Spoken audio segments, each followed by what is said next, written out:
be to the glory of thy blessed name, the maintenance of true religion and justice, the safety, honor, and happiness of the Queen, the public weal, peace and tranquility of the island, and the uniting and knitting together of the hearts of all persons and estates within the same, in true Christian love and charity, one towards another, through Jesus Christ our Lord. Amen.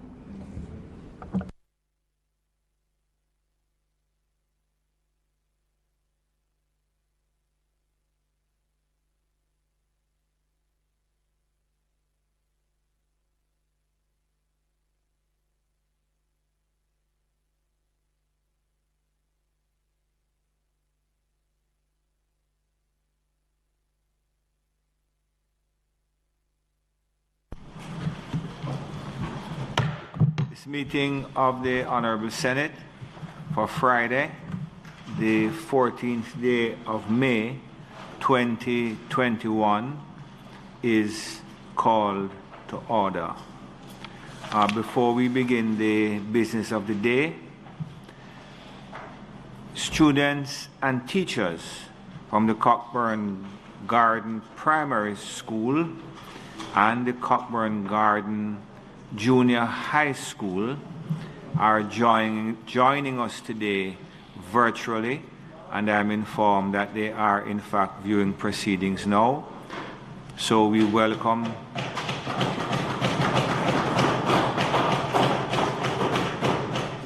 the students and teachers of the Cockburn Gardens Primary and Junior High School. And I have a feeling that the pronunciation may be Cockburn. So it's Cockburn Gardens Primary and Junior High School. So welcome to the teachers and students there, and it's a pleasure to have you all, and we look forward to seeing you in person when that's possible. But please enjoy the proceedings today, and we hope that you will get some understanding as to how the Senate operates, and you will remember that it is your Senate and your Parliament, so you're always welcome to join us. And in future, if you can come in person, it would be great. If not, you can always communicate with the clerk if you have any specific questions or so on. So welcome again, and we trust that you will be able to get some information from the sitting today. Thank you very much. I think this is the second time that we have had kids joining virtually. Statements by ministers. Mr. President. Senator Samuda.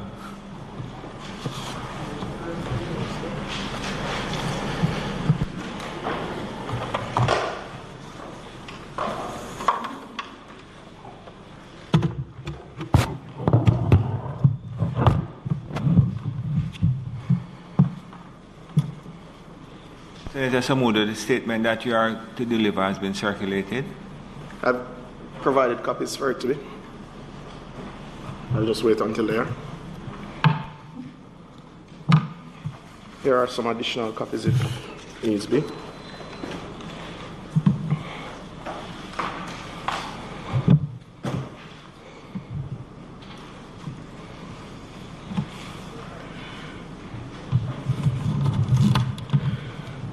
Mr. President, though this will not be a long statement, I believe it is an important one. I'm not diving into it yet, Senator Brown, just making the point that though it's a short statement, it's an important one, and it follows on a commitment that we had given previously. And even though the matters related to it have been discussed both in this chamber and in other forums publicly, we thought for the importance of Hansard and for the honoring of our commitment, the statement would be given this morning.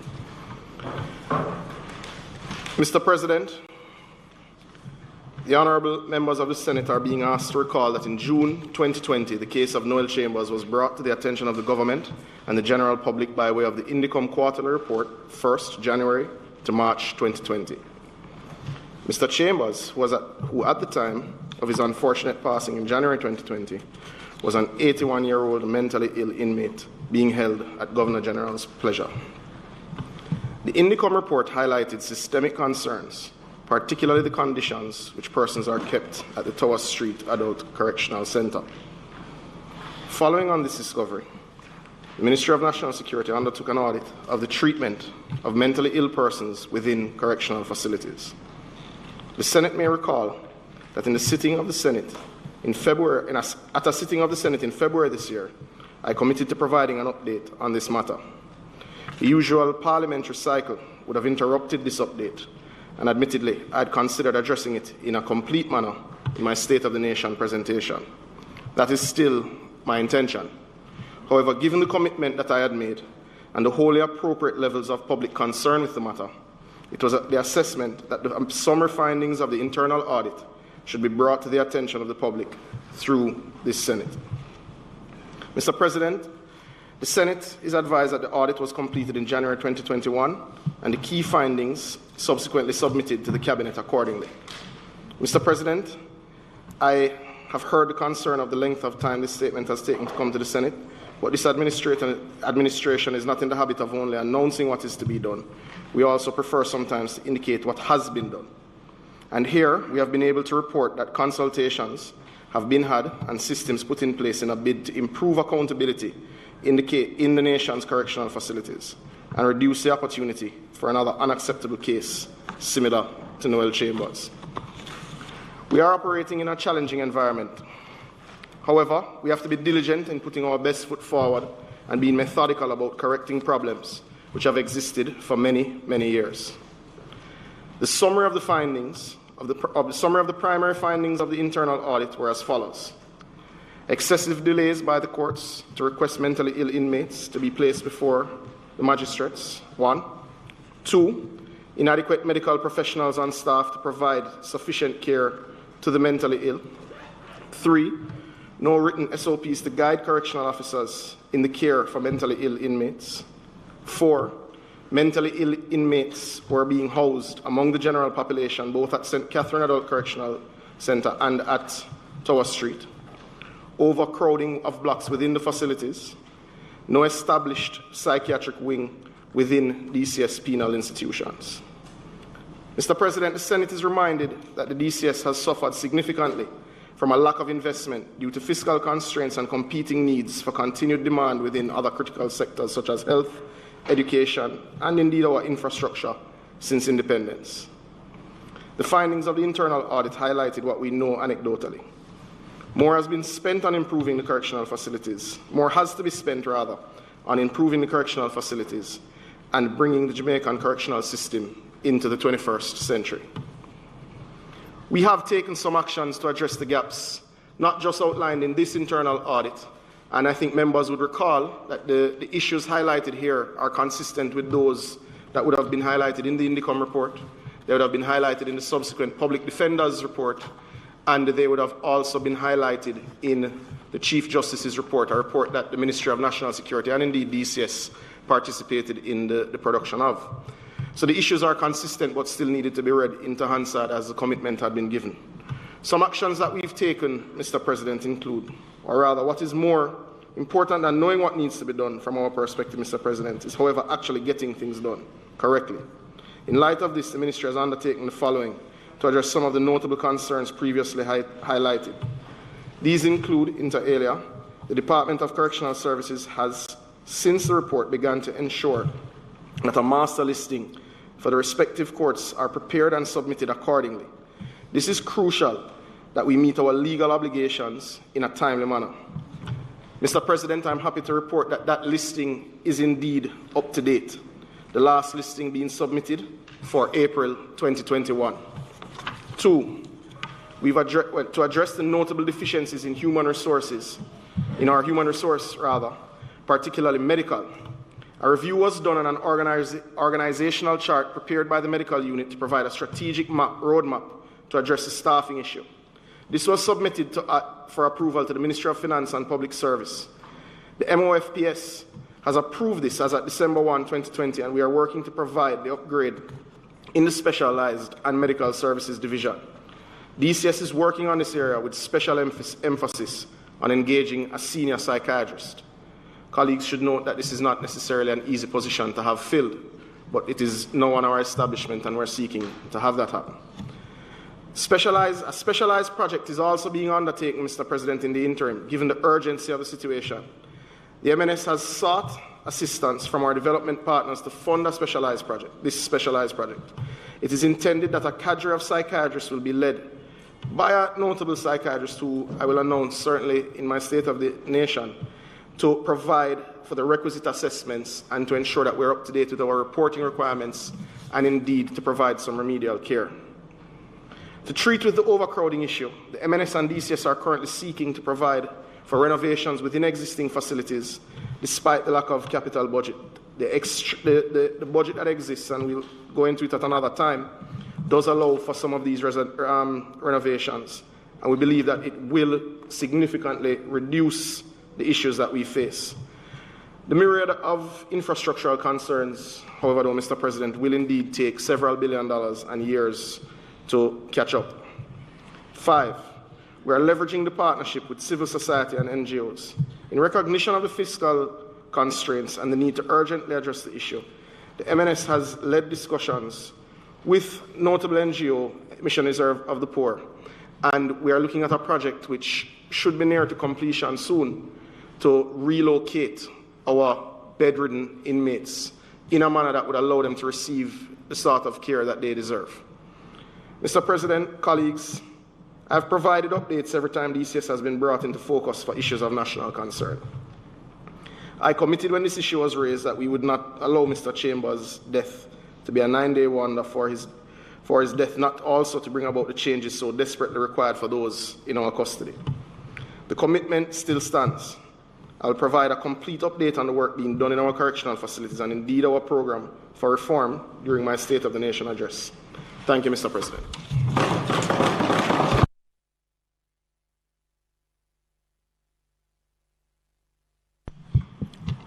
Thank you, Senator Samuda. Senator Bunting.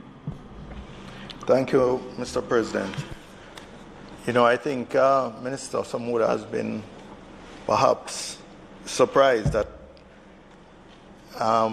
whenever this issue has come, and I believe this is the second time this issue has come to the Senate, and he has made a statement, that I have been very understanding and supportive of the challenges facing him and the ministry in addressing matters to do with persons in custody, and more specifically persons in custody with mental health issues. In a sense,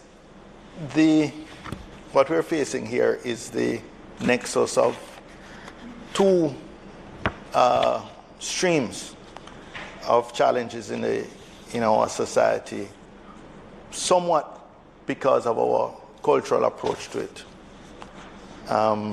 Traditionally, there has been a fair amount of stigma attached to persons with mental health issues, and there's also been a sort of very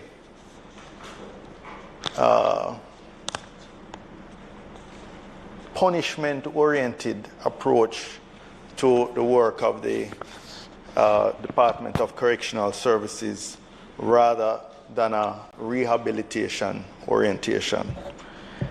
And it is something I struggled with for many years as when I was minister, and getting even your own colleagues to allocate the budget necessary to remediate the situation. Quite frankly, the sometimes inhuman situation in our correctional facilities has always been challenging, because it's not an issue that you're going to get any political advantage for. It's something that you have to do purely out of conviction that it is the right thing to do and it is the correct thing to do. The summary of the findings that you have outlined here, in a sense, only confirms many previous findings and what all the practitioners in the area, all of us who have been involved in policy or the administrative or operational side of the DCS know to be true. There is absolutely no surprises in the findings. And what it tells us then is, how do we move from acknowledging, being concerned about the situation, to action? During my time at the ministry, we, for the first time, built a brand new, well, for the first time in decades, built a brand new dormitory at Tamarind Farm. It was actually, I think, opened shortly in 2016, not too long after the election. But it started from 2014, the construction.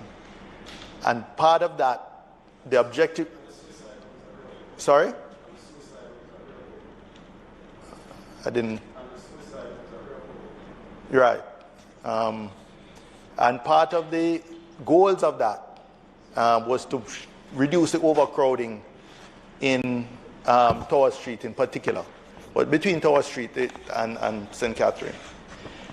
But quite frankly, it was better than nothing, but there was only, I think it was 200 or 250 capacity, inmate capacity.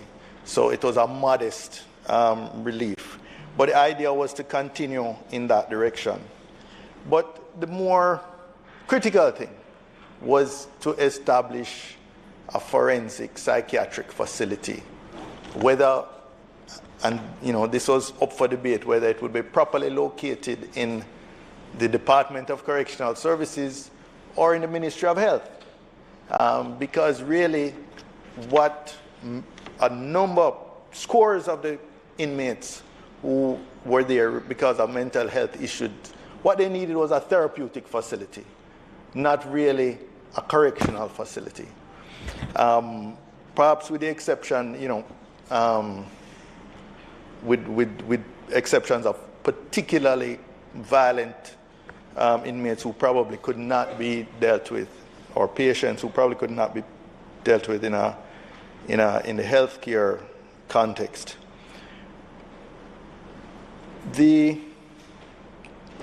Somehow, Minister, we have to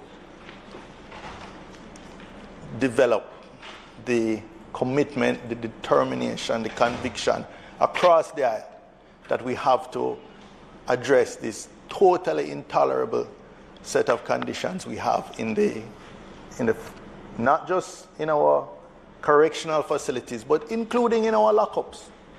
Because, Mr. President, if we go back to the Mario Dean case, again, it is a similar set of issues that were at play there that resulted in his unfortunate death. At the time, the ministry set up a number of teams to make recommendations of how to improve the treatment of persons in custody generally. And we looked in particular at children, at those with mental health issues, and other vulnerable groups, and how they were treated in both the lockups and in the correctional facilities. But here was the challenge. The average constable or district constable who might be in charge of a lockup does not have the training to determine who is in need of that special treatment, that special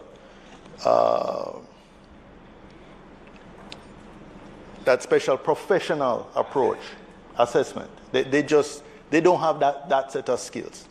And therefore, it really is going to require a huge investment, not just in facilities, but in training and in recruiting professional personnel to assist the whole chain of persons in custody, from lockup right through to correctional facility. Minister, I would just close my general comments by saying, you know that I am very interested in getting some movement on this issue. We got reports from, as I said, those teams that had been set up, which included the children's advocate and the commissioner of Indicom at the time, Terence Williams. We amended the rules for the treatment or the guidelines, the GSF guidelines for the treatment of persons in custody to reflect some of the work that came out of that. But more needs to be done. And I can assure you of my support and the support of the opposition to bring our correctional system into the 21st century and be much more enlightened in our approach. And in particular, to getting the necessary therapeutic facilities to inmates who have mental health issues and making whatever amendments to legislation or, to policy to facilitate that.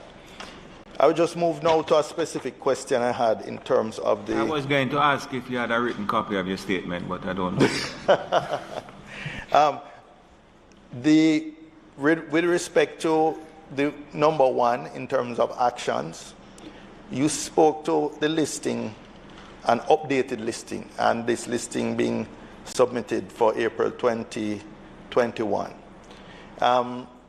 We're, of course, not interested in the list in the sense of the names on the list, but could you share the summary of the data of this list? How many persons are on it? What sort of categories? What's their status in the system? I think that would be helpful for us to get a sense of the scale of the system.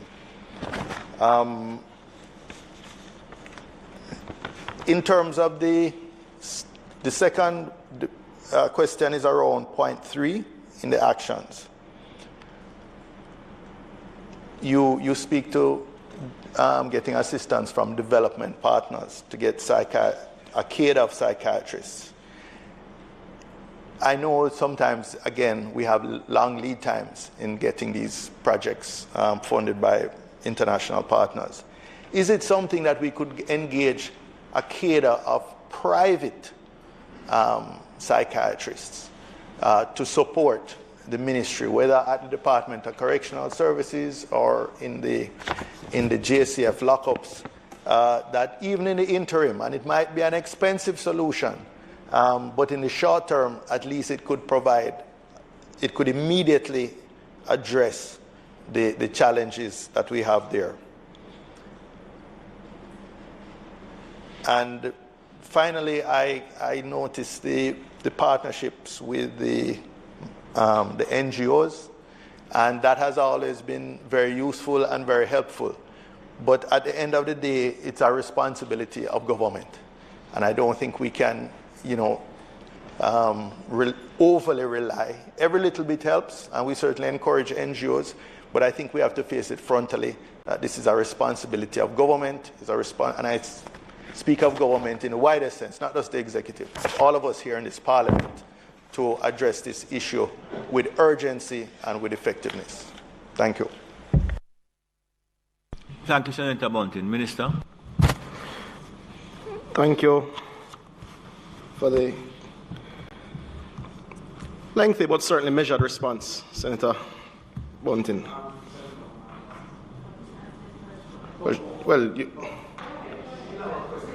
Well, perhaps I can field all the questions and there's one single response if that's...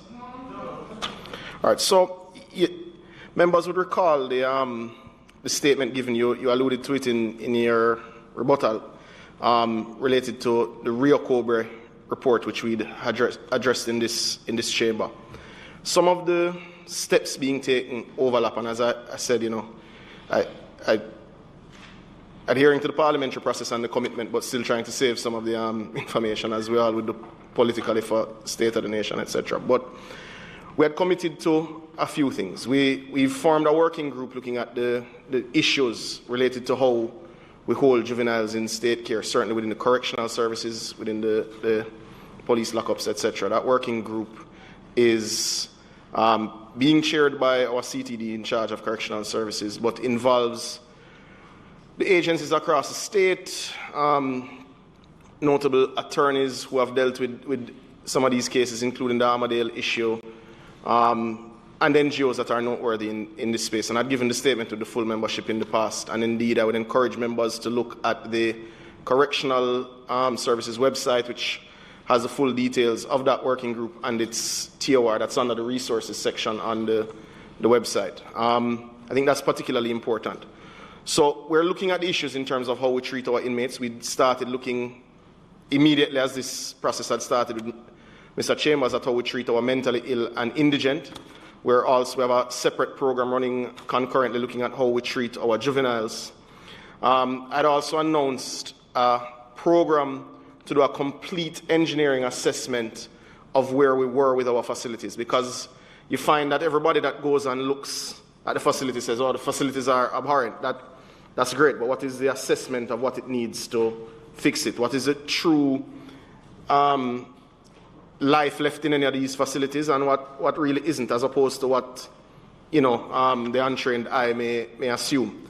So we're in the process of getting that engineering assessment. It's going through the government process for procurement, etc. But that will happen this calendar year, or certainly will start this calendar year, to get that full assessment. We're also in the process of getting our development plan passed by the relevant agencies of the state and eventually the cabinet. That will include a full infrastructure development plan, which we'd spoken about, I think, at length at the last time we'd spoken here. I'd said it could be depending on final designs and what the assessments are, that could be anywhere from $15 to $18 billion at preliminary assessments.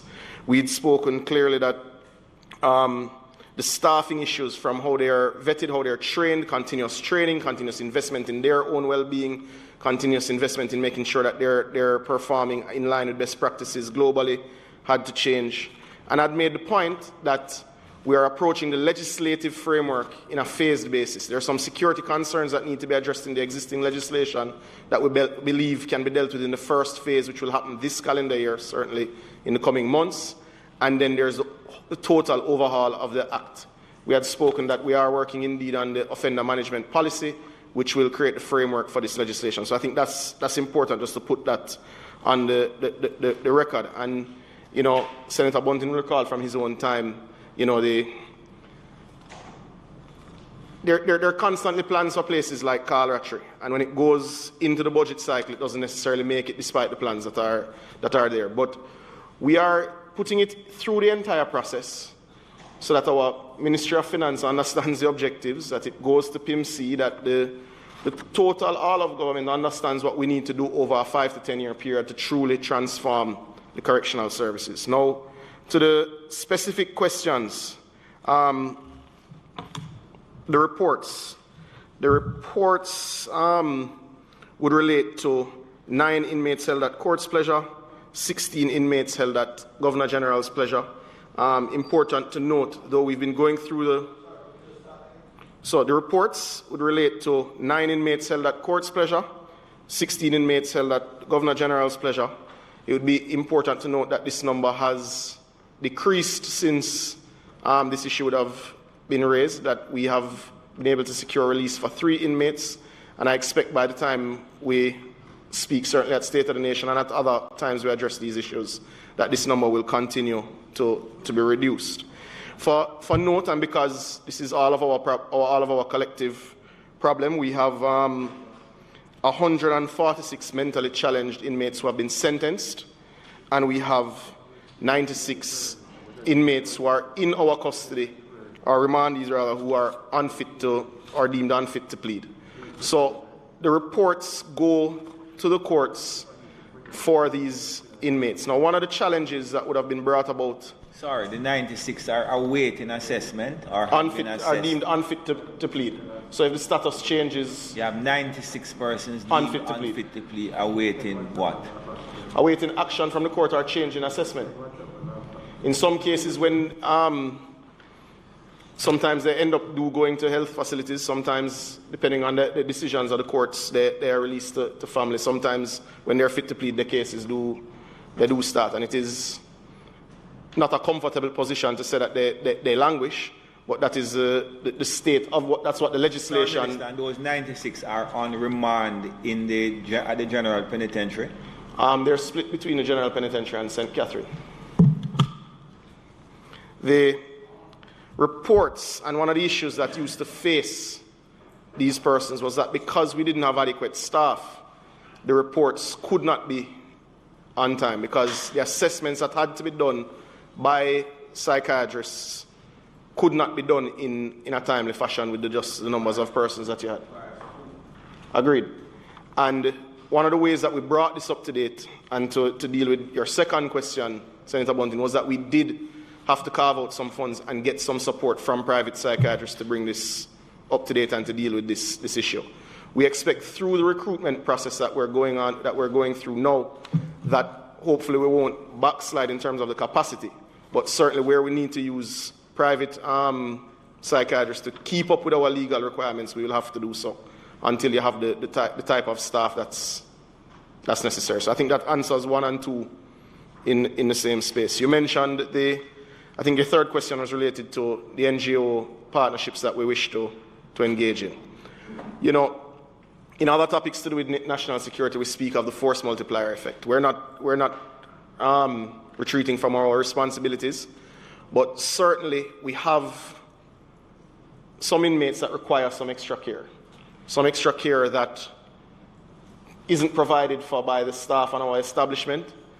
And even with the staffing on our establishment, the level of training that would be required for them could use the support of private sector and NGOs.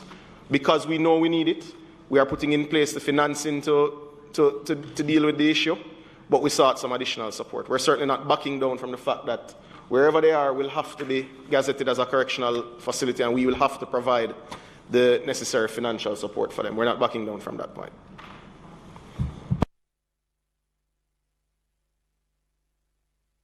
Senator Morris. Minister, I'm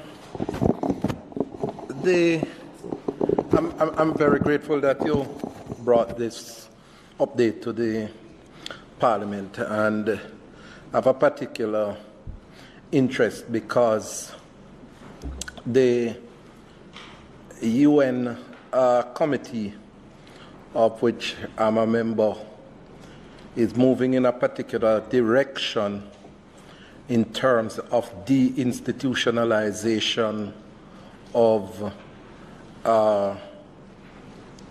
persons with disabilities, of which individuals with mental illness are categorized. And I just want to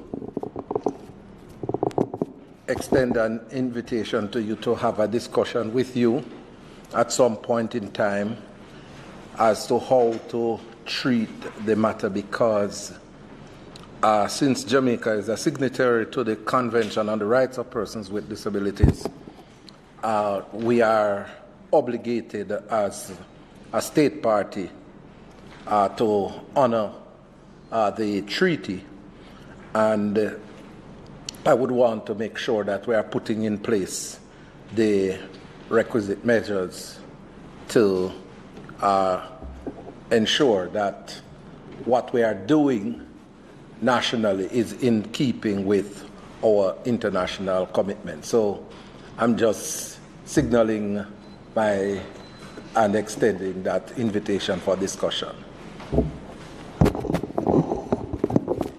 Thank you, Senator Morris. Thank you, Senator Morris, for those comments. To note, and though I'd said it in the response to the Rio Cobra issue, part of that development and that infrastructure requirement and total system overhaul is indeed to put in place a forensic ward. Now, the process of getting it to a stage where you can classify it as shovel-ready is underway. I'd say varying streams of work are at varying levels of progression, but it is my intention, the government's intention, that we will have a forensic ward that deals with the mentally ill who come into contact with the law this term of government. It is totally necessary. It is overdue. you're right, it's not something that's going to get you political points, but it's something that, as a society, we have to have in place. It's been too long without it, and that is indeed our position. Senator Morris, the position that those persons with disabilities, especially those with mental disabilities, should not be held in correctional facilities, rather in those that provide particular health care, is one that I think you'll find finds favor with members on both sides of the aisle and has significant support. Colleague Senator Longmore was making the point to me as we exchanged that the interventions can't stop purely at place to house them when there's an issue.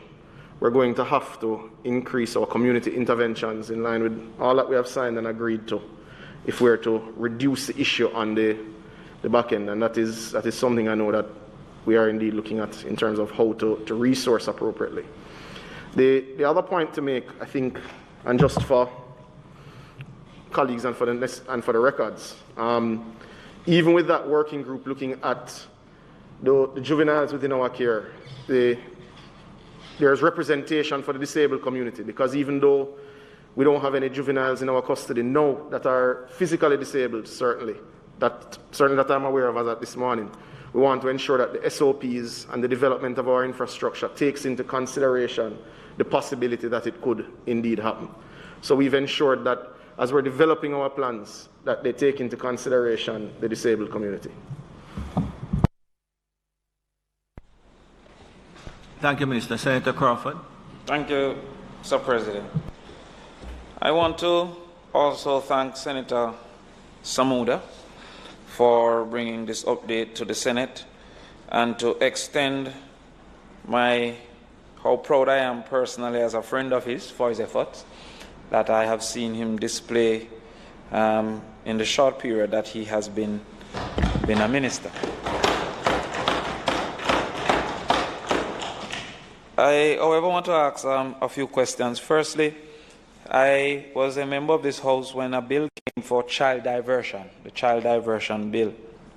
And one of the intent was to reduce the number of children that would have been within our correctional facilities. In that conversation and debate, I moved a proposal for the child diversion bill to be transformed into the youth diversion bill. And that would have changed the age range from 18 to 30. I need to make it clear for those listening that there were specific criminal activities that would have been covered under the diversion bill.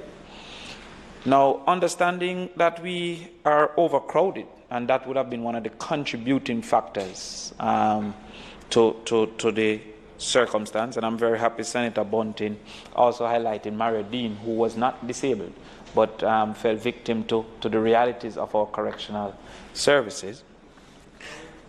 Is the government now willing to consider a movement towards a youth diversion, moving the age of diversion from 18 to 30? I am asking if that is willing to be considered to transfer that. The second thing is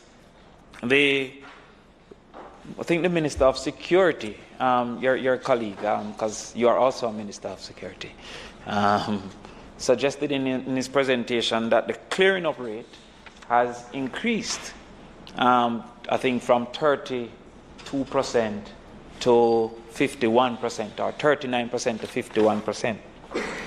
And that clearing up rate means that the number of persons who have been arrested and charged, not necessarily convicted, but that will also suggest, being that we have not extended the spaces, that there is a additional crowding reality. And with the intent to increase both clearing up rate and conviction rates, is there any immediate plan to mitigate against further overcrowding, which is a natural reality, a natural outcome of increasing clearing up rate and conviction rates? The other question, the Minister of Justice, I understand to my memory, and I want to say a special good morning to the leader of government business. I see a purple, hint of purple. I am very pleased to see that. But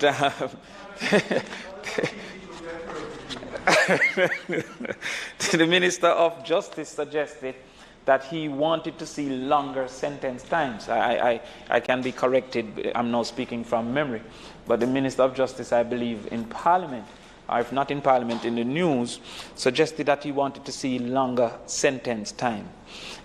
Again, longer sentence times without increase in spaces would lead to a greater overcrowding and therefore greater risk of recurrences of these circumstances, marauding, and general mistreatment of persons within incarceration who are not only murderers. And sometimes the Jamaican populace is harsh in their response to any lobby effort because they perceive that those are not only persons who might in a car accident, involuntary manslaughter and other activities like those are not all murderers.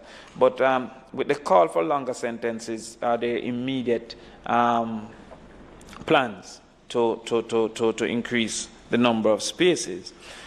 Thirdly, there's been a constant cry for representation or lack of representation due to the cost of that representation. To my understanding, the legal aid currently is in the main for persons who have committed violent crimes. Is there any intent in the effort of the government to review our legal aid practices and also to extend legal aid to non-physical or non-violent activities? We have heard, Senator, many times that the physical violence comes as a result of unsolved issues like land disputes and Sorry, other. Senator Crawford, I don't think that the legal aid is restricted only to offences of violence. You know. Sorry? That is already started. Okay, Thank you. Thank you, sir. What was the answer, Senator Bin? She says I stand corrected by your intervention. Right? So therefore, that being withdrawn. There are certain restrictions that relate to drug offences and so on, but I don't think that there is a restriction that says non-violent. Okay, great. So I stand corrected on that, sir, and I withdraw that question. So the other questions stand to the minister. Thank you.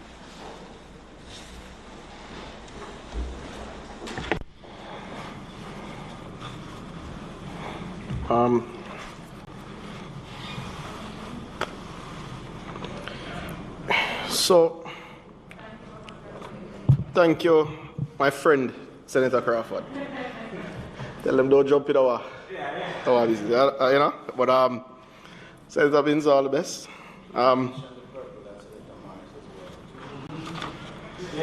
Yes, we had a discussion about it earlier. I wasn't sure who had perpetrated that injustice, but we take that on separately. To note, there are approximately 300 juveniles in our 4 correctional and remand centers island-wide. Your juvenile facilities are not currently overcrowded. They're in the range on average between 50 and 60% of capacity.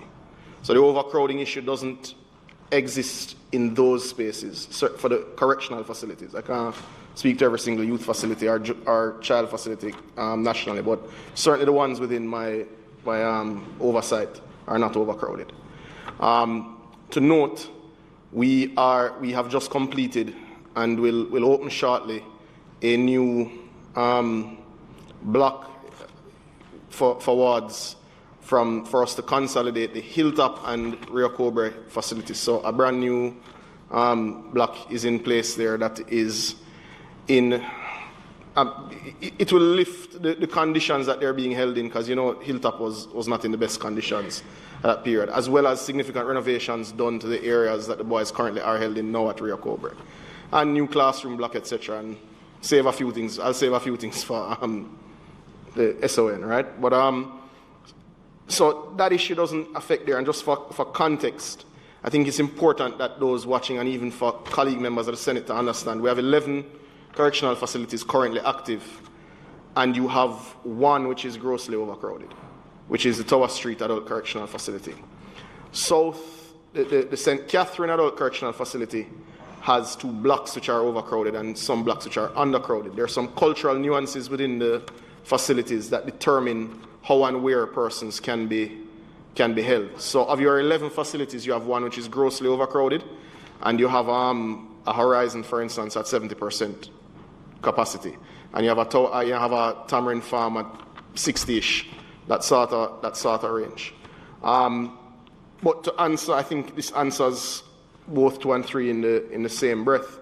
There is, based on caseload, clear up rates in particular categories of crime, some of the cultural issues we see with who is being charged, there will be some issues that we have to address in the short term.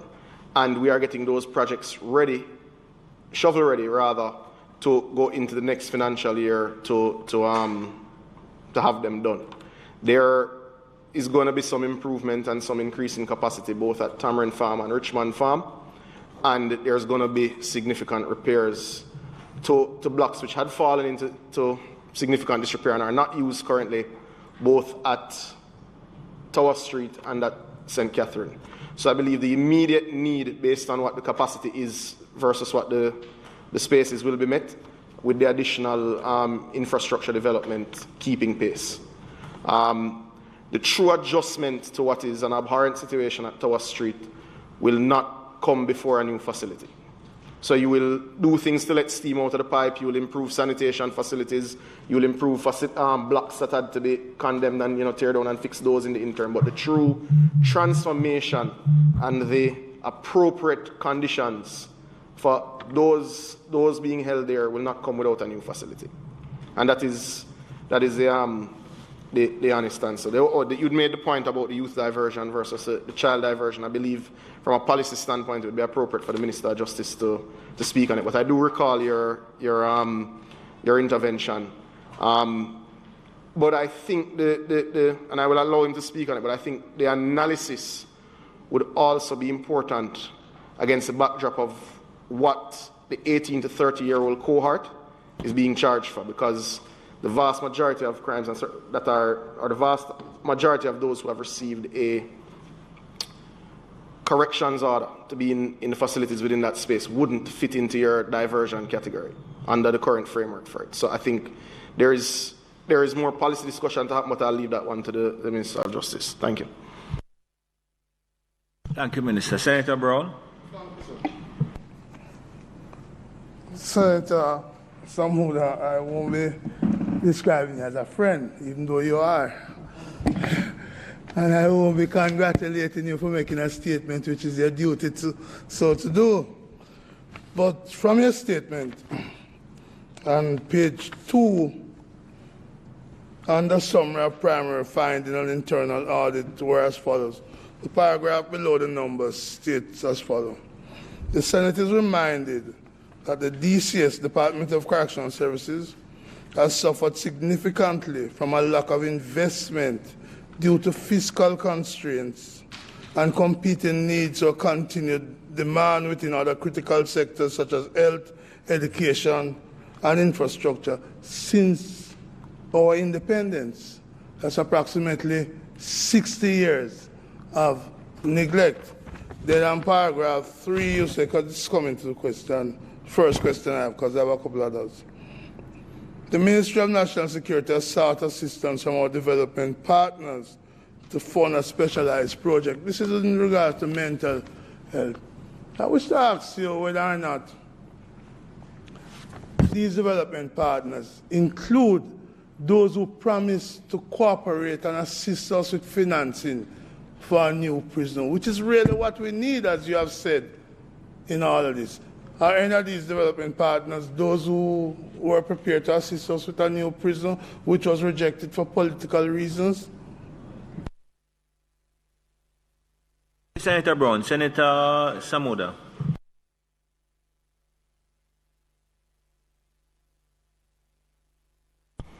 Thank you for those, Senator Brown. And yes, you are indeed considered a colleague and a friend. I'd also like to, President, extend my own condolences to you. I know within the union you had a loss this week. So on behalf of this side, we extend condolences.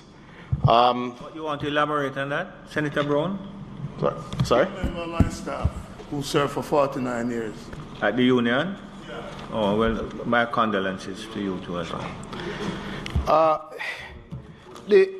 The reasons, I believe the answers to your question start at the reasons for the online investment. Project Jamaica, as we could call it, has many needs for us to achieve the things that we want for ourselves as a nation. And the competing priorities of education, health, infrastructure, housing, water, all of these things that are at varying degrees of development require significantly more resources than the size of our economy can accommodate. That, in and of itself, I believe, has led to the perpetuated political decision to not overly invest in prisons rather than development of our people to try and keep them out of prison. The need for significant investment is impatient of debate. As we have done in other areas, I believe there are some things that we must do ourselves. And to just state so that we don't go back and forth on it, the government's position related to that particular offer was that it was not the right offer and that it was inappropriate for us to accept it. And though we need a new facility, I left a meeting at the ministry before I came in here, which was looking at the modality for financing and building that new facility. So it is well underway. That meeting was with DBG and other partners. But it would have been, the offer as tabled is not one that I would support. It's not one that the government supported, and it would have been culturally inappropriate to accept. Be that as it may, the development partners that I refer to for the issue of mentally challenged inmates in the statement they are not, the British are not among those referenced in the statement. To be fair and clear to our partners and friends, there are other projects within the Ministry of National Security and certainly within the correctional services that we are engaged and discussing and are progressing well, but certainly couldn't be discussed at this stage in this forum. In respect to the new prison, which you have recognized that we need, and for which I've heard your Minister Chang declare that there's going to be one built in Trelawney, and he has made that over and over in budget presentations. It hasn't been built, but now you're discussing the modalities, something which I recall my friend K.D. Knight, when he was Minister of National Security, discussing the booth, build, own, operate. So I wish you well with a new prison, but I am sure my friends at UDC would be happy to get the Tower Street property for urban development and economic development. But let me come to the other question.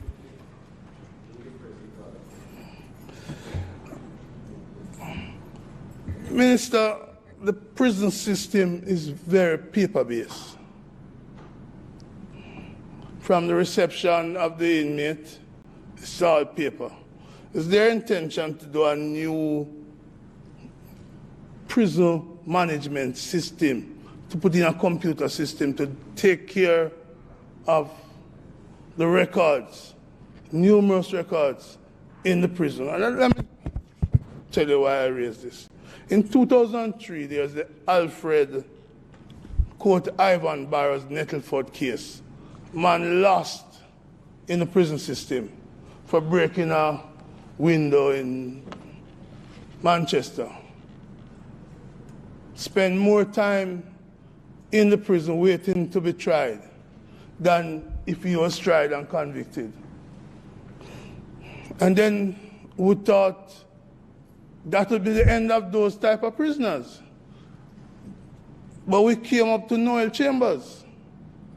But before him, there's a policeman, Walter Blackstock, an ex-cop, 31 years before he was found. And this week or last week, we heard of another prisoner who was on waiting appeal. Should I say an infamous prisoner? If you know the person, as I happen to know who the person is, right? But this is somebody, probably 14 years, waiting for an appeal which was made through the prison system and failed. What is there? What are you going to do to make sure the Nettlefords, the Blackstock, the Chambers who was found emaciated, never happens again? Would a computerized system help? And if so, is this something the government is about to undertake? Thank you, Senator Brown. Minister? Thank you, Senator Brown. The first point I will make is in relation to the talking about a new prison versus putting in place the action required to get the project shovel ready. We are putting in place to get things shovel ready for when the budget or the modality is agreed upon for the financing to take its course. But it certainly wasn't at that stage. But we're doing the heavy lifting, sometimes the things that don't allow you to rush to groundbreakings or ribbon cuttings, but we're doing the heavy lifting that will get this project ready and ensuring that it does happen. The point about paper-based system is one that I feel very deeply. The first day on the job, after being sworn in, I was asked to come to a ribbon cutting for a storage space for records, which that in and of itself I found offensive because, no, for paper, for boxes and boxes. So that in and of itself was, I think, offensive and representative of the issues that we would face. Now, very soon after came the report that we're discussing today, which is the Indicom report into Noel Chambers. The prisons and the system is paper-based, and that by itself causes many of the issues that we face in the correctional facilities. And a new correctional facility with old management habits, whether because of paper-based decisions or no cultural change or not the appropriate legislative framework change, will decay like older facilities. It is our intention to modernize the correctional facilities at every level. There is a project funded by the IDB, I mentioned Development Partners, which is called the Security Strengthening Project, and we are, I believe, at evaluation stage for the procurement of a jail management system which will benefit both the JCF and DCS. And the design and, the TOR was carefully done by a consultant previously who looked at all of the needs that we had to manage those in detention, to manage the facilities, to manage our legal requirements, to ensure that the right, I don't know if component is the appropriate term, the component is there to manage the dietary needs and the health needs, etc. And indeed, that it is interoperable with other educational systems which we intend to implement to ensure that persons get the appropriate levels of rehabilitation. So the short answer is, Senator Brown, is that we're well underway in procuring a system that will provide the necessary management tools for those who are in charge of DCS administratively. Now, as it relates to the hardware, I won't go into it too much now, but that as a separate project is already also underway, and I believe somewhere in procurement now for the connectivity issues to the facilities, as well as for the hardware that will be needed to facilitate the working of this jail management system. So we're way down the wicket where this is concerned, and I expect this fiscal year to start to realize some of the gains for this project. Thank you very much, Minister. Minister, you mentioned the State of the Nation several times. Is what in that this is about to start? Announcements.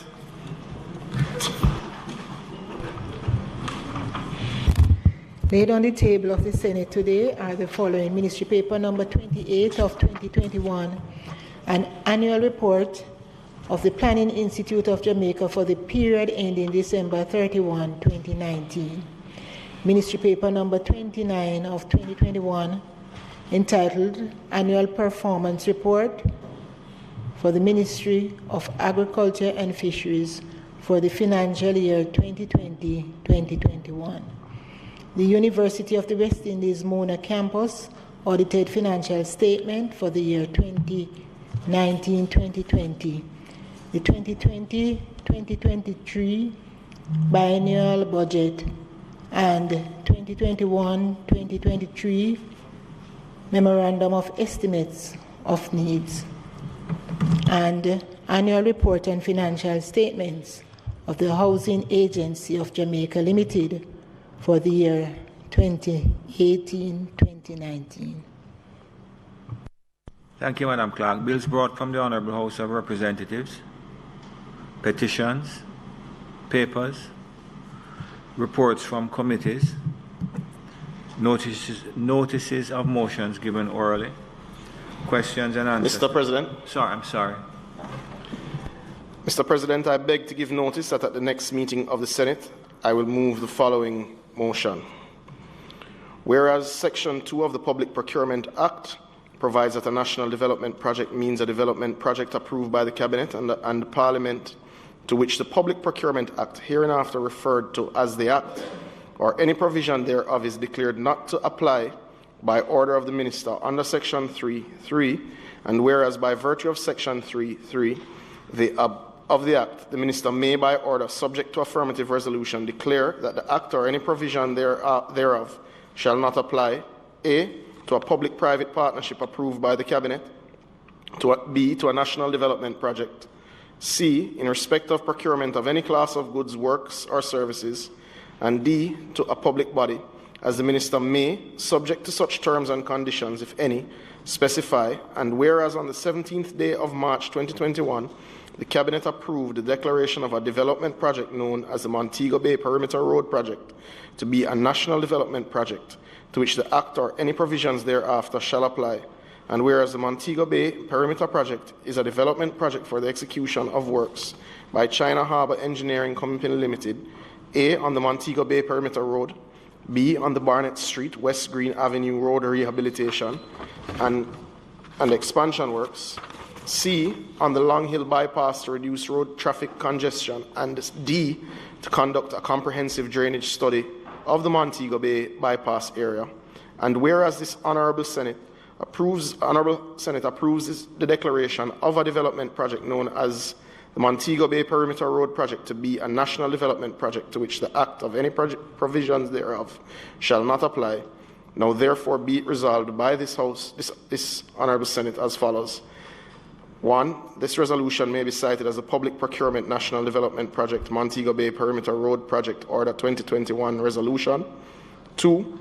The declaration of a development project known as the Montego Bay Perimeter Road Project to be a national development project, to which the Act or any provisions thereof shall not apply, is approved. And 3.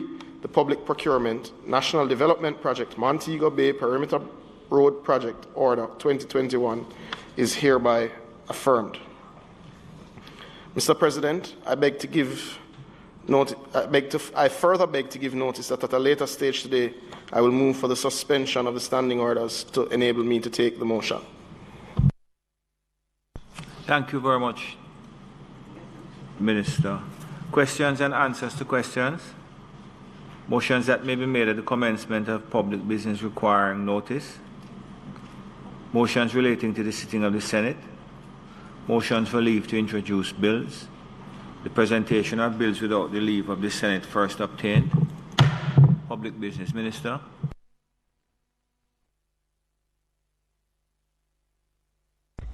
Thank you, Mr. President. Mr. President, I rise to address the matter of amendments to the National Insurance Act in the form of a bill which not only deals with amendments, but or rather doesn't only deal with the matter of benefits but also validation and indemnification. Mr. President, members would be aware that the National Insurance Act governs the National Insurance Scheme, which is a compulsory contributory funded social security scheme for all employed persons in Jamaica. The NIS offers some financial protection to workers and their families against loss of income caused by injury on the job, sickness, retirement, and/or death, and also addresses the matter of pensions. This revolutionary scheme, Mr. President, was introduced by former Minister of Labour, Lyndon G. Newland, in 1966. And at that time, the sugar industry pension scheme was the only national plan in which workers could participate. And even that scheme was in difficulty and facing bankruptcy. Mr. Newland had seen an urgent need to provide some level of protection to the growing working class, and from this vision, the NIS was introduced. Mr. President, at its inception, the NIS provided benefits such as old age, special child, orphan, invalidity, widows and widowers' pensions to all employees and their family members. Gradually, the range of benefits have adjusted and, in some cases, been expanded to include employment injury benefits, maternity allowance for domestic workers, special anniversary pensions, health insurance, funeral, and other grants.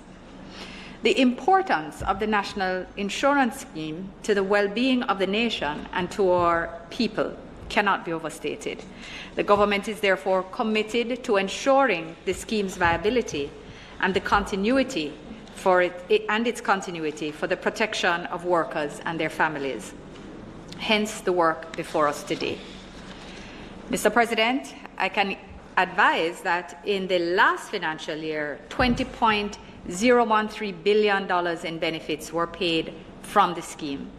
And there were 14,228 benefits processed, and we had on the roll 124,764 pensioners.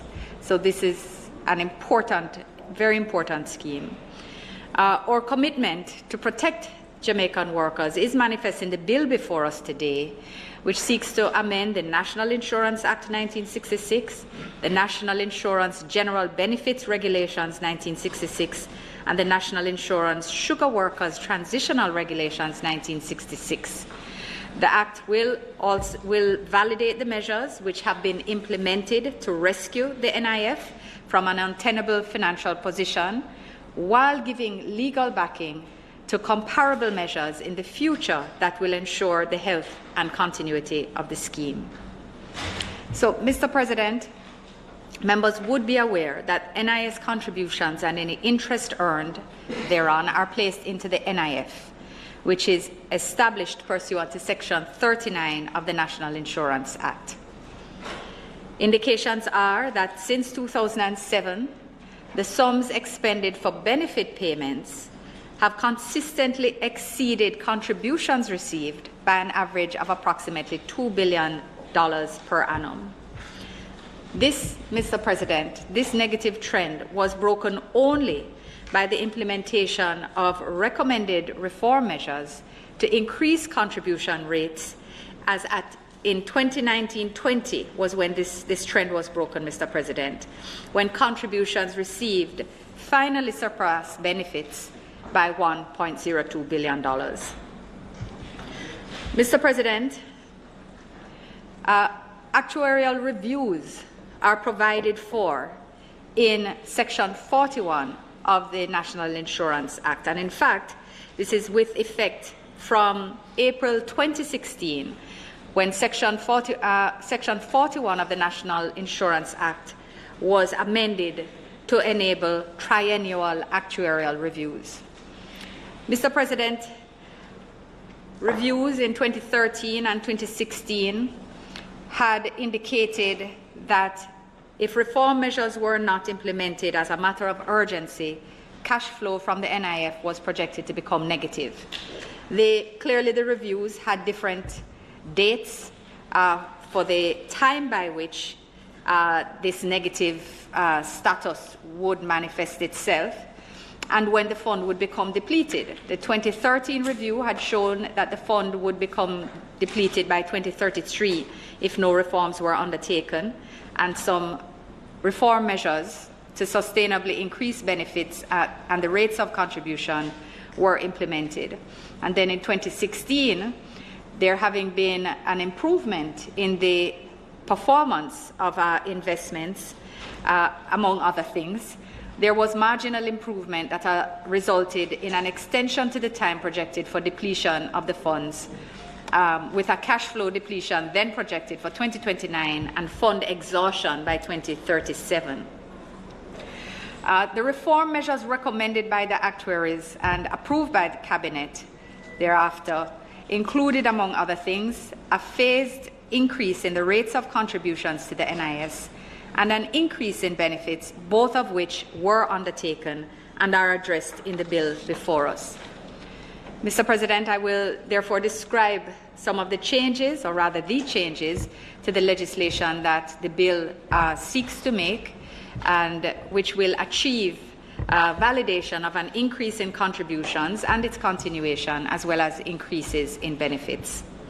Starting with the increase in contributions, Mr. President, as indicated earlier, the National Insurance Act makes provision for employed and self-employed persons, so all employees, to contribute a specified percentage of their earnings up to a maximum threshold per annum as specified in the legislation. It should be noted that the NIS also provides a minimum contribution rate for domestic workers, voluntary contributions, and self-employed persons. That's everyone. It should be noted that the employer is required to pay 1/2 of the contribution due for employed persons, with the other half being deducted from the salary of the insured person. And the total contribution is remitted to the TAJ for the NIS by the employer. The bill, in its provision, or rather the bill provides for an increase in the contribution rate of employed and self-employed persons and members of the JDF from 5% per annum to 5.5% per annum with effect from April 1, 2019 to March 31, 2020, as well as a further increase to 6% per annum with effect from April 1, 2020. And these are addressed in Clause 3A and in paragraph 1B of the second schedule.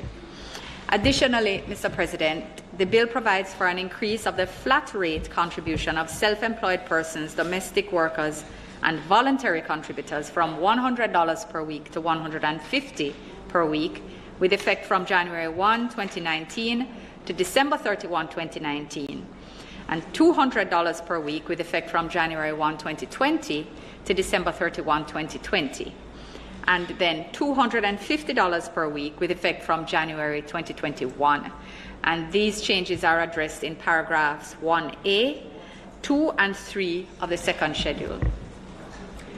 With regard to the increase in the insurable wage ceiling, and for clarity, of course, Mr. President, it should be noted that employed and self-employed persons contribute to the NIS based on their level of income up to a maximum defined wage or threshold, which is termed the insurable wage ceiling. So Clause 3 of the bill and paragraph 1B of the second schedule seek to increase the insurable wage ceiling from $1.5 million per annum to $3 million per annum with effect from April 1, 2021 to March 31, 2022, and $5 million per annum with effect from April 1, 2022.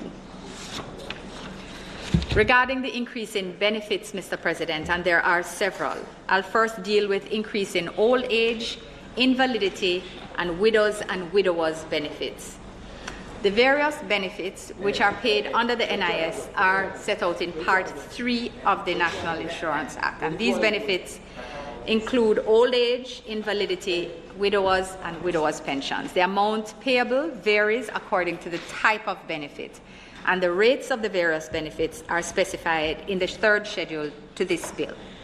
Mr. President, this bill provides for an increase to the full flat rate paid for the old age, invalidity, and widowers pensions from $2,800 to $3,400 per week, with effect from April 1, 2018.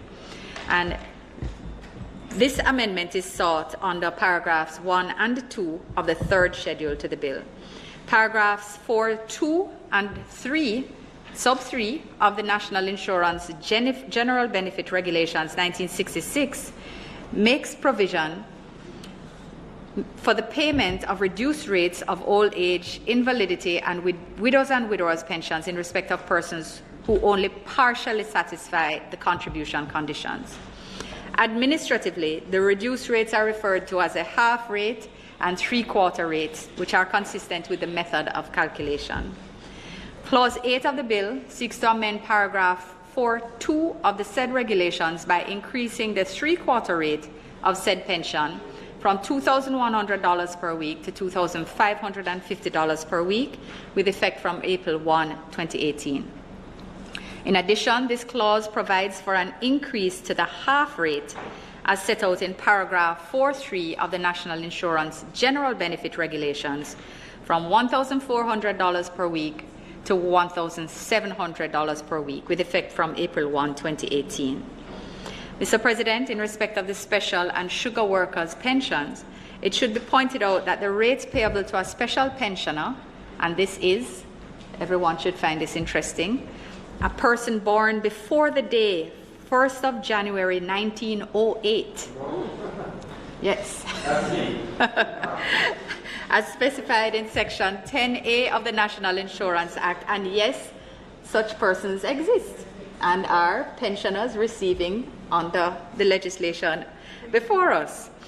But, and yes. So I think there should be some National Geographic reference to. But this, in addition to this, the sugar workers' pension, Mr. President, these are dealt with in paragraph 3C of the National Insurance Sugar Workers Transitional Regulations 1966, and they are pegged to the half rate. So consequently, the rates payable to a special pensioner and a sugar worker are also proposed to be increased with effect from April 1, 2018 to $1,700 per week. And these increases are specified in clauses 4 and 9 of the bill, respectively. In respect of the funeral grant, Section 20 of the National Insurance Act makes provision for the payment of a funeral grant on the death of an insured person under the NIS who satisfies the relevant contribution conditions. And this bill provides for an increase to this grant from $80,000 to $90,000 with effect from August 1, 2018, and this is set out in paragraph 7 of the third schedule to this bill. Mr. President, amendment of Section 23A1 of the National Insurance Act is also being sought today, as Section 23A sets out the legal mechanism by which the Minister may increase benefits payable in respect of the NIS. Currently, that is without amendment, the Minister is required under 23(1) to increase the benefits specified in subsection 2 by order at a rate of 10% every 2 calendar years. And this amendment was introduced by the National Insurance Amendment Act 2012 and Jamaica Gazette number 14, 2012. However, Mr. President, the Act, as presently stated, doesn't contemplate the impact of the prescribed automatic increases on the financial sustainability of the NIS. In the context of the present status of the NIS, it would be inimical to the health of the fund to so continue. So, from a policy perspective, the more prudent approach, and that being proposed, would be to subject any decision in respect of an increase in benefits to the results of an actuarial review. And this is now to be done, noting that with effect from the 4th of April, as I indicated earlier, Section 41 of the Act was amended to enable triennial actuarial reviews. So Clause 5A of the bill now, that is, seeks to amend Section 23A by specifying that the Minister may increase the benefits referred to in subsection 2 by order subject to affirmative resolution. And then Clause 5B provides that the minister is to be guided by the results of an actuarial review conducted under Section 41(1)(a) of the Act in establishing the rates of increase. And I will just note, Mr. President, that I spoke earlier to a 2013 and a 2016 actuarial review. The 2019 actuarial review was actually not undertaken and is a subject of procurement, which has been protracted, but which is underway. Mr. President, on the matter of validation of increases, all the above-mentioned provisions are subject to Clause 2(1) of the bill, which validates and confirms the actions of persons acting in good faith on behalf of the National Insurance Fund who have been paying out the increased benefits and collecting contributions in good faith since April 1, 2018, as approved by Cabinet Decision 4518 of December 2018. These persons include employers who have been collecting and remitting the increased contributions to TAJ for NIS as required by legislation. Clause 2(2) also indemnifies these persons.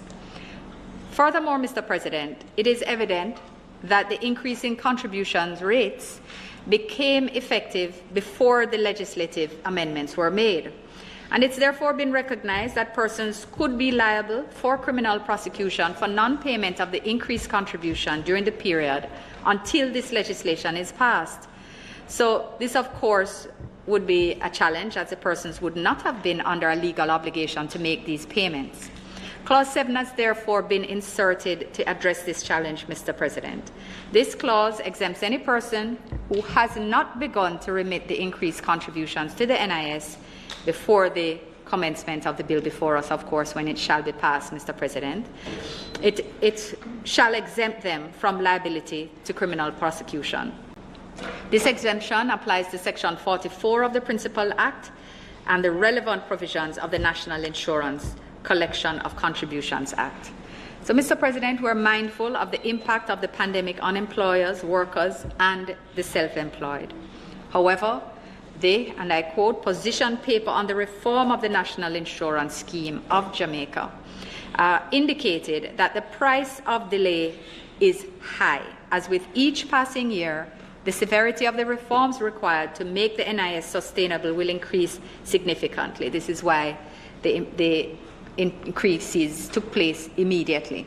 This would result in higher contribution rates over shorter periods. Essentially, if action had not been taken immediately, and if it is not validated now, certainly the price that we would all pay as a population later would be higher. So what has been done is a more manageable, phased approach, which we seek to adopt today by way of this bill. It is urgent, Mr. President, that the slate of reform measures recommended by the actuaries continue unhindered, and it is in this context that I commend the National Insurance Validation, Indemnification and Amendment Act 2021 to this Honourable Senate for consideration and approval. I thank you.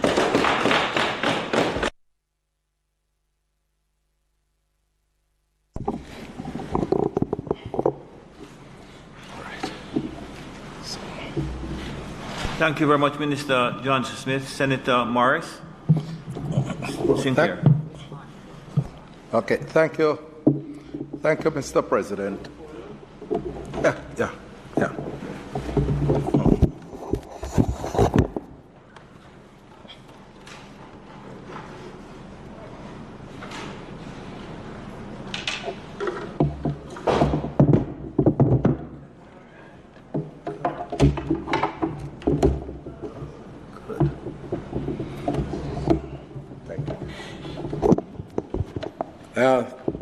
Thank you very much, Mr. President, and I rise to make my contribution to the bill before us. And just to say to the Honourable Leader of Government Business that yes, I'm very much aware of the clause re the 1908, and that provisions do make for those individuals who were born in and around that time. And, I have my former primary school teacher, Miss Daisy Morgan, of 105 years old, Senator Bunting from North Patrick's in Manchester, who is a proud beneficiary of the provisions. And, there are a number of other individuals that we have across the country that I come across from time to time, and when I ask them about their pension, and they would point to the assistance and support that they get from the NIS. So this bill, is a very important bill. As a matter of fact, Mr. President, I spent approximately 7 years in the Ministry of Labor and Social Security between 2001 and 2007. And the National Insurance Scheme was one of the programs that was under my remit. And I am very concerned about a number of things that is happening with the fund and also in the ministry. And as I participate in the debate today, Mr. President, I am caught in a precarious position on one hand because this bill is very important in terms of making sure that benefits that are due to contributors of the scheme are paid and honored. And there's no doubt about our commitment to that because the National Insurance Scheme is very much important to our pensioners. But on the other hand, Mr. President, I'm very much concerned about a number of issues that have been confronting the Ministry of Labor and Social Security and ultimately impacting on our pensioners. And what you see happening here, Mr. President, is an indication that at some point in time somebody fell asleep on the job. Because Cabinet had correctly and appropriately made the decision to grant the benefits to the pensioners. And this, based on the bill and the articulation from Minister, took place in about 2018. So, Cabinet did its job. But somewhere along the line, somebody fell asleep and the necessary legislative amendments that were to come with the approval granted were not.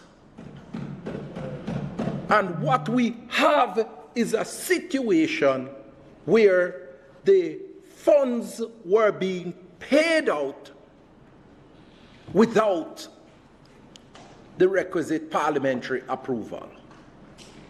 And we are required to make the validation based on the bill that is before us.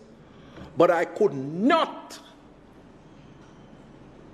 fail to mention the fact that somebody has fallen asleep on the job, and we need to find out who the individual or the individuals are, because we can't allow these things to continue. And the reason, Minister, why I'm highlighting this is because for the past couple of months, the public space has been awash with a number of issues relating to the Ministry of Labor and Social Security. Whether it's related to the Auditor General's report and concerns about the PATH program, about investments relating to the National Insurance Fund, whether it is relating to the Farm Workers Program, whether it is related to the service delivery of the pensioners.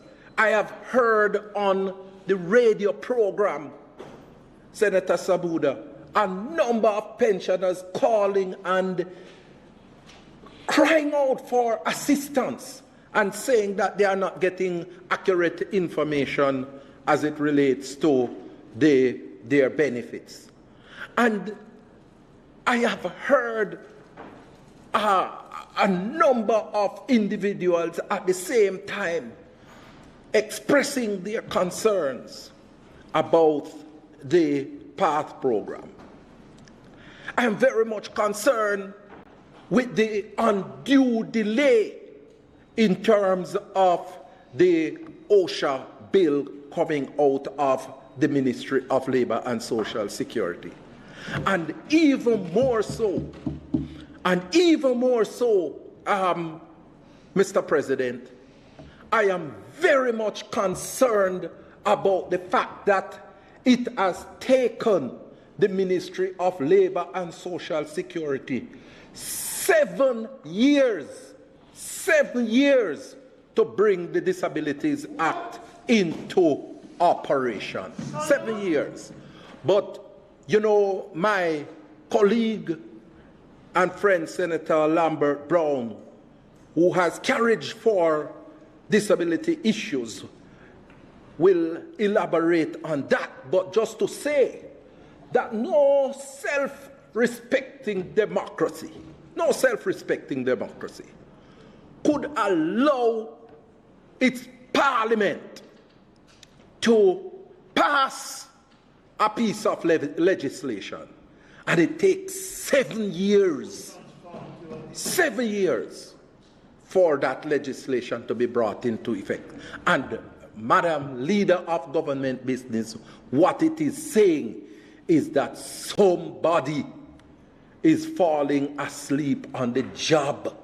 And Minister, I remember clearly, and you should bear some interest in it, because during the debate in September last year, you were the person that the journalists asked the question about the Disabilities Act. So I need not say anything more about that.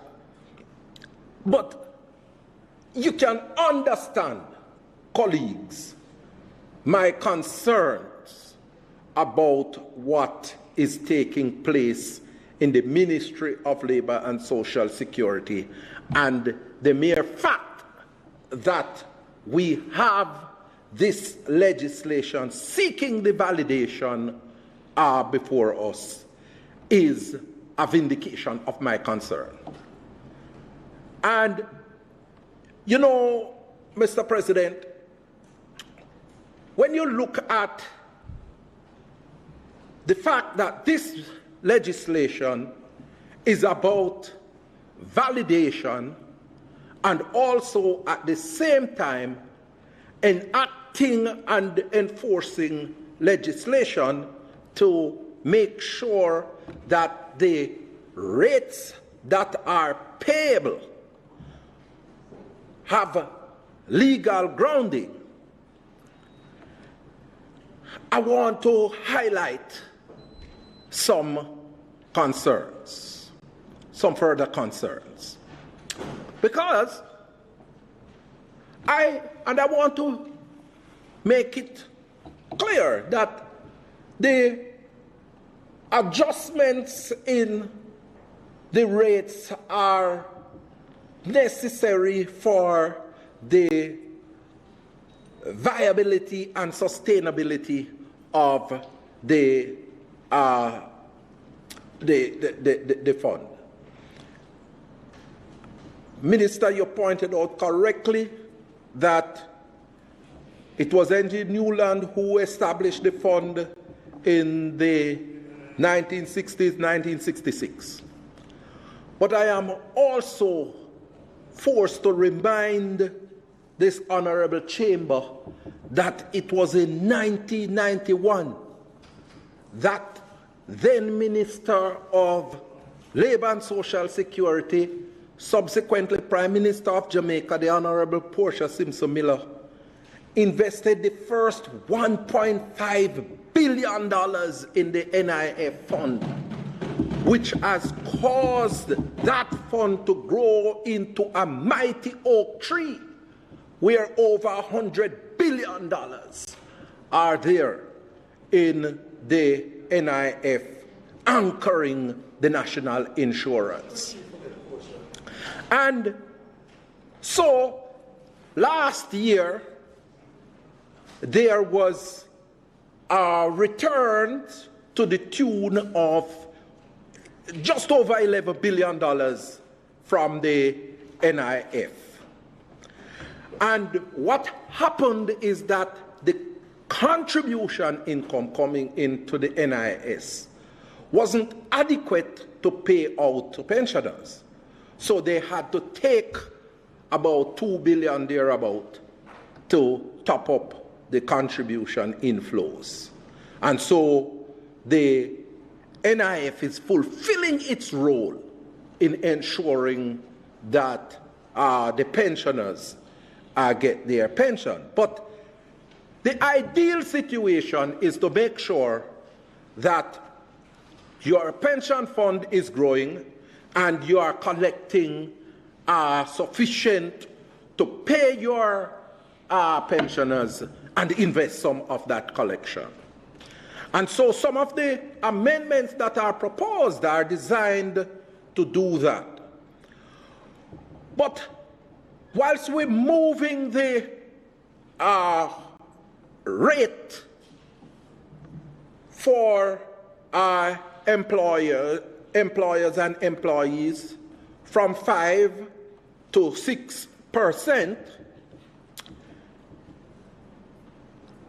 and at the same time increasing the insurable wage ceiling, moving it from 1.5 to 3 million starting this year to 5 million next year. This is where, Senator Gale, my concern comes into effect. Because we have a situation where the Minister of Finance, in his hubris utterances, has put forward 2.5%, Senator Bunting, take it or leave it, 2.5% to the public sector workers, take it or leave it. And at the same time, there is that 2.5%.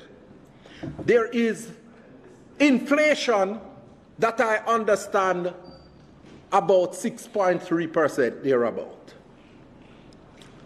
And at the same time, there is going to be a further increase in another pension, government pension, contribution pension, for some of the public sector workers. When you do the mathematical calculation, Senator Crawford, You can do the maths. you realize that it is well over 9%. So they're making a loss. So they are coming out worse off than before. The question that I want to ask is this the prosperity that the people voted for in 2016 and 2020? A situation where they are worse off, they are going to be worse off as a result of the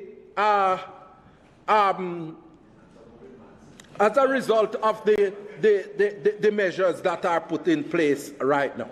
Because, you know, I tell you, you know, some people are better off sticking to talking rather than mathematical calculation. Because definitely, if it is that you end up with 9% in terms, right, and you only get 2.5. So your net 6.5. 6.5. Oh my God, you're already out. Minus. Yeah. It's negative. Yeah. Negative. Right? So they are going to be ending up worse off than before. And so, you know, I have to make a plea. I have to make a plea in light of this situation. Because this year, you know, has been a difficult year for all of us. Anyone who has said that they have not felt the pinch as a result of the COVID-19 pandemic, I want you to carry that person to me so that I can get a thorough understanding of what they have done to not feel the pinch. So I recognize, you know, last week, Mr. President, I was at a particular location, and a gentleman, you know, he was there watching my vehicle for the time that I was at the particular location. So when I came back, when I came back, but we saw you. When I came back, I gave him $500, and he was beaming. Watch. Yes. You're not listening keenly enough, Senator Gill. He was watching the vehicle, and so I gave him $500. And you know, whilst he was there, he was beaming it with joy and saying, boy, you know, he's going to be using that $500 to buy some food for 2 days. 2 days. $500 for 2 days. And I immediately start to run through my mind, how is it that one, he's going to take $500 to buy food to serve him for 2 days? And I really understood the extent of the pressures that individuals are experiencing out there. And that is why, Mr. President, I want to make an appeal to the government. I recognize that the rates in terms of the contribution rates have been made, and those have started collecting already based on the adjusted rate of 6%. But I'm appealing, Mr. President, for the government to hold the increase in the insurable wage ceiling for this year. Hold it for this year. And instead of moving to the $3 million threshold, go for compliance, Senator Samuda. There are a number of individuals out there who have collected pension contributions from employees and have not handed them over to the government. We need to go for those individuals and make sure that they hand over that money to the government, because it is the workers' money and they have to hand it over. And I believe that if the ministry should adopt that approach in terms of intensifying that compliance mechanism, and also simultaneously moving for widening the net to get more individuals to contribute to the NIS, we will see an increase, and that would augment some of the increases that would have resulted as a result of the increase in the insurable wage ceiling for this year. But such an approach, Minister, would have to be backed up by an intense public education campaign. And the NIS Act gives the Minister of Labor and Social Security the authority to use funds for the active promotion of the national insurance scheme. So any effort by the minister to engage in a public education campaign is supported in law. And so a consistent, I'm not talking any 1 week, 2 week campaign, because one of the things that I don't like about government, Senator Samuda, and when I talk about government, I'm talking about your side, my side, your side, my side.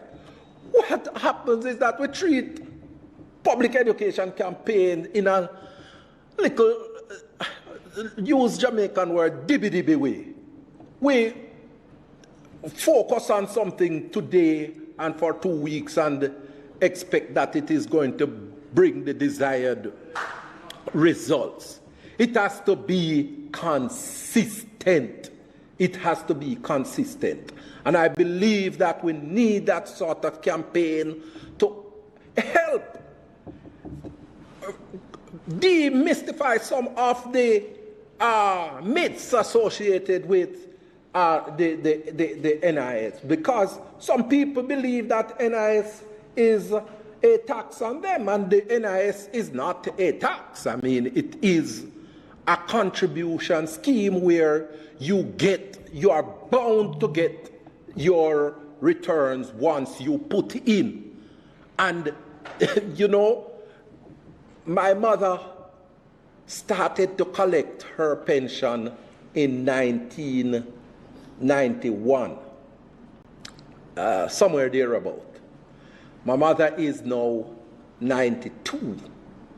And I tell you, my mother has gotten far more out of the NIS than she has put in her contribution years. So it is benefiting individuals in a significant way. But I think that people don't understand sufficiently about the NIF, and there needs to be that ongoing public education campaign. And I believe that if we engage in that public education campaign, especially during this financial year, when I am putting forward the suggestion for a stay on the increase in the insurable wage ceiling from 1.5 million to 3 million, I believe that we would see an active increase in the contributions to the fund. And so, Madam Leader of Government Business, I hope that the government will act upon the suggestion, because we know what is happening out there, and we know that individuals are feeling the pinch, and we know that individuals are under the pressure. And I would like to see us do what we can to assist those individuals as we struggle to come out of this pandemic, as the UN slogan say, stronger and better and stronger in the future. So, Mr. President, I am very much sympathetic to the cause of the government in terms of the validation, but I also want, Minister, as you seek to get our support on this side, to make sure that you find out who fell asleep on the job in the Ministry of Labor and Social Security. Because if I can see that somebody fall asleep, you will see it too. May it please you, Mr. President.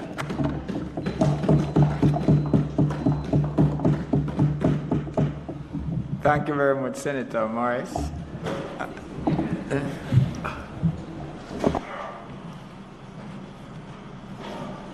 And we'll now have Senator Gale.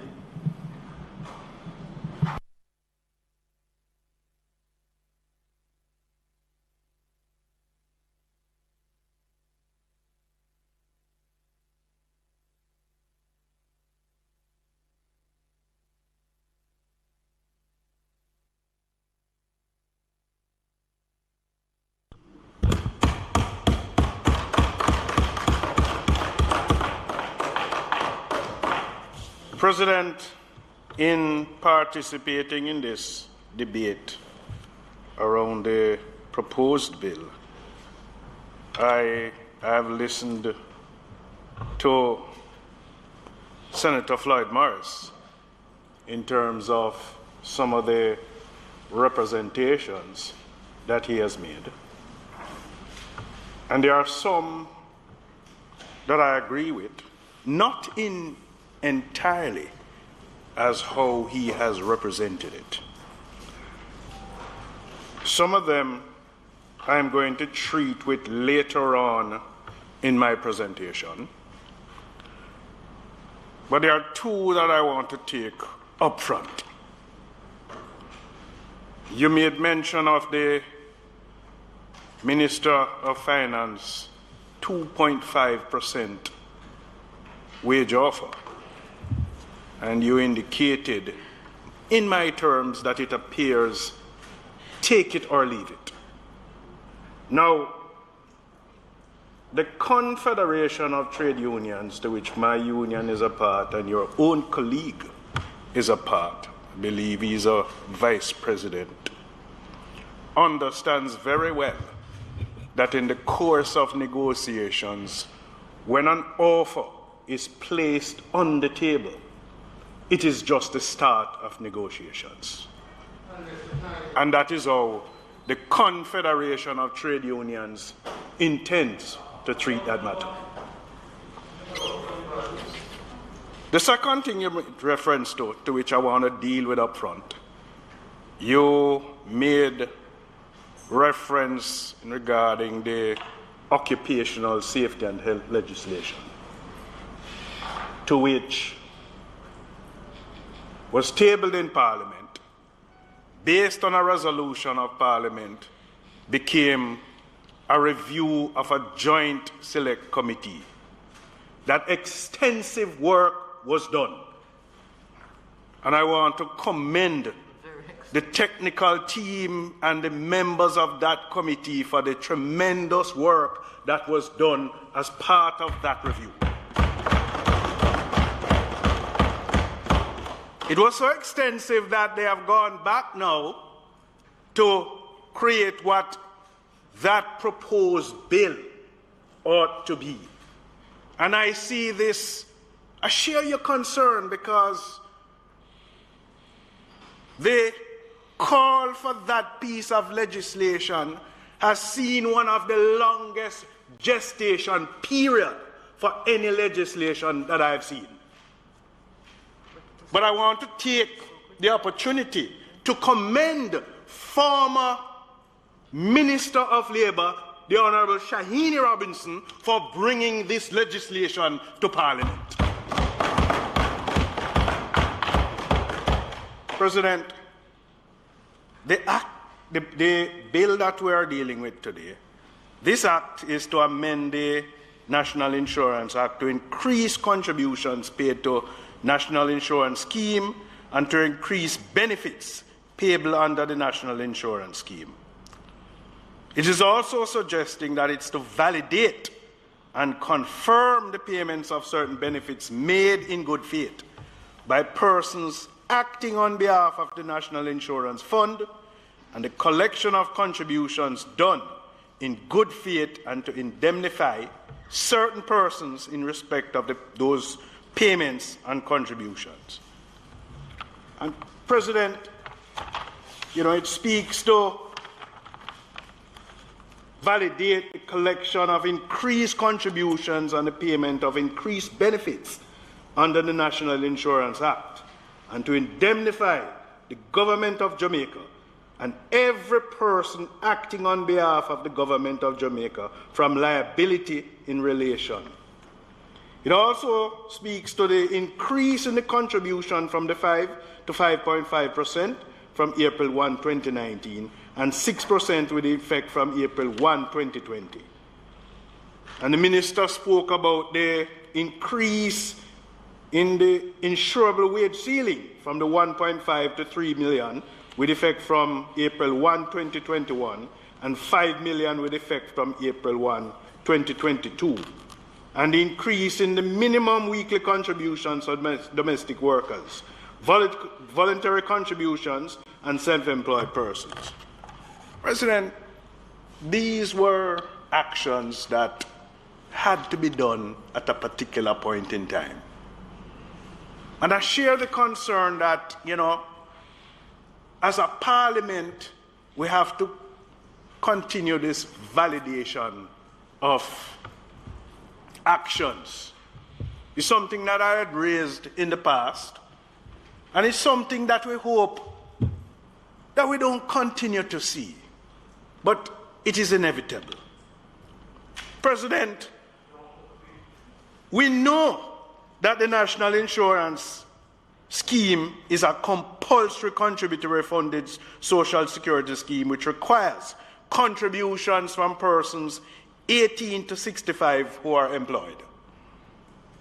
It was designed, sir, to meet the International Labour Organization's social security coverage for all workers. And let me use this opportunity to mention and recognize former trustee of the Bustamante Industrial Trade Union, the Honorable Lyndon G. Newland, who was instrumental in the establishment on April 4th, 1966. It came from the BITU.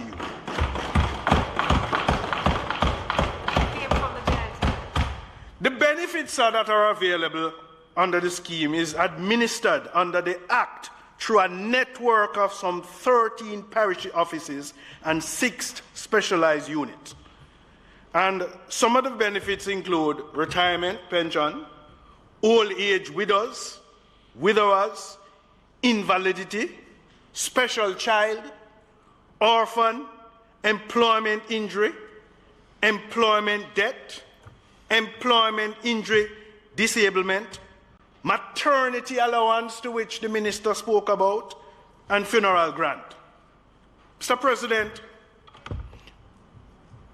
much was said by Senator Morris around what he considered some shortcomings by the Ministry of Labour.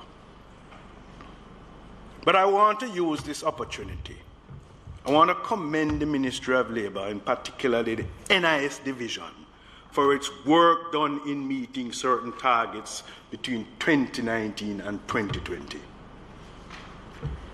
You spoke about the education campaign. Well, there was an increase in the public awareness. It conducted some 1,500 public education sessions. In terms of electronic payments for all benefits, it dispersed electronically to 27,000 pensioners by direct deposits. President, there was an increase in the number of persons registered.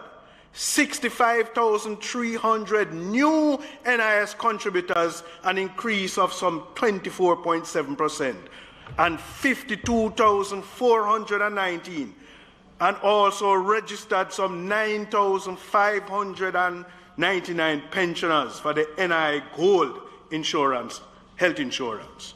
President, in fulfilling the NIS benefit obligations, it disbursed 619 million in NI Gold benefits and some 20.39 billion for all other benefits. There was an increase in contributions collected by 40%, the 20 billion in contributions and 1.26 billion in outstanding contributions from delinquent employers. Mr. President, we must commend work where work was done.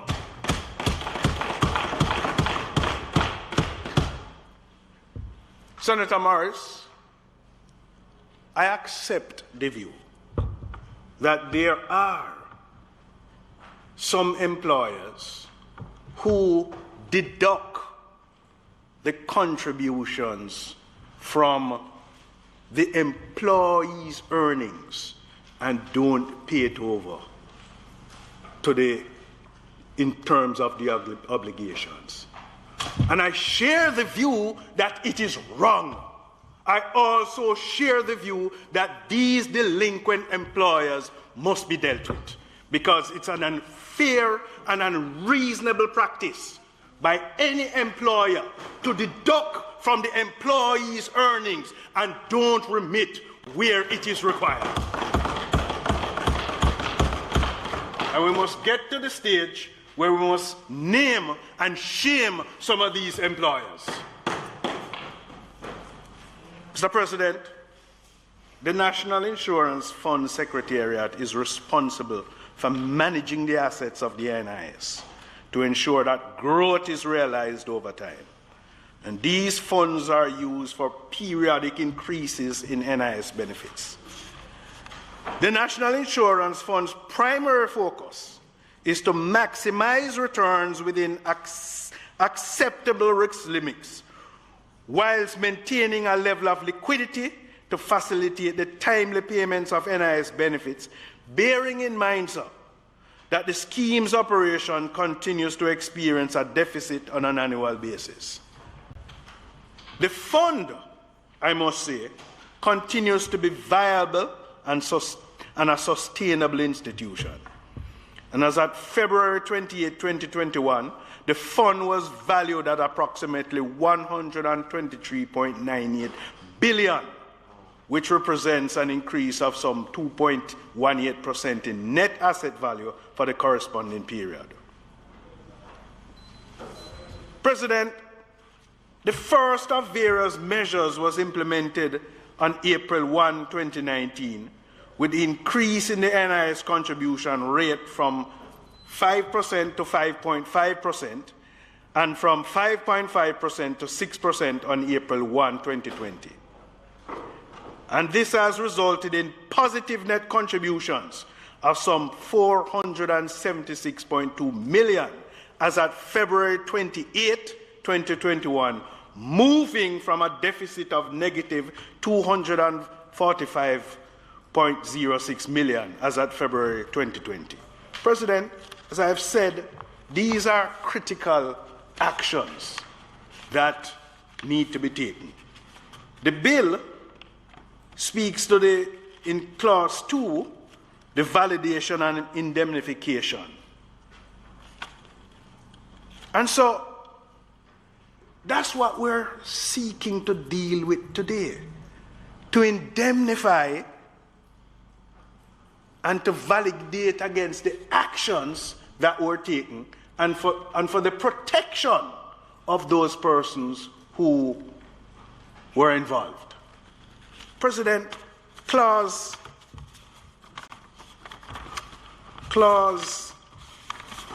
7, I believe, 7, the exemption from liability for an offense. And this section applies to any contribution due to be paid on or before the date of commencement of the act. And it assumes, President, that a number of employers, based on the instruct, would have collected contributions of the increased amount and paid over. And this act, this bill today, is seeking to protect those employers. President, whilst we speak about the NIS and the reasons for that legislation and the provision of those benefits, I recall a sitting of the Senate on the 30th of April, a ministry paper dated April 17, 2021, would have been laid before this Senate dealing with social pension program. It defined social pensions as a non-contributory cash income from the state given to older persons. It also suggests that these types of pensions may be universal and given to all older persons regardless of their socio-economic status, or may be targeted to the poor and conditional on the level of income. Mr. President, it recognizes that while participation in the national insurance scheme is mandatory, about half of the employed labor force are only active contributors. And that's a major challenge that we have. When you look at the entire labor force, only approximately half are contributors to the national insurance scheme. And similarly, only half of the population of 65 years and over are in receipt of an NIS pension. Mr. President, this is something that we need to address in terms of the increase, not only to support the viability of the fund, but also to ensure that the population is not dependent on the state at a certain time when they are most vulnerable, and that they can partake in the benefit. And so, the situation is to increase the number of persons in the labor force to become contributors. Senator Morris, you spoke about it. In terms of widening the gap. And we must get to a situation where one of the concerns that I've raised in this parliament is where, as a country, there's a promotion, an unfortunate promotion of a fixed-term contract type of policy arrangement in terms of employment that prohibits, in instances where these employees, the deductions can be made and the contribution made to the fund. Because in a lot of instances, Mr. President, you have situations where, as part of the quote-unquote employed labor force, these critical deductions are not made. And so it is the anticipation, not only in the National Housing Trust, but the NIS, it's the anticipation that these workers have to make arrangements to make their own contribution, and it is not backed, not supported by the employer's contribution. This is something that we have to deal with. We also have to get to the stage where if we are going to widen the net, if we are going to expand the pool of those that contribute, we must make way for the informal sector to be part of the contribution. The taximan, the vendors, the market vendors, the security guards. While it's not an informal sector, a lot of them are out of the scope. And at the end of the day, the state has a fundamental responsibility in the protection of its citizens. President, Jamaica, like many other countries, has an aging population and an increasing life expectancy. And there can be serious implications of those at an old age or retirement without savings, without investment, without family support, or don't have any income stream to deal with their daily commitments. Based on those concerns, President, the Cabinet has given approval for the implementation of this social pension program by the Ministry of Labour and Social Security. And it is my understanding that this new social pension program will begin by targeting the elderly population aged 75 years and over. Mr. President, I want to commend the government for embarking on that approach. President, this social protection strategy by the government clearly demonstrates a concept in my mind of social protection, that the state has a moral and social obligation to guarantee a minimum level of social protection for all it gives consideration to the provision of safety net, also for the most vulnerable. It's my understanding. Mr. President. Well, you really frightened me a while ago. Mr. President, the time being 1:20, might the Senate be permitted to sit beyond 1:30 to complete the business of the day? The question is that the time being 1:20, the Senate be allowed to sit beyond 1:30 to complete the business of the day. Those in favor? Aye. Those against? The ayes have it. Continue. Thank you, President. It is also my understanding, sir, that under this social pension program, payments will be made bi-monthly, 2 months intervals, via direct deposit to the beneficiary's means as approved by the ministry. And the benefit payments will commence on July 15, 2021. President, I think this is good. I think it is commendable. I think it supports and complements the scheme for those who are not part of the scheme.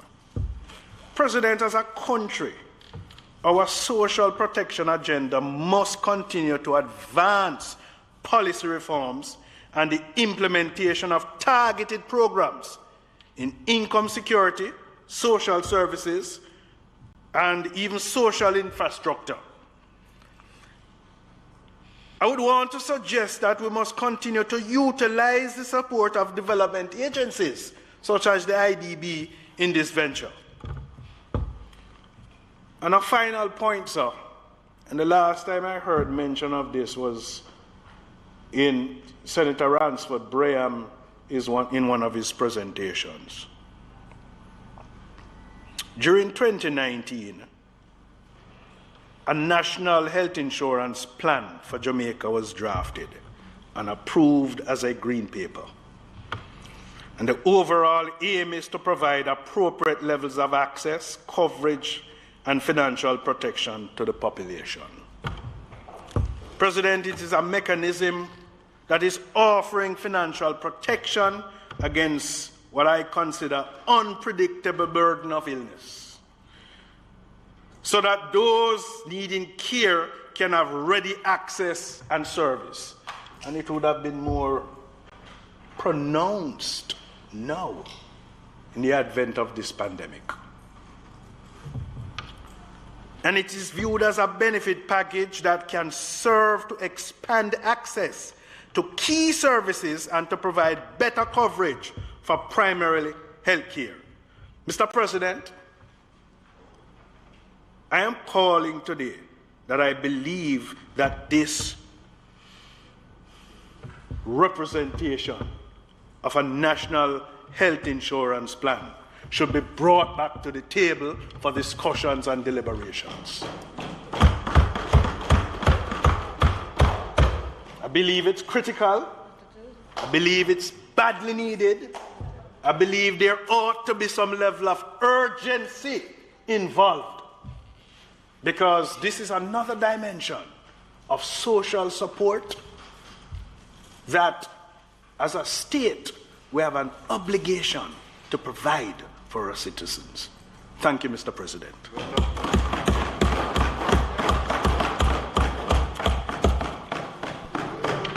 Thank you very much, Senator Gale.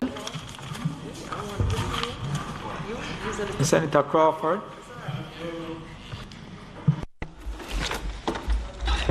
Thank you, Mr. President. I was almost convinced that we could welcome Senator Gale on this side.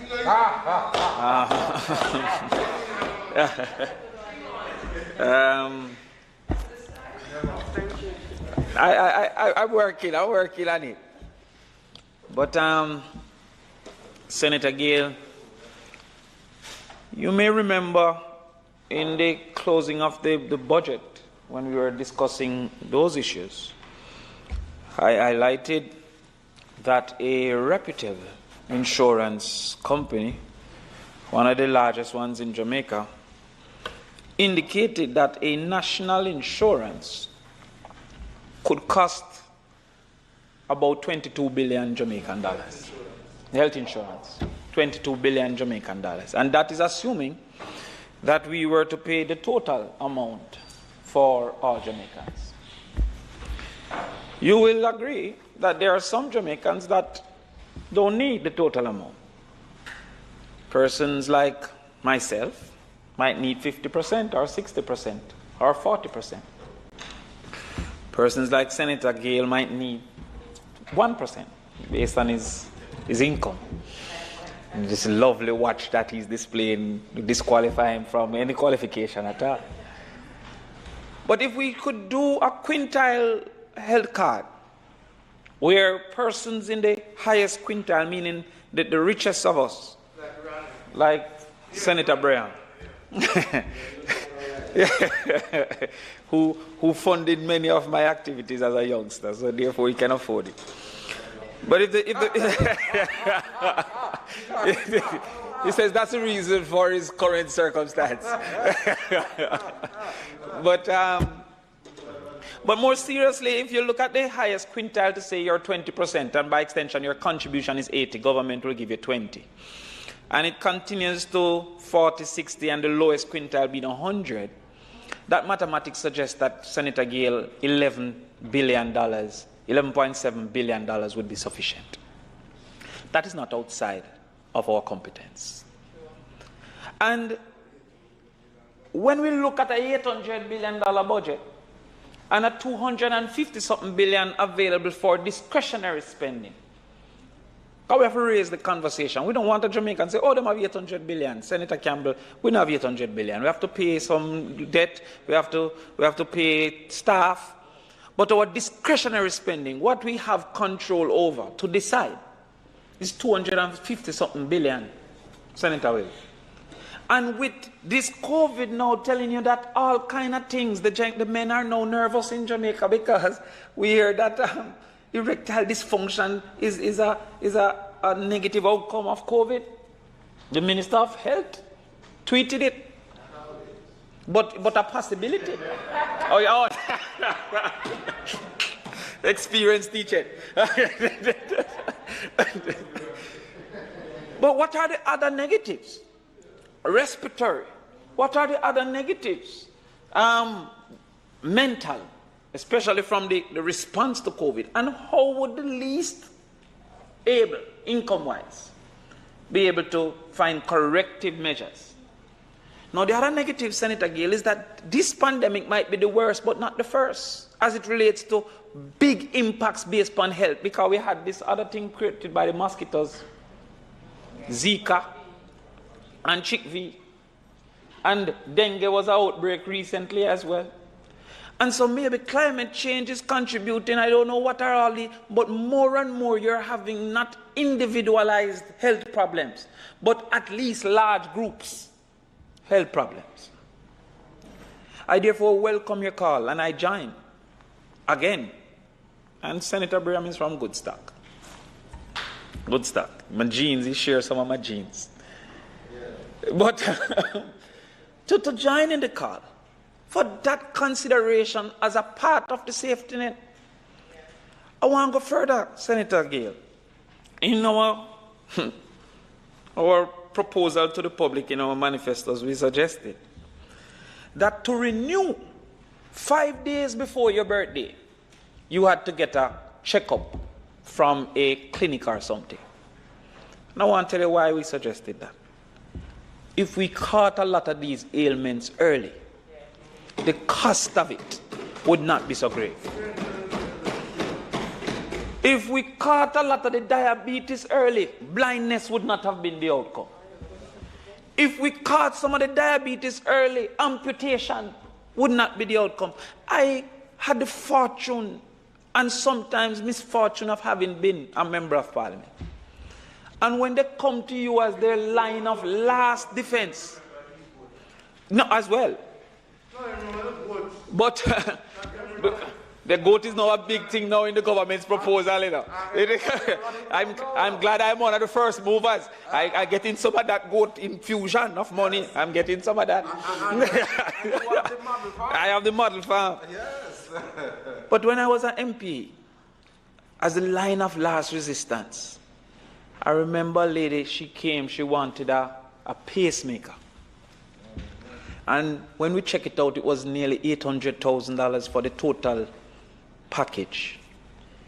I had 15 million in totality. That is less than $1 million, or a little bit over $1 million a month. And fees had to come out of that. And you don't want to be in that chair, knowing she had no one else to go to, but also knowing that there is no way you could give one person 800,000 out of basically 12 million went after fees. And that 12 million wasn't monthly. That 12 million was for the year. And sometimes when Jamaicans come and them cuss you as a politician and you mean and you this, they don't know the circumstances and the realities that you face. Senator Campbell, you had the experience. But when you're at the office day, you will have 14, 15 people out there for funeral. And you look and say to yourself, on this office day, which is once a week, I can go no more than 400,000. And not for funeral, for everything. And across the road is 30 of them waiting for food. This is the reality that we're facing in this country. And so sometime when a man see you get great quick as a win, he don't know that every problem is your problem. He don't know sometime after saying no, how you feel when you go home. And how sometime, because it have to be no, you have to take out your own money. Your own resources sometimes to rectify what you had to say from a policy standpoint. And so, one of my dreams is that we may relook at what the circumstances are when we speak about intervention. You know, Senator Webby, one of the circumstances for pension that we face in Jamaica that many other countries don't face to the same level is the fact that very few of our people own homes. You see, the way the mortgage is organized, at the point of pension, you should own your home. You no longer have the mortgage. The bank set it up so that you finish paying the mortgage when you go into retirement. So therefore, you don't have that cost. However, with so few of us owning homes, we have rental into perpetuity. So there is almost no reduction in cost at 65, because that portion for housing, which was once mortgage for those who own homes, is still rent for those who don't. And so what an elderly person need as a percent of their income is almost 100%. Because him still need housing, which I think in its design, pension assumed you no longer needed that cost because your mortgage. And even some benefit from maybe being able to rent out a little room and stuff like that. People like me, thank the Lord now, have a mortgage. But many, many Jamaicans don't. They live on rent even at 90. Even some of those who are and if it's not squatting. And that's one of the reasons why squatting is almost seen as a necessary evil by some people. That is one of the reasons. Now when we look again, and I don't agree with everything Minister Tufton do. Minister Tufton and I used to lecture together at UA, the same course. But his, what would I say now, his initiative of healthy living as a part of the Ministry of Health, it's now called wellness, is a necessary initiative. I don't agree with the way that he did it with the Jamaica move. I think that Jamaica move has not achieved the goals. But there's so many older people. Sorry? No. We don't have vibes today where we just don't want. We don't get no trouble today. We don't get no trouble today. And I see him on the internet now, he's running every day, he's doing his thing, he's seeking to encourage. Now, one of the realities of a person of influence is to seek to act as I say. And he might do that. He might run, he might jog, but you see, diabetes cost in old age. Many Jamaicans. Hypertension cost in old age. Many Jamaicans. And the inability to save before old age, because of health costs, many Jamaicans. So when we look at the fact that the systematic problems of how we eat, because we eat for a belly full, we don't eat for nutrients. When I hear you say we need education, one of the education that we need is for people to eat for the nutrients of the meal. We eat for how it makes we feel. My belly full. That's why one of the most healthy meat out there is the goat. One of the most healthy. But when Minister Clark talk about flour, it disappointed my conscience, because many Jamaicans consuming flour, not recognizing that the nutritional value. What is the nutritional value of dumpling and butter that we celebrate in this country? We celebrate, dumpling and butter, me feel good. Dumpling must go. No. What's the nutritional value? Dumpling must go. No. But the reason why many eat for bellyful is their inability to afford nutrients. And we haven't taken the time to try and make a cookbook. And maybe Grace and them people need to come together to say this is a $300 nutritious meal. Huh? And to put it together from a government standpoint. At the different, like KSAC, for example, based on what's available in Kingston, St. Mary Parish Council, Senator based on what's available in St. Mary. Senator Crawford, sorry to interrupt you. You know, I was out. What bill you talking about? We will come to that soon. We are talking about the NIS bill. Oh. And we're talking about some of the contributors. I wondered if the Senate had moved on to something else. No, well, what happens, you see, sometime, He was out a while. Sometimes you have to carry them along, you know, Senator. The current NIS is 3,400 per fortnight, Mr. President. That 3,400 per fortnight, fact check. I see everybody over there nodding. No, the ability to be sufficient is impacted by what we're handling, what we're dealing with. If they never had rent, maybe 3,400 is sufficient, Senator Samuda. But the fact that we have rent, mean it not sufficient. If we never have high health costs, in particular medicine, maybe it would have been sufficient. But that high health costs make it insufficient. If our family structures never cause for granny fear, take care of the picnic, because fathers are often not available, maybe 3,400 would be sufficient. But our family structures and our demand upon the elderly to become the parent, these are things where if we not talk about these things, you know, we have put policy in a void. And the policies then cannot fit because of our circumstance. That is why we spoke about food insecurity. And many of our elderly people are incapable to buy food. And so what I wonder to myself, Senator Campbell, could we look at transferring the pension requirement to being, and this is not the PMP's opinion, so I don't want to see in the paper tomorrow PMP says, right? Because this one might be laughed at, but enough laugh, me always a laugh last in the last couple of years. If we said 3% of GCT was going to go towards a national pension, that would be $28 billion approximately currently. And not focus on either volunteer if in our work or salary, because now, you know, with many Jamaicans depending on muscle for work, machines are replacing muscle.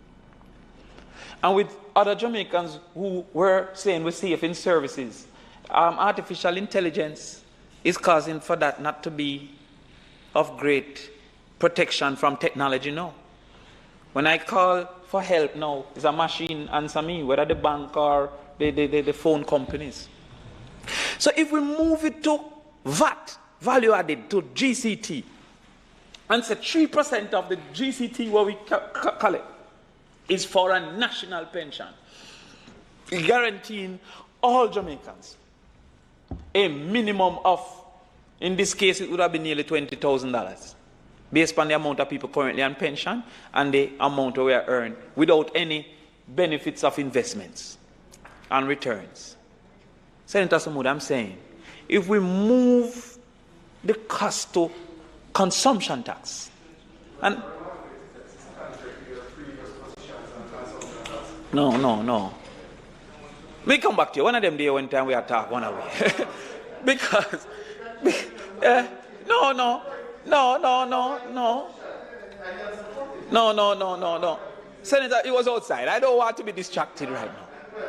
I'm saying that if we are making it mandatory for those who are employed, we have equally found that those unemployment and thing is on the rise. But we have found that the Jamaican people don't seem to find it an important thing to do on average. Many is resistant to the NIS. And that's one of the reasons why Senator Morris has been calling for training. Right? So many describe it as SIN. Right? So therefore, we find that, what I'm calling now when they don't want the vaccine, that they have vaccine what? Hesitancy. Many have pension hesitancy. We have also found that they say less than 20% of us have a pension. Senator Gale said we have an aging population. All of those maths are coming together at us. If we should say, you know, everybody pay consumption tax, GCT, this, that, everybody pay consumption tax. If we make 3% of it, the maths is saying $28 billion will be available. Because with a reduction of 1.5%, The newspaper said that was 14 point something billion dollars. So there's some just multiply it by 2 and said 28 billion will be available. We not put in investment and returns from investment from that inflow. I think that we could then now, right, say to ourselves that because everybody contributed, everybody can get. Bigger actuarial scientists can look at it. But I'm saying these fringe things, not solving the big problems that we have. Half of our people don't benefit from this bill that is in front of us because they don't get NIS. And they don't get NIS because they don't pay it. Half. That's what Senator Gale said. So what may I say, Mr. President, is that what we have now don't fit our circumstances, don't fit our rent after 65, don't fit our high health costs based on what non-communicable diseases, and don't fit the food insecurity that our people are facing. And so I'm hoping that in addition, we will see soon, more than later, a review of how we look at the NIS and how we collect from the NIS. In closing, I also want to join Senator Floyd Morris to ask for a deferral based on the circumstances being faced. 130,000 people said that they lost their jobs. Another almost 100,000 said that they have reductions in salaries based on either, like for example, the hotel people now are working less hours. There's some other people who their companies have asked them to take a pay cut so that they can keep everybody else. And so therefore, not only, Senator Morris, is there going to be just a small amount for the increase from the ministry, for the public sector. There are others within the private sector that have been taking a pay cut requested by their entities. There are others that have taken a pay cut because of the realities being faced by their entities. And so therefore, a cost increase at this time might be a difficult thing within the context of where we are with COVID. I too am confident of recovery.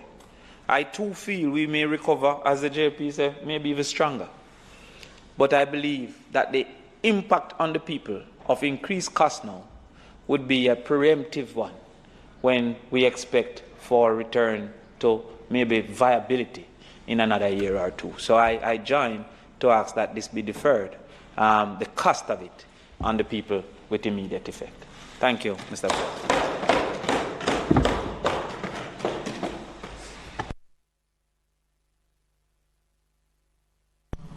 Thank you, Senator Crawford. Thank you, Senator Crawford.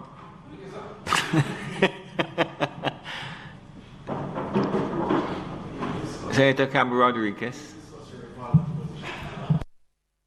Thank you, Mr. President.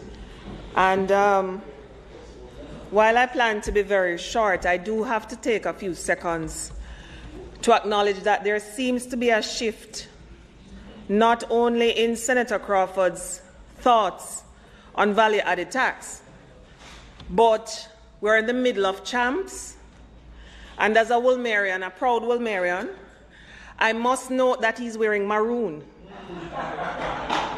And as such, it must mean that, you know, so I welcome you, Age Kwadagis, Senator Crawford. Mr. President, I rise in support of this act, which will amend the National Insurance Act. When passed, there will be validation and confirmation of the payment of certain benefits and the collection of contributions made in good faith. This bill will also indemnify certain persons in respect of these payments and contributions. The question may be asked as to why I'm repeating what is outlined in the first paragraph of the bill and also mentioned by further speakers. Some may think it is because I'm relatively new to the chamber and as such say in their minds, bear with her. But Mr. President, it is neither my newness or any such reason that has prompted me to outline the purpose of the bill once again.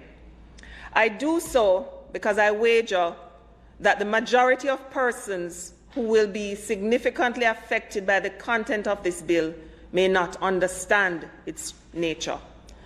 We sit here on an almost weekly basis and do some substantive work for ourselves and the people of this country, but I'm not sure the work is always understood.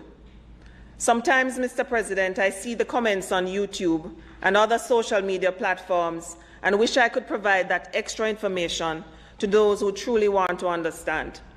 Mr. President, with your permission, I want to say thank you to all the PBCJ viewers on YouTube or cable who watch us live because they want to know about the parliamentary matters of our country.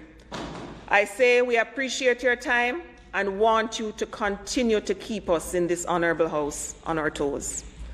Mr. President, this bill was first taken in the other place by Minister Karl Samuda on March 30th, 2021, and then again on May 5th, 2021.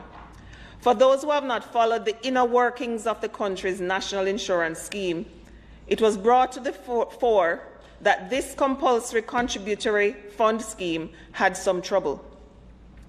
As pointed out by the Minister of Labour, and again by the Leader of Government Business here a few minutes ago, it was an actuarial audit done which showed that if not dealt with proactively, the cash flow from the scheme would have a negative cash flow by 2025 and be depleted by 2033.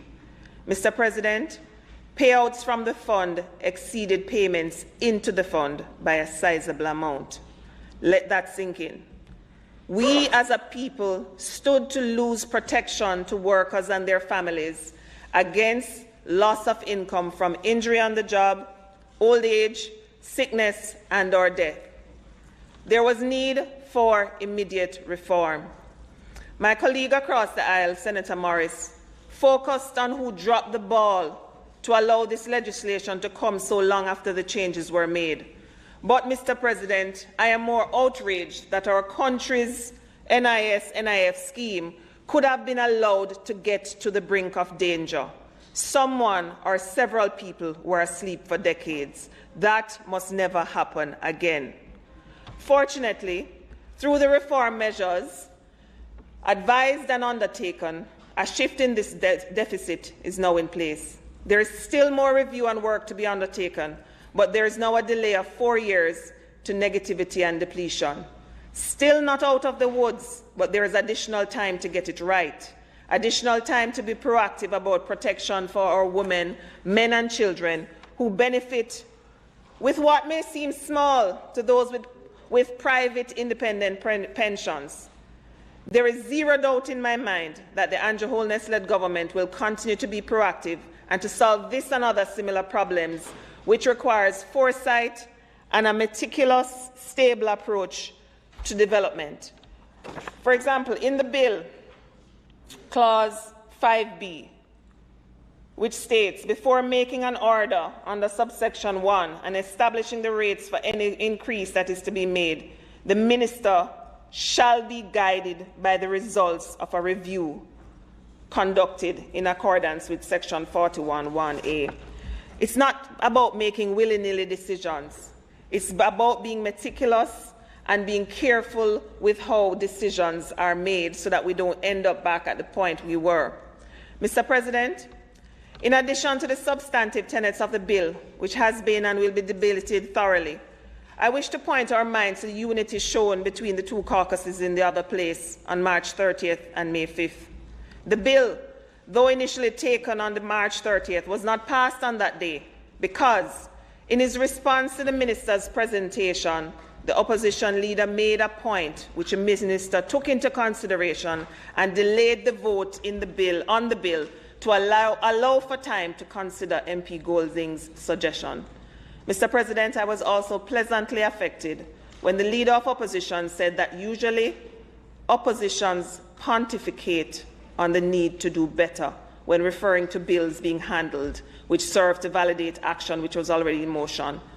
But he recognized that the time spent to complain that it wasn't done right was not as important as the need to fix the problem. These are two examples of working together for the benefit of Jamaicans rather than pontificating and throwing blame, which is part of what Jamaica needs more than anything else right now. I truly wish we could see more of this kind of teamwork for our nation. This beautiful island of the most dynamic people needs us to work together at every opportunity instead of what sometimes currently happens.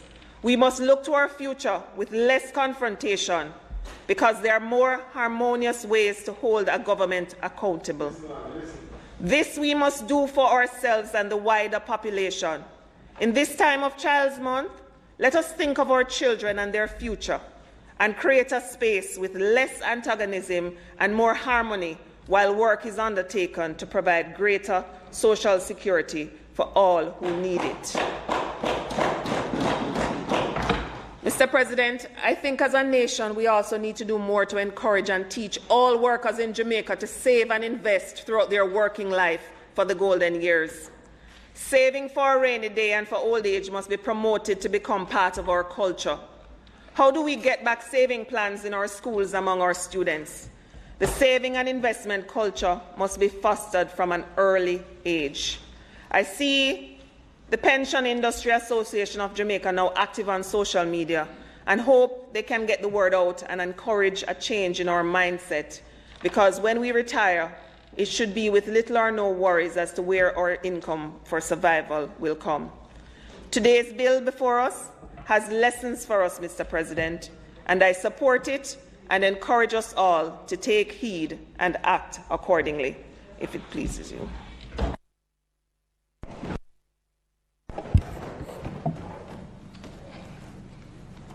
Senator Rodriguez Campbell, thank you very much.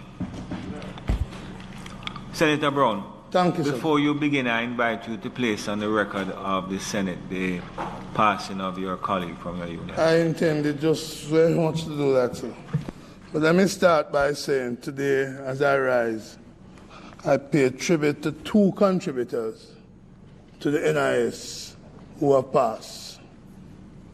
On Tuesday, a colleague of mine who is still a contributor to the NIS, Muriel Johnson, who was between 1973 and 2006 the General Secretary of the UAW. She became second vice president in 2006 when I replaced Trevor Monroe as the president. She passed. She served the working class for 49 years as a union delegate and as a senior officer. She became, and Cavan is not here, she became the second female general secretary of any trade union behind Enid Nelson of the BITU. And may our soul rest in peace. The other person... I'm sorry, and we could ask the clerk to write the appropriate message. I appreciate that, and I'll give the detail.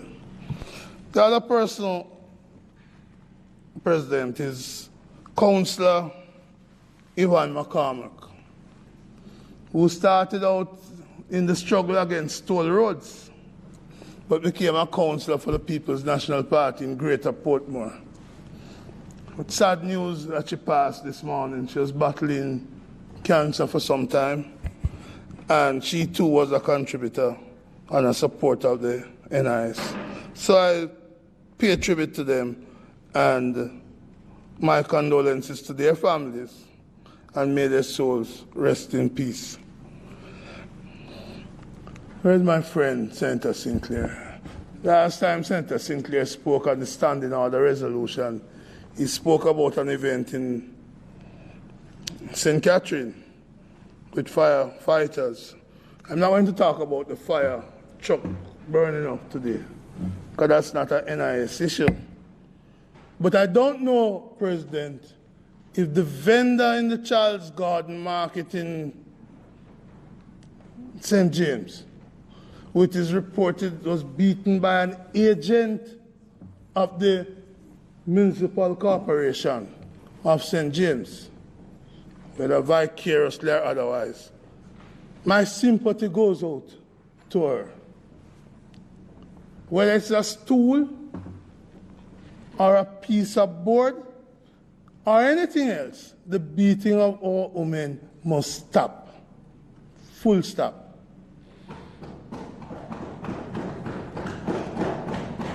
Yesterday I wore black in solidarity with those who were protesting gender-based violence. And since I'm talking about women, let me connect that with this bill. I note how easy it is, Senator Rodriguez Campbell, to talk about your side and then to say, well, you guys mustn't be critical. I'd have loved to have heard from your side some praise for the most honorable Portia Lucretia Simpson for the tremendous work she did as Minister of Labour in promoting the NIS, ensuring pensioners got increased, ensuring that the National Insurance Fund was secure by the establishment of a board, even doing that in conflict with her cabinet. She stood on principle to get the cabinet to approve the board and the supervision of the fund. I remember, Mr. President, there are times in the Ministry of Labour she called me when there's a need to increase the contribution, and she was under pressure to do it by a certain deadline. And I worked with her, with Gresford Smith and others in the ministry to get it done. So I know the contribution that Portia Simpson Miller made to this NIS. And I'll never forget, Senator Golden is not here, but I'll never forget that when she sought to take some funds from the National Insurance Fund to invest it in small business, to grow small business, to encourage small business members to become part of the National Insurance Scheme for their employees and themselves, and to bring a return on investment, there was a politician who got up and said, take your sticky fingers off poor people money. So you see, Senator Rodriguez Campbell, let's take the mote out of our own eyes, because that sticky finger comment was disingenuous. And you know what is worse? The minister who came after her, Colonel Charles, took more than she was going to invest in small business and loaned it out to small business. So there are some people, when in opposition, they criticize everything. But when they're in government, they do the very opposite of what they criticize.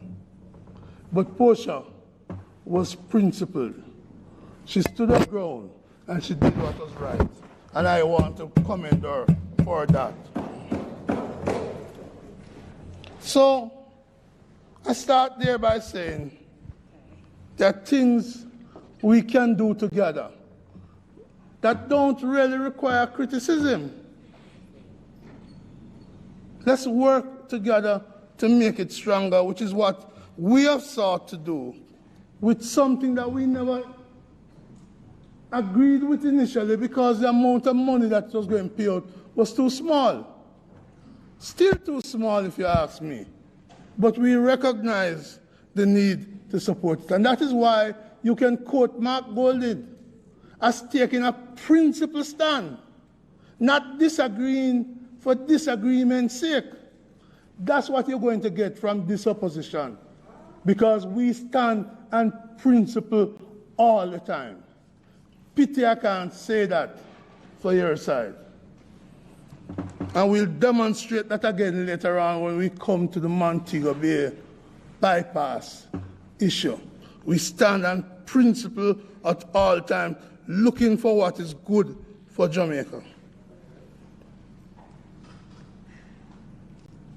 Mr. President, many speakers have said some of what I need to say. I agree with a lot of what my friend Senator Gale has said. He spoke as a true trade unionist. But it's necessary to repeat the need for the cabinet, as I've said before in this Senate, when a decision is taken to do something, it can't just be left for the minutes of the cabinet. There must be an action table. So you take a decision in 2018 to increase contribution, to increase benefit. Then we need now to say who is to do what, when, so the legislative process is kept apace with the cabinet decision. And I recommend that we do it because just recently we had to do your motion, the tobacco industry, for something that was done from the 80s by cabinet but not implemented. My first bill we face in this Senate, Senator Gale, you would recall, because you all call me good faith, that I didn't like it. It was about bauxite arrangement being validated. So this good faith thing that we rely on too often reflect the failure of people to do what is right. And by right, I mean R-I-G-H-T, not W-R-I-G-H-T, because that's not right. Right is wrong if it's a W before it. So we need to deal with the implementation schedule arising from cabinet. We also need to deal with the implementation schedule arising from the Parliament. So I go to the Disability Act, Senator Floyd Morris. This is the most transformative piece of legislation to deal with an important segment of our population. We're talking probably over 400,000 persons in the community with disabilities. And we passed that law in 2014. But there's no provision, no box to tick to say, well, regulations approved, regulations taken to Parliament, legislation implemented. So today, on behalf of the persons with disability, I am calling on the government to set a timeline. Let us bring this in place before independence. Let us bring this act into effect before Independence Day. Let us give the people with disability an independence gift. It can be done, it can be done, and it should be done. And I urge us to end the 7 years of famine, Minister. 7 years of famine for the people with disability. We need to end it. There's no disagreement, Senator Campbell, between that side and this side with the bill. It's a good bill, passed by a PNP government. But the JLP government can bring the regulations. There's nothing saying you must wait until we come back to bring the regulations. We urge you to bring the regulations and put the bill in place before independence this year. We ask that of you. President, Senator Gale spoke about less than 50%. Less than 50% of the labor force contributing to NIS. You know, NIS need to set targets. Is it the security guard company that you need to go after? Where are the people who are not? Is it the wholesale shops? Where are the people not benefiting from the NIS? And put an enforcement team in place to get them on the NIS scheme, which will bring more resources to the fund, allow for greater investment, and improve the life of our people, especially when they reach retirement age. President,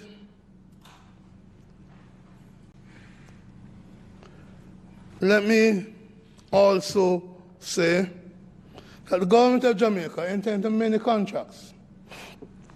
A condition, Senator Gale, of contracts, whether it was a security guard company or some suppliers, is that those companies must be compliant with the NIS and other regulations, other statutory obligations, before they can benefit from a government contract.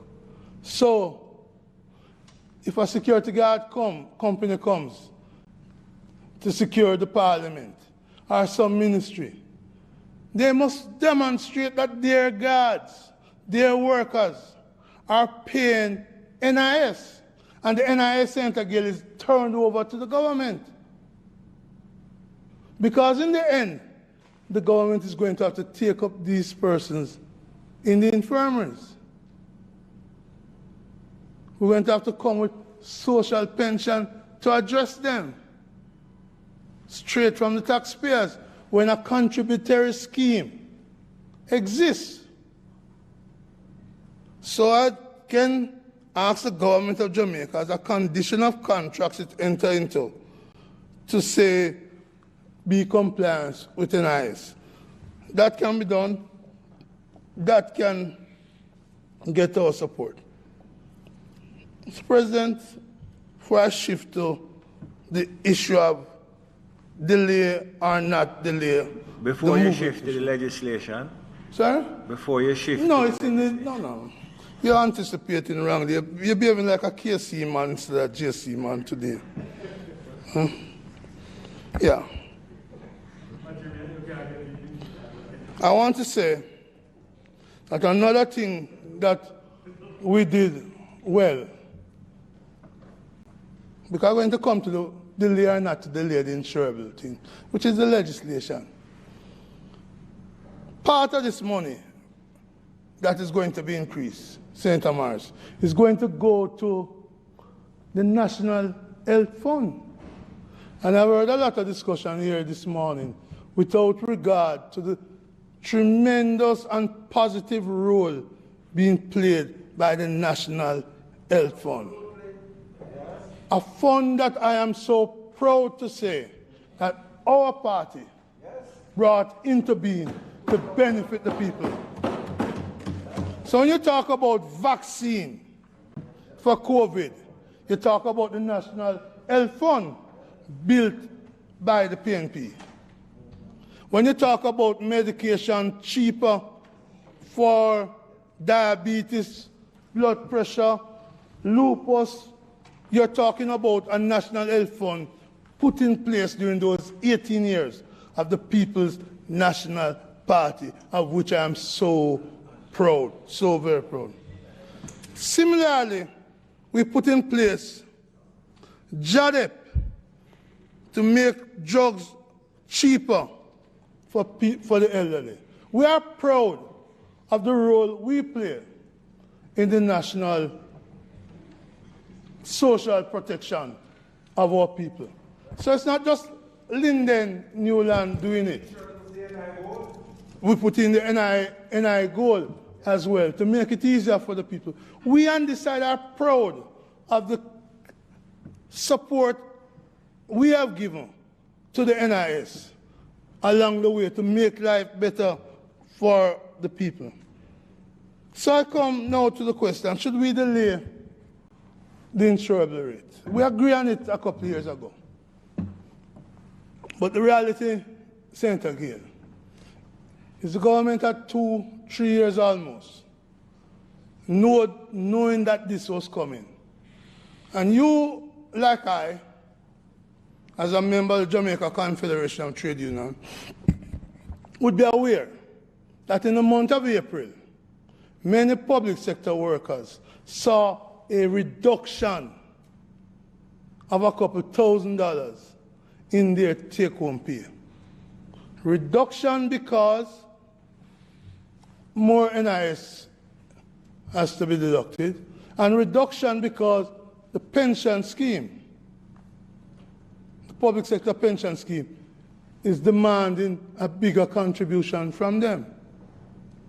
And we would have believed that the government, seeing this coming, seeing the reduction that is likely to happen in the workers' pay, move forward the wage negotiations with the public sector workers. I said it a couple of weeks ago when we debated the budget, that the government had put in $7.7 billion out of the $239 billion for wage increase. So you're going to put on more on the NIS, and I don't have a problem with that, but at least give the workers a pay increase. So the more you're going to take out from them is going to come from them getting more. So Damian is right, Senator Crawford is right, Senator Floyd Morris is right. The workers are in a net position. The workers are facing poverty because of this move. So I'd like to call upon the government to fast track, and I support you, Senator Morris, in the delay of the insurable rate, until the government can fast track the negotiation with the public sector workers, so that the doctors who are owed $200 million now can get paid, that the nurses who are working so hard and who are leaving for a different pasture because they are able to buy more with what they earn abroad. In fact, Mr. President, one report said that more nurses left Jamaica in 1 month this year than all of last year. We can't continue at this rate. We have to pay them better as we draw out more money out of the pay for pension. And therefore, for the firefighters, for the solid waste workers who are collecting the garbage and doing other sanitation, for the police, for the teachers, we need to fast track the negotiation, Senator Gill. Fast track the negotiation. The amount allocated in the budget is a 3% increase. But the minister seems to be saying to some people, as they interpreted it, take it or leave 2.5. I have said before that the 3% is not enough. We can't be drawing out more for pension, more for NIS, because we're leaving those workers in poverty. And that's not the promise you made to them. If I recall, your promise was for prosperity. And that less pay that they're receiving now comes against the background of announcement of flour-based products going up. It comes against the background of Senator Samuda of chicken getting jealous and fly high up too. It comes against the background of gasoline going up, against the background of construction material set to go. It comes against the background of things going higher for the people. So while you're drawing out this NIS, you also set an inflation target of 5% plus or minus 1. So it could be 6%. But you want to pay the workers less than half of inflation. I don't know which trade union can see that as something acceptable. So Senator Morris is onto something when he says, delay this until you work through the payment for the people. And that's what I would recommend, because I believe that's the proper thing to do. Fast track the wage negotiation. If we must spend weekends, Senator Gill, and you and I have done that before, let's spend the weekends. Let's spend the long hours at the Ministry of Finance. But let us get payment soonest to the public sector workers. Because otherwise, a vote for this bill, and I will vote for it, is conscious that things are getting worse for the working people. Worse for the working people. So, I make that plea. I close, President, in saying many years ago, I put a resolution before the Senate calling for discussion, Senator Samuda, and pension, which would, if we had taken it up, would have addressed some of the issue of who will not pay in NIS, or we can urge people to contribute more to a fund for national development, which is what a pension fund would allow for. But somehow, the government side felt it wasn't worthy to be debated. The other paper doesn't have any resolution on it.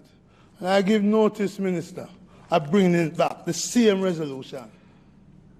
So we may discuss it, because it's in the national good. It's in the national interest. And when I do that, Minister, I want you to understand that is not an attempt by this side to advance anything for this side.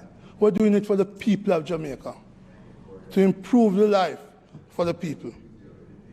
And so, Minister, as you continue to mourn, we will bring the resolution and hope we will debate it.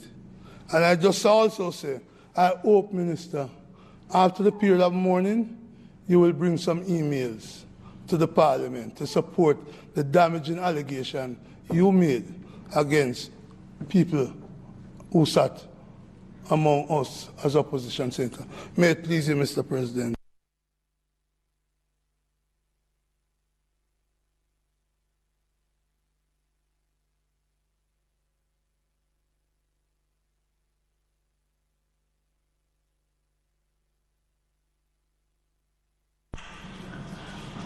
Senator Longmore. Thank you, Senator Brown. Senator Longmore.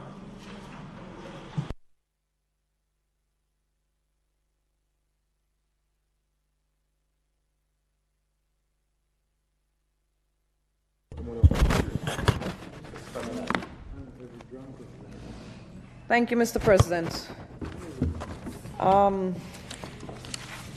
Sorry, I'm just a little bit taken aback by the last statement there.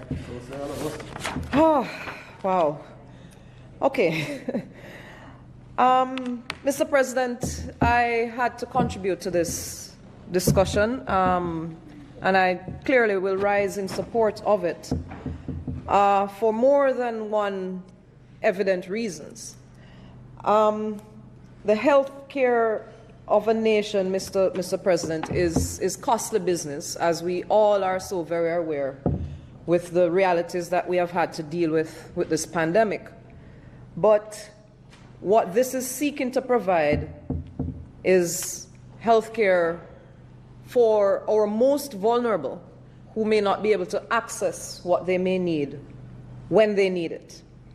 And overall, it is recognized that a national insurance scheme of this nature seeks to improve the resources that may be available to those who may need it, mobilization of said resources, general health equity, reduce cost of critical care, especially when needed, and protecting families and individuals from the financial burdens that come with health care. Now, I will just specifically, I will not be long because I know we have much more to get through, but I just wanted to highlight one or two aspects within the bill that I'm particularly happy to see. One being the insurable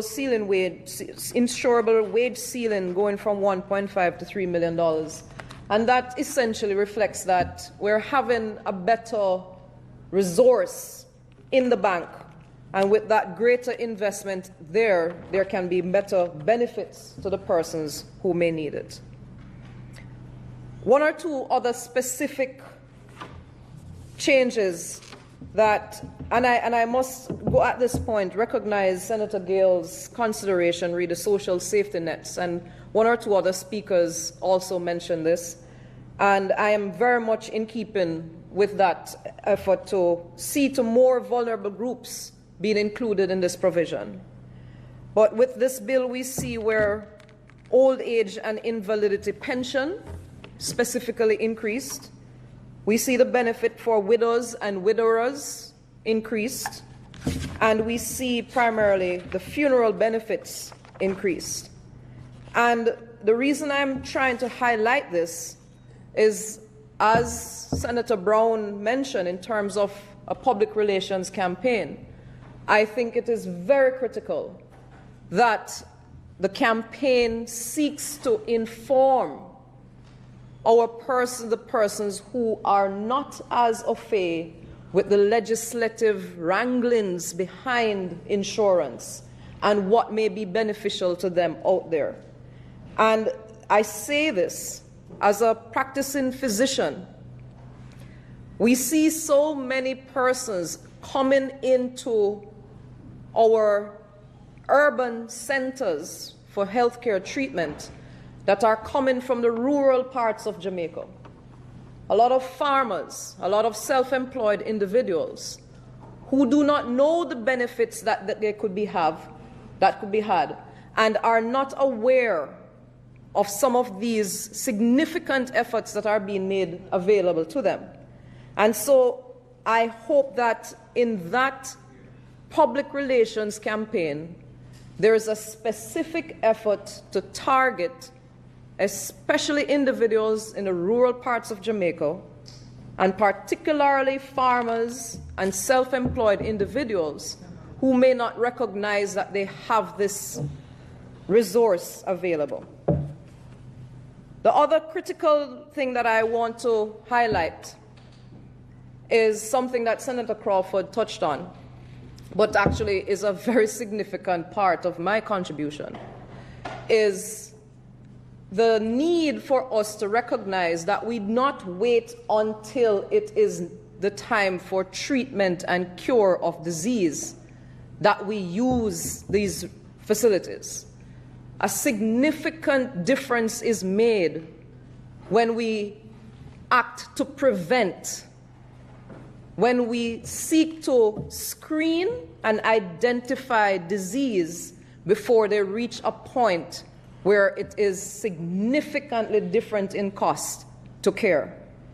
And so I encourage members of the public, I encourage persons who are benefiting from these NIS and pension benefits, that you utilize the resource to screen yourselves for disease and to identify illness before it occurs. Mr. President, I cannot not mention my personal experience with the value of insurance. I think that goes without saying that I probably would not be here speaking now if I did not have good insurance. And I think that it is a very commendable effort, and I have sat here and heard the banter as to who did what, and we recognize that healthcare is not cheap. It is a provision that is very hard to eke out because of the necessities and the complications that may come when someone is ill. But I encourage us to take advantage of the fact that and recognize that in this piece of legislation, this government is attempting and making great effort to provide what many persons in Jamaica are not able to access. And it is critical that they make effort to benefit from these provisions. And with that, Mr. President, I will end my contribution. Thank you.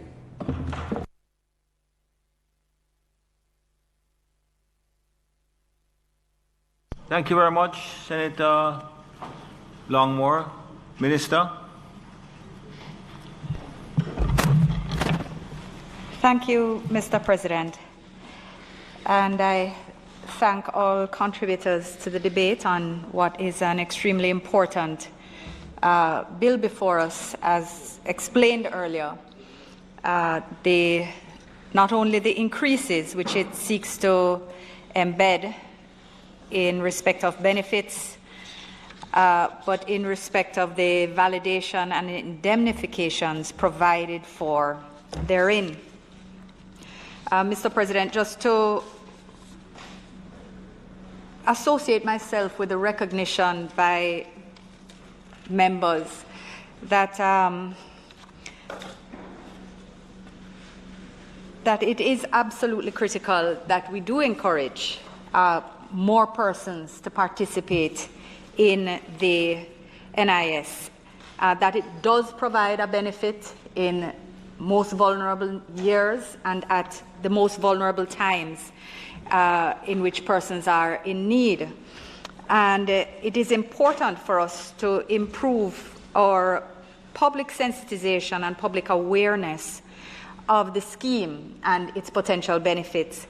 But I am pleased to say that there has been activity, increased activity in this regard, increased public engagement, public service announcements on the radio and community sensitization sessions around trying to get workers to both self-employed and employed to ensure that they are participating in the scheme and how it is that it can benefit them and their families who also should be contributing. Mr. President, there has also been increased efforts at compliance. We spoke about compliance as being one of the factors that might be hindering the success of the fund or the health of the fund. There have been increased efforts at compliance, and these have manifested itself. In fact, it is a case that even in 2020-21, contributions still continued to exceed benefits paid. And in 2021, so this is notwithstanding the pandemic, the contributions exceeded benefits by just over $900 million. And this is, as you would understand, as a result of increased enforcement. All parish offices have been charged with and have undertaken increased enforcement measures. There has been training and increased competence of compliance officers who also go to court, so that the cases against employers that you spoke about, Senator Gale, who don't act with the integrity that one would hope, that they seek to enforce against them, and that has also increased contributions. And there has been greater collaboration with the TAJ, all of which have helped, together with public sensitization, to increase participation, which had fallen as low as 30% to above 40%, although this is still too low, and we continue to work on this, given the importance of the scheme.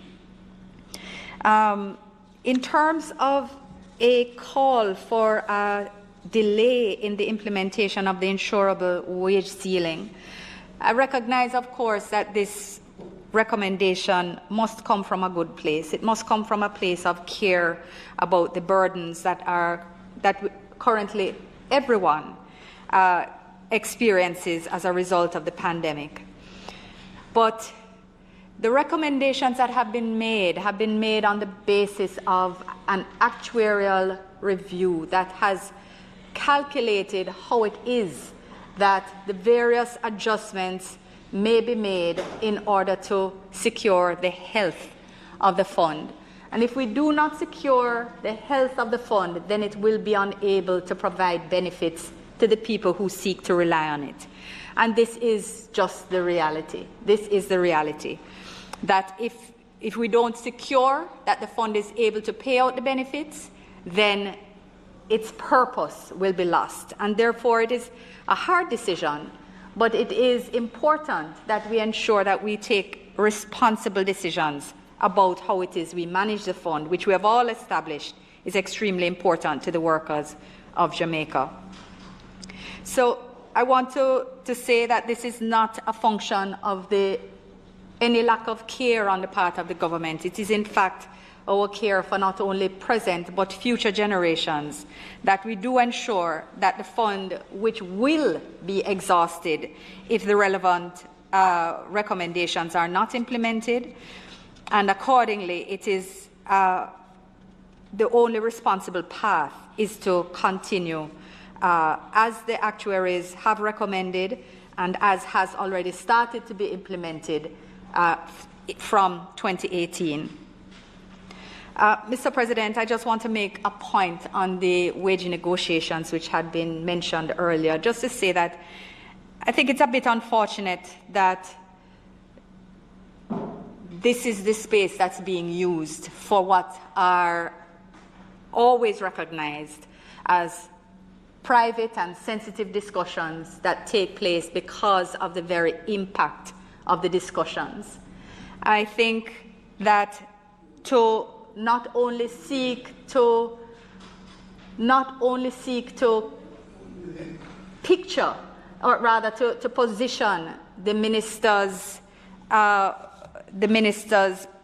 position or part of these discussions as a take it or leave it position, I think is really not the most responsible thing that could have been put before this Senate today. And I think that... It's a point of clarification.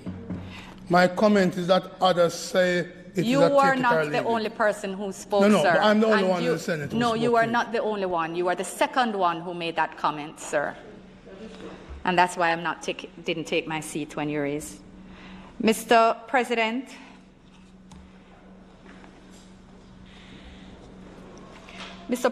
we are going through difficult times. There's no doubt. But it is in these times that we really do need to pull together, and not in the sense of just our statements, but recognizing that Jamaica is in a situation where our revenues have fallen by $80 billion. Right. This is not a sentiment that we feel that we have less funds. It is that we're in a challenging period of time. It means that securing our NIF to ensure that it can pay benefits, it means that taking decisions about how we manage our budget, that all of these things are important for us to look at in the best long-term interest of every Jamaican and Jamaica as a whole. So I'm hoping that this is an ethos that we can have at the front of our minds as we proceed with all these matters and as we seek to bring Jamaica back to where we need to be, enjoying the prosperity which we know we can all have once we get on top of this pandemic. Mr. President, just on the matter of public and education, before I close on this, it's just to indicate that the Cabinet, when it had approved these decisions, had also approved the retention of market research to try to determine how best to encourage persons to contribute, to become a part of the NIS, and to ensure that the campaigns and the engagements could be data-based and empirically based. And that work hopefully will start to manifest itself even further in terms of greater compliance. But, Mr. President, the matters put forward in this bill today are important and they all must be taken as a whole. I am certain that in any way that the Minister of Finance can ease the burden on Jamaican people, as he has done with the care packages and the grants and stimulus packages that have been provided in light of the pandemic, that he will seek to guide us how best to so do. But today, it is important that we pass the amendment to the National Insurance Validation, Indemnification and Amendment Act to address the matters of which I spoke earlier. And therefore, Mr. President, I ask for second reading of the bill. Thank you.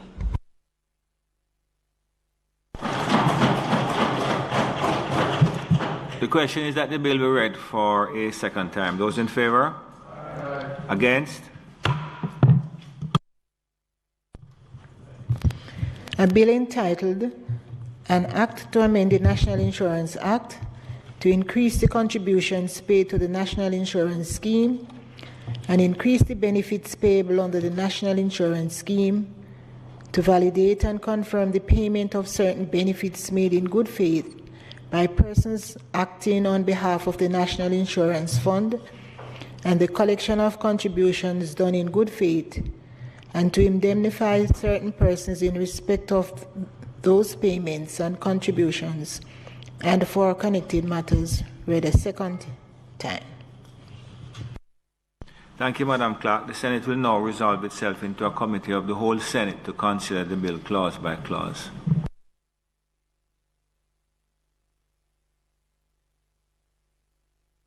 I put clauses 1, 2, and 3. Those in favor? Against? I put clauses 4, 5, and 6. Those in favor? Against? I put clause 7, 8, and 9. Those in favor? Against? I put the preamble. Those in favor? Against? I put the title and enacting clause. Those in favor? Against? The question is that I do report the bill as having passed committee stage without amendment. Those in favor? Against? I do report the bill as having passed committee stage without amendment. Those in favor? Well, I do report. Minister? Mr. President, might the bill be read a third time? Those in favor? Against? Madam Clerk? A bill entitled An Act to Amend the National Insurance Act to increase the contributions paid to the National Insurance Scheme and increase the benefits payable under the National Insurance Scheme, to validate and confirm the payments of certain benefits made in good faith by persons acting on behalf of the National Insurance Fund, and the collection of contributions done in good faith, and to indemnify certain persons in respect of those payments and contributions, and for connected matters, read a third time and passed.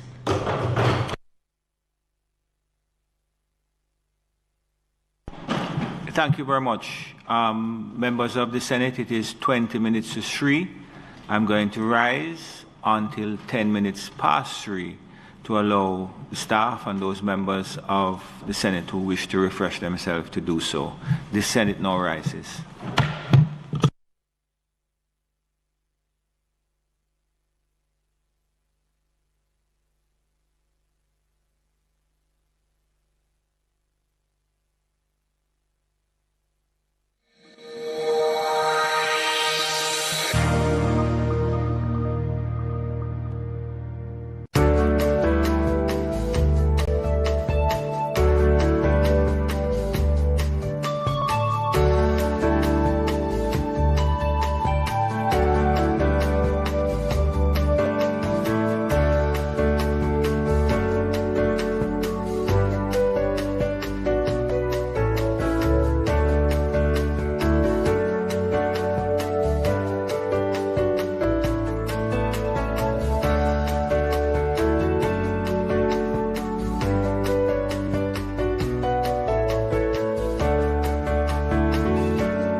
Is immune to mental illness.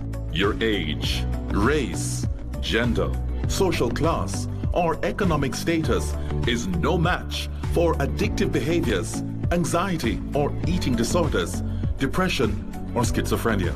What is having a good social support system.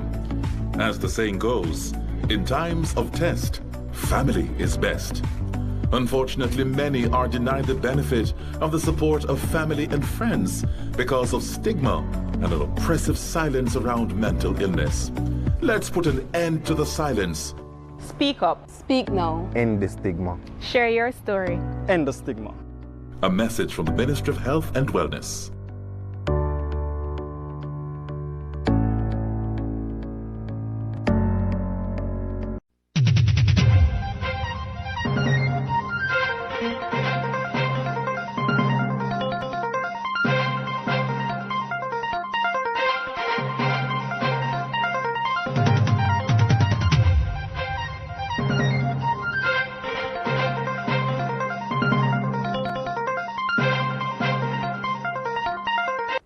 It's Friday, May 14. This is the news on PBCJ. I'm Simone Absalom Gale.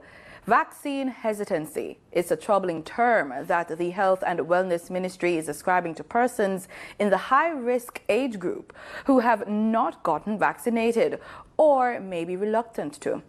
Portfolio Minister Dr. Christopher Tufton says less than 16% of that group have taken the jab. The matter was discussed at Thursday's COVID Conversations media briefing. The Health Minister says although it's early time yet for an overall population count, there are signs of hesitancy among the vulnerable population, with the 60 to 69 age group having just under 16% take-up, and they're not the only ones. 70 to 79, 22.6.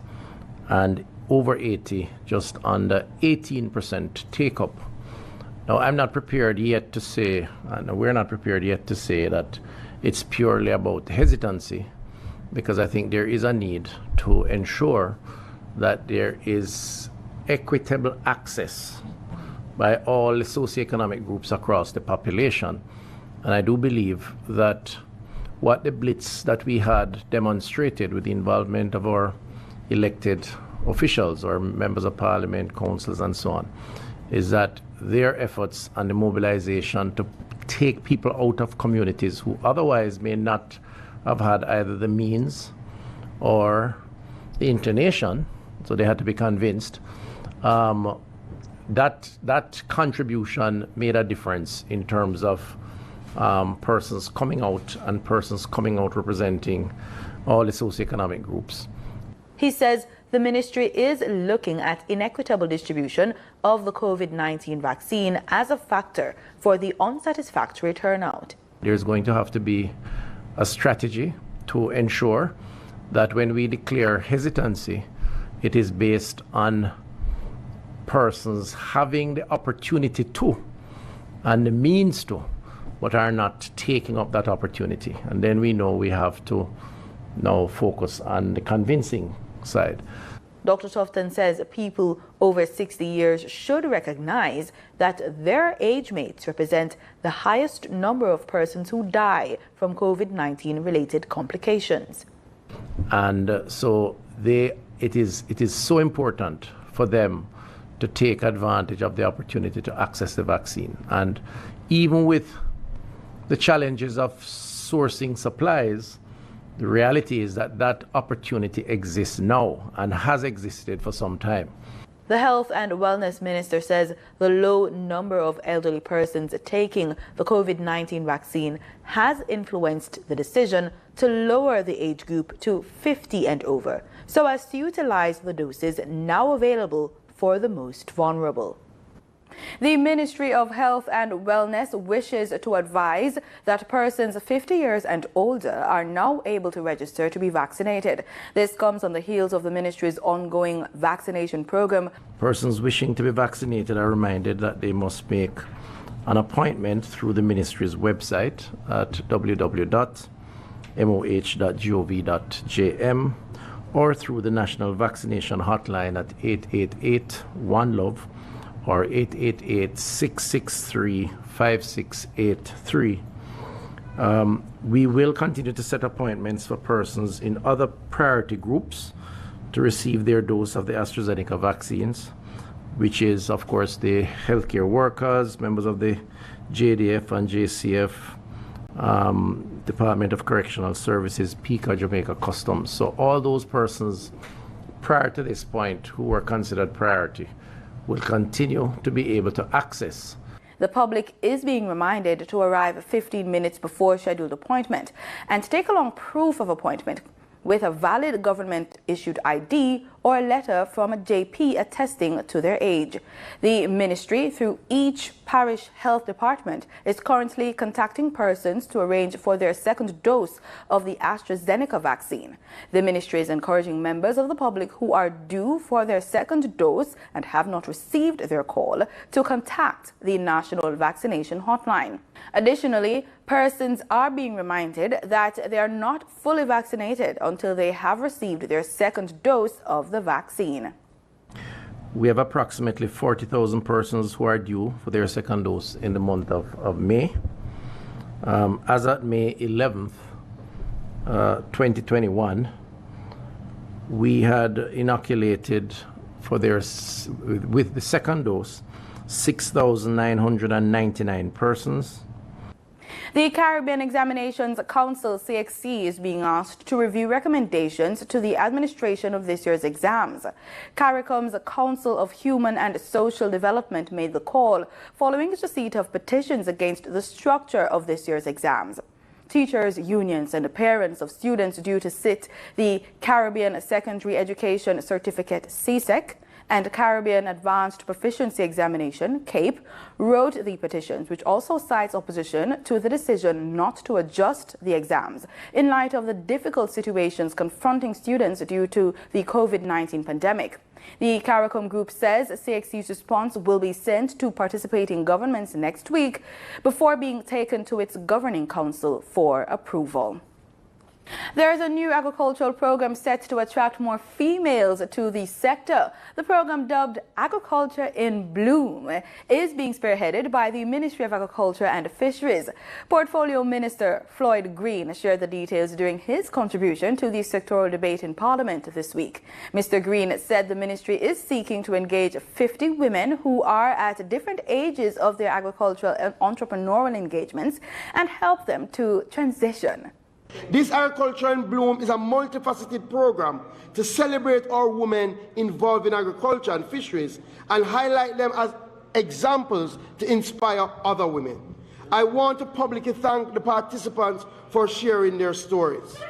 This year, Madam Speaker, we seek to engage 50 women who are at different stages of their agri-entrepreneurial journey and help them to transition.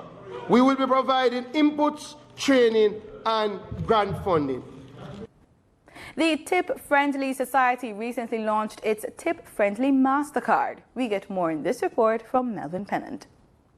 The Tip Friendly Society is a non-profit-based insuring society for all persons employed in the field of education.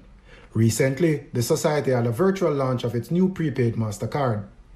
The card was conceptualized by Tip Friendly Society Treasurer Clayton Hall. The product was conceptualized to provide a line of credit to teachers, which would reduce their need to access our branches in order to benefit from our services. We also considered that if we could facilitate this line of credit being widely used or accessible, then it would be okay to twin it with a card product. And as such, we went through the conceptualization December of 2018, and we began hunting partners. It was about that same time that Alliance was coming into the market, and as such, we made overtures to Alliance to see if we could facilitate this partnership.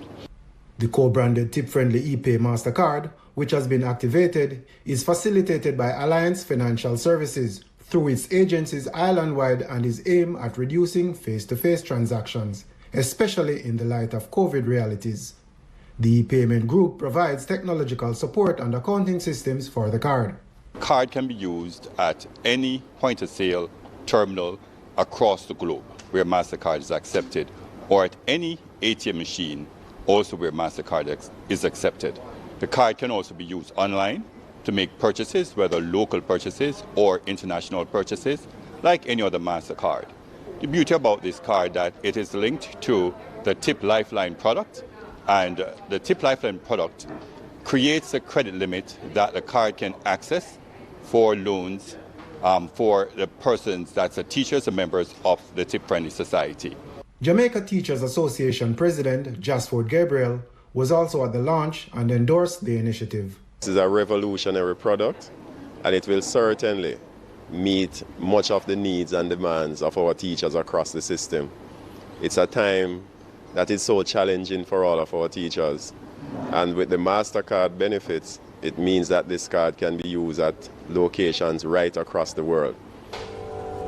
Melvin Pennant, PBCJ News. In today's extended business report with Gabriel Thompson, we look at news from Tax Administration Jamaica, explore the issue of food security, plus get other market details.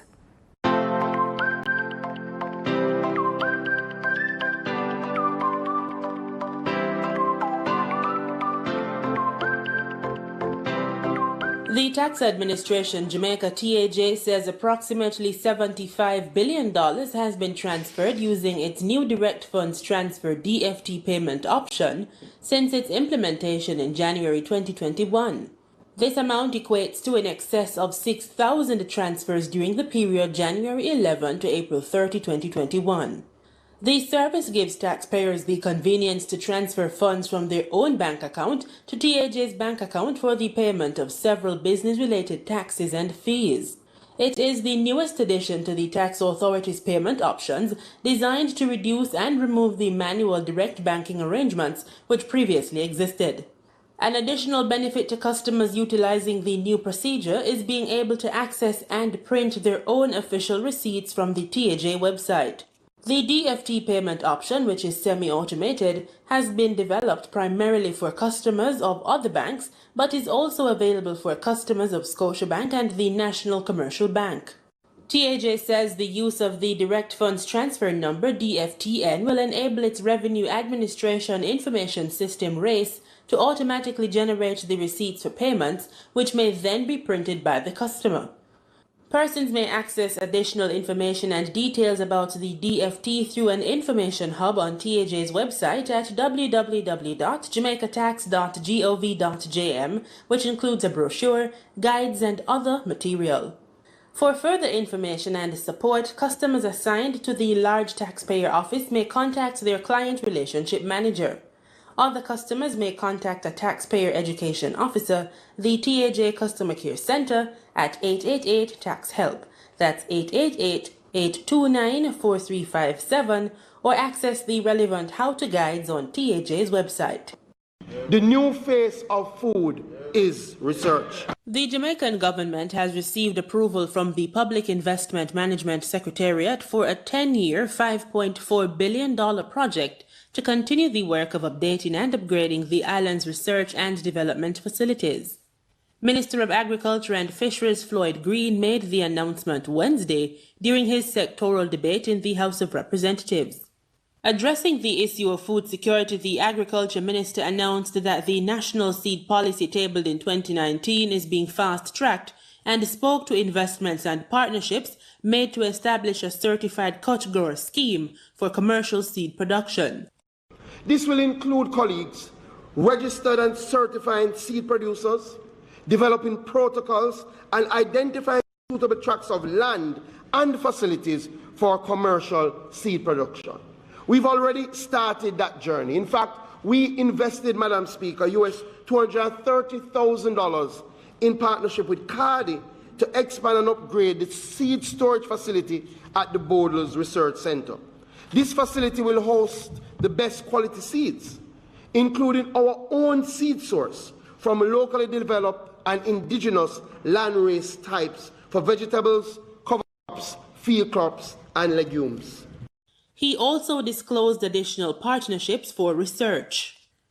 Through our research and extension team and with the support of the Agricultural Land Management Division, We will be partnering with local seed suppliers to evaluate new commercial crop varieties at our research stations and follow up field demonstration plots to track the performance of these crop varieties. This will provide us, Madam Speaker, with early information on seed performance and inform recommendations for the suitability of the varieties for growing areas and inform farmers of best practices. The minister's comments come just days after food processing giant Jamaica Flour Mills, JFM, announced an increase of between 8 and 11% to the prices of its products. On Sunday, JFM announced the price increase in a full-page advertisement run in the island's 2 daily newspapers. The price increase took effect on Monday. In the ad, JFM's management said since the start of the year, quote, grain prices traditionally traded on stock exchanges around the world have seen unprecedented increases, with corn increasing in excess of 46%, end quote. The food manufacturer said there has been an increase of more than 28% in the price of wheat, the product used to produce all categories of flour, bakery mixes, and wheat byproducts. JFM's management says increases in the cost of oil also affects their pricing. It said, quote, these costs are further affected locally by the decline in foreign exchange rates, which have moved by more than 5% since January to April of this year in respect of the US dollars, as all imported inputs, raw materials, and freight are billed and payable in US dollars, end quote. Jamaica Flour Mills said it was aware of the impacts that a price increase will have on the most vulnerable in the society. In Thursday's trading session, the JSE Combined Index advanced by 693 points to close at over 400,000 units. Overall market activity resulted from trading in 88 stocks, of which 42 advanced, 38 declined, and 8 traded firm.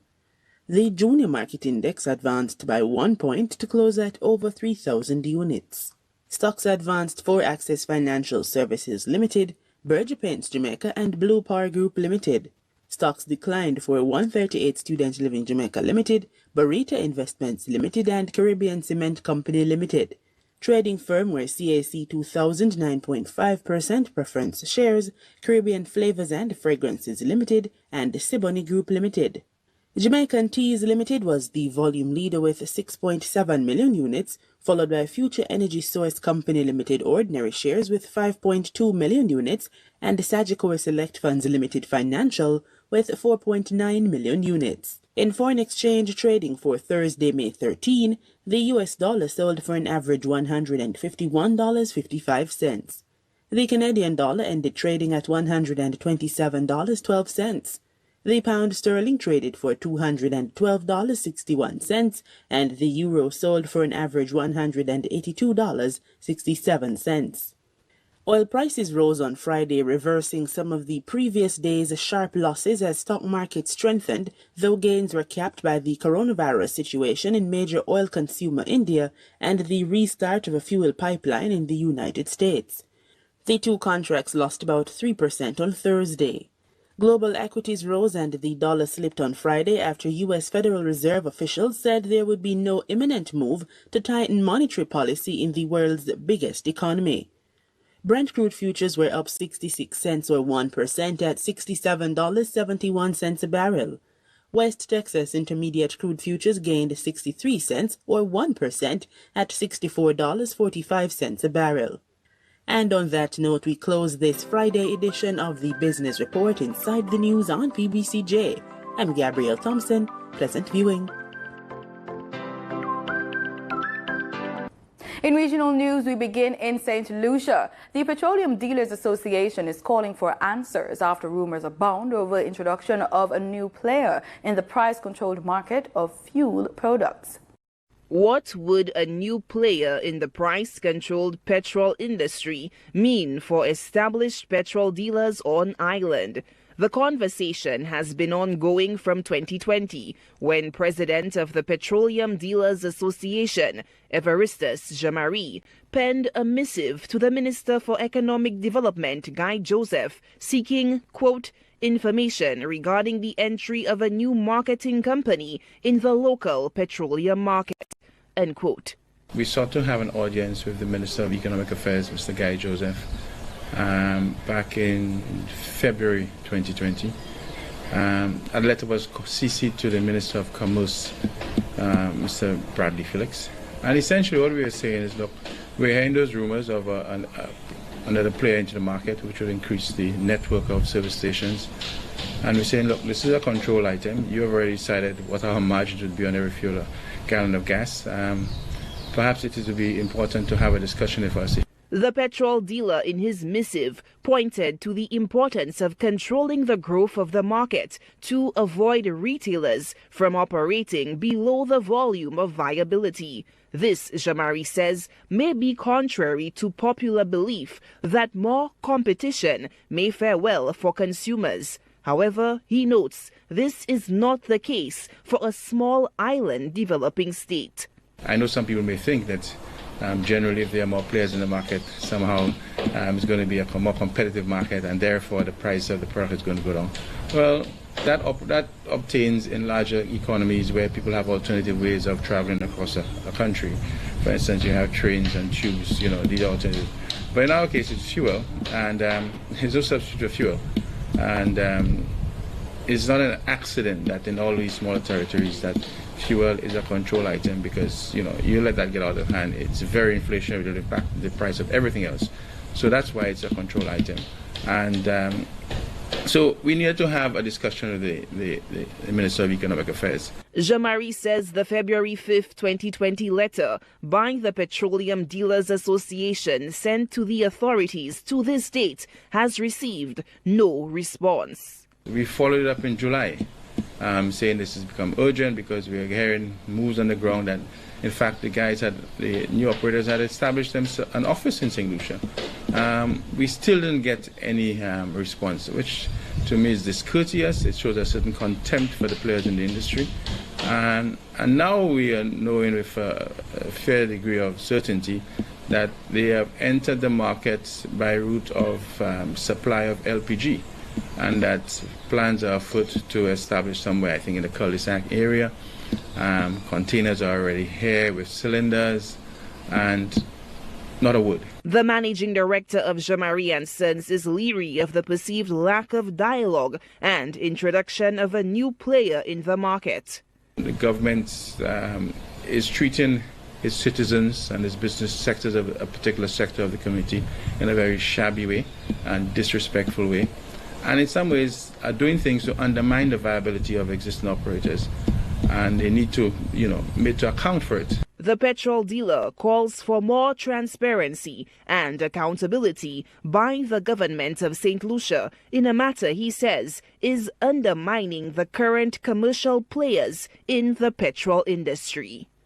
Solange Alfred, HTS News Force. Officers of the Royal Barbados Police Force are again being threatened with legal action arising from their alleged misconduct in the execution of their duties. We hear more in this report from Barbados Today. Attorney at law Santi Brathwaite on Thursday revealed that one of her clients would be bringing charges of assault and battery arising from the execution of a search warrant that allegedly left 32-year-old Aisha Jones nursing injuries to her stomach, back, throat, and foot. Brathwaite, an attorney with Michael Lashley and Associates, said she has also advised her client to lodge a complaint with the Police Complaints Authority. I will be drafting a letter sending it to the Commissioner of Police with regards to what would have transpired at the residence.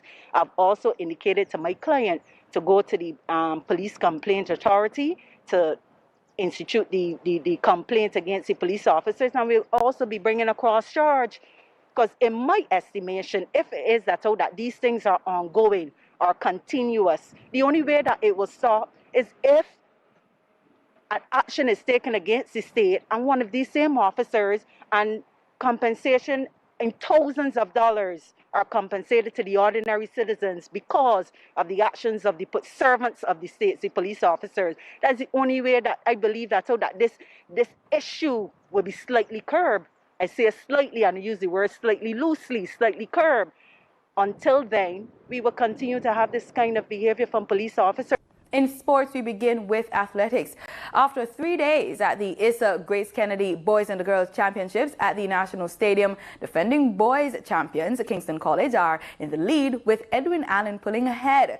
Going into Friday, Kingston College are on 133 points, followed by Jamaica College, 124.5 points. Calabar High in third with 80 points, followed by St. Elizabeth Technical, 70 points, and St. Jago High in fifth at 56 points. Edwin Allen leads the girls' side with 184 points. St. Jago are second with 158, followed by Hydel High, 132. Homewood Technical 63.5 and Women's Girls 24 points. Over to cricket. The International Cricket Council ICC released the latest test team rankings on Thursday. India have remained top of the pile on 121 points, just ahead of New Zealand 120. England are third on 109 points, with Australia 1 point back in fourth, and Pakistan fifth on 94 points. West Indies have moved up 2 places to leapfrog both Sri Lanka and South Africa and are sixth on 84 points, their highest ever ranking in almost a decade. The results come on the backs of West Indies' 2-0 whitewash of Bangladesh in Dhaka back in March and a 2-drawn test series against Sri Lanka in the Caribbean last month. Over to football. Reggae Boys are slated to play 3 practice games in Japan early next month. The first game is against hosts on Thursday, June 3 in Sapporo, followed by 4 days later on Monday, June 7 against 28th ranked Serbia in Kobe. Those 2 games fall within a FIFA window for international games. The third game against Japan Olympic team slated for Saturday, June 12 in Nagoya. The practice games comes ahead of a busy year for football for the Reggae Boys, which includes a CONCACAF Gold Cup tournament in July and the start of the FIFA CONCACAF World Cup qualifiers in September. And that's our package. On behalf of our entire production team, thanks for watching. You just watched the news on PBCJ, the People's Station.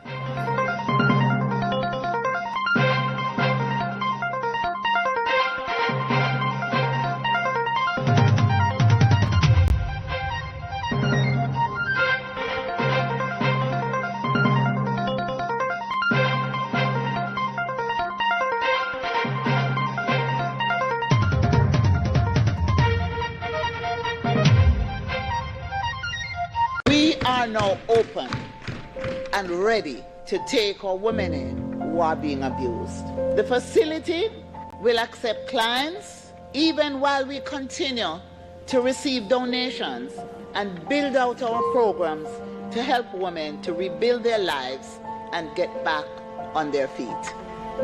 I use this opportunity, Madam Speaker, to read out the 24-hour hotline numbers for women who need the shelter.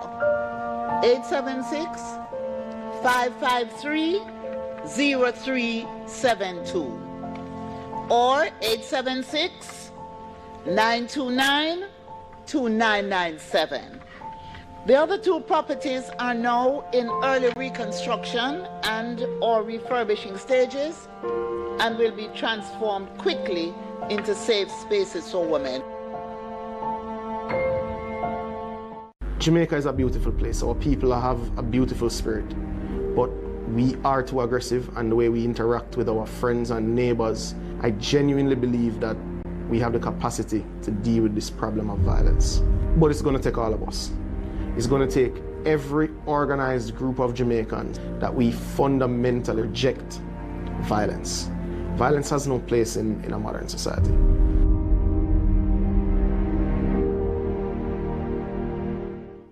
This is Iroy.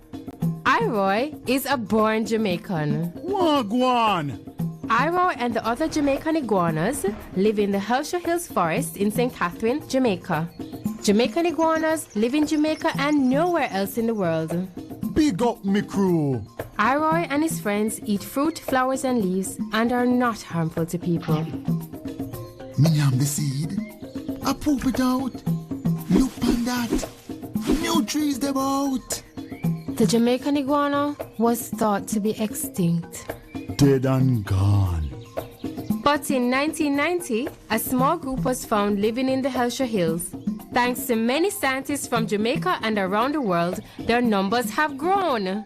The Jamaican iguana is one of the biggest conservation success stories in the world. But their survival is still threatened by mongoose, wild pigs, stray cats and dogs that attack them, their babies, and their nests. People also destroy their forests by cutting down trees for charcoal. People, no trouble me. Please, just help me protect me and my yard. For more information on how to help the Jamaican iguana, log on to www.jamentrust.org.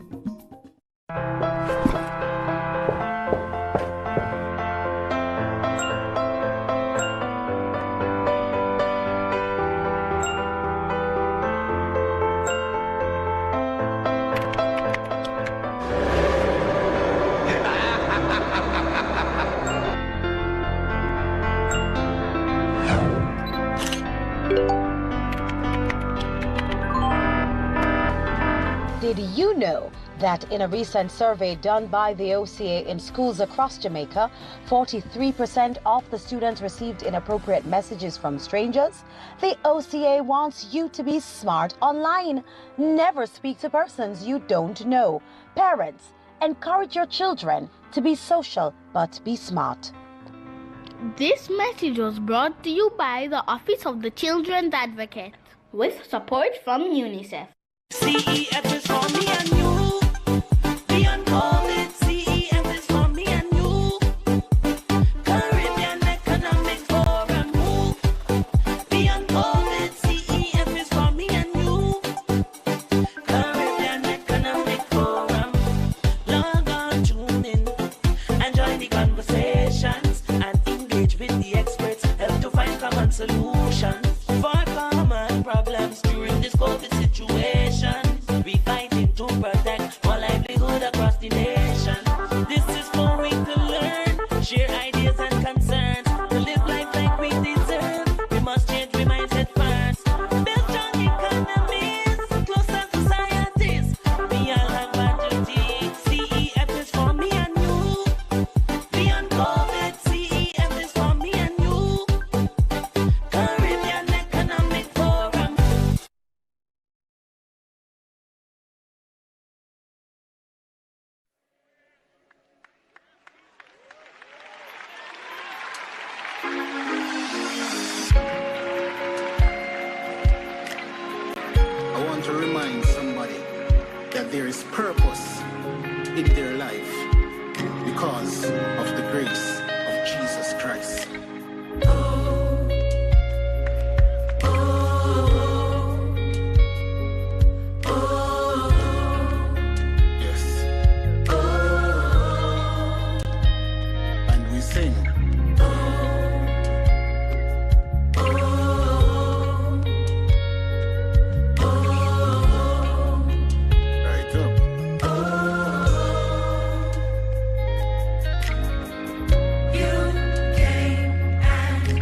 Resumes.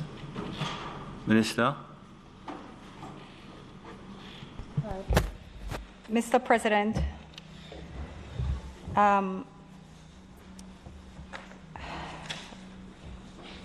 Mr. President, I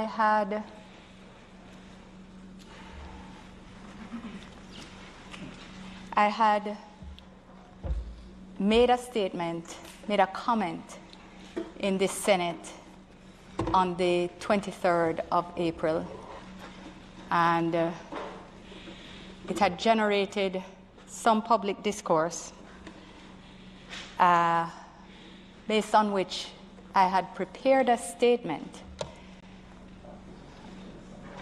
a personal explanation to address same. And Mr. President, life took a turn, and I had put it down and intended to let sleeping dogs lie, as it were. But in light of a comment which has just been made, or in fact an expectation which has just been stated, I would like to ask for suspension of the standing orders to allow me under Standing Order 18 to make a personal explanation. Members should have heard the minister. Those in favor? Aye. Against? Minister. Mr. President, in relation to comments I made on April 23rd, I wish to make a personal explanation to establish the relevant facts so as to remove any speculation regarding the truth of what I said. I raised the matter in the Senate and had not intended to discuss it any further. I've heard the questions, however, so while the experience was mine as a woman, as a leader in the public service, I do believe that it is appropriate that I answer the question and address the concerns raised here in this Senate.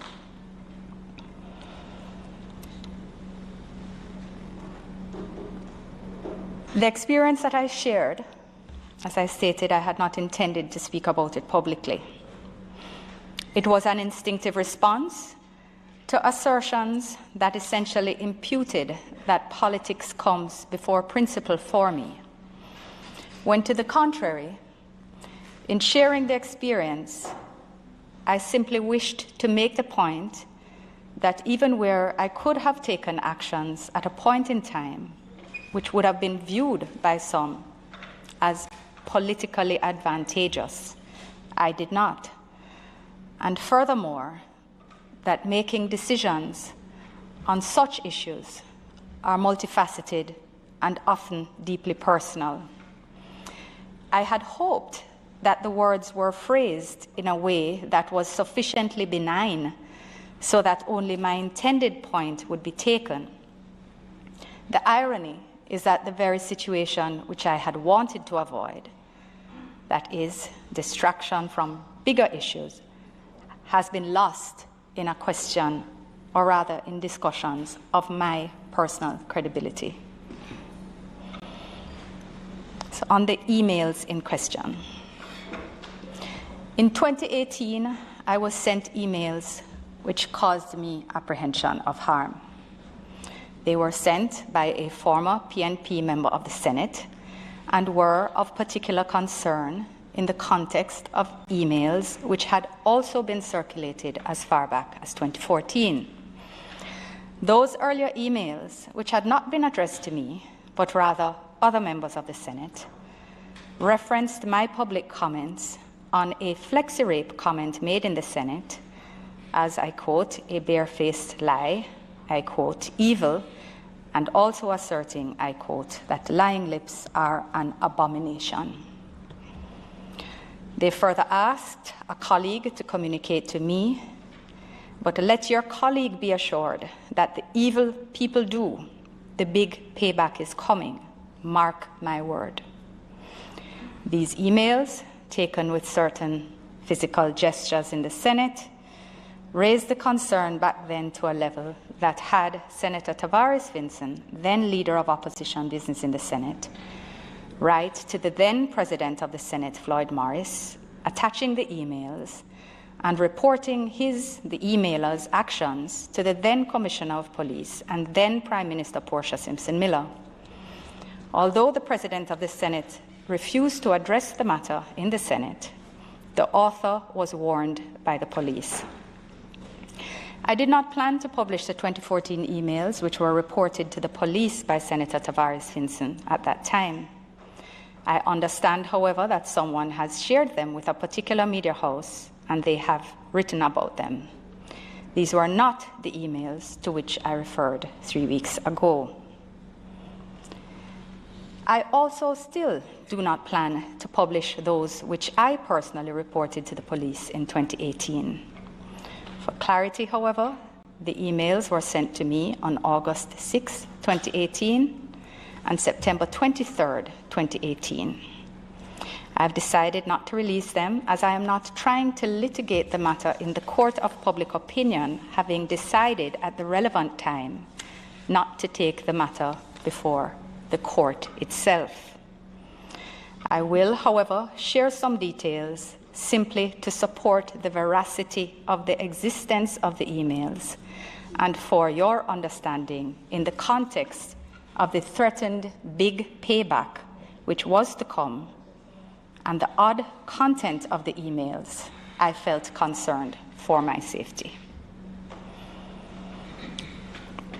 The title of the first was, in caps, Corruption, suspension points, Bruised Karma, largely about matters unrelated to me, but having a section about a gleeful opposition senator mercilessly calling me out for sotto voce mumblings of flexi-rape from my seat. The latter phrase indicated that the flexi-rape debacle was still a concern for this person, and he still saw me at the heart of it. The second mail was of greater concern, and more so given the paragraph from the previous one. It had the subject, in caps, rape, suspension points, real suspension point, rape, ending with the word karma, more to come.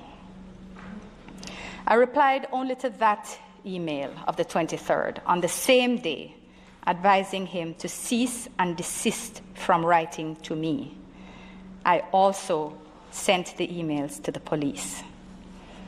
He responded to my cease and desist request, stating that he would not write further, but in a way which gave no other comfort. He said, "The truth, in caps, is what makes you uncomfortable. Face it, in caps.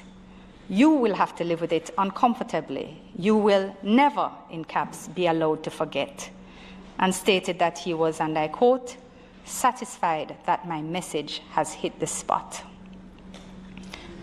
I therefore shared this response with the police. I had been on government business.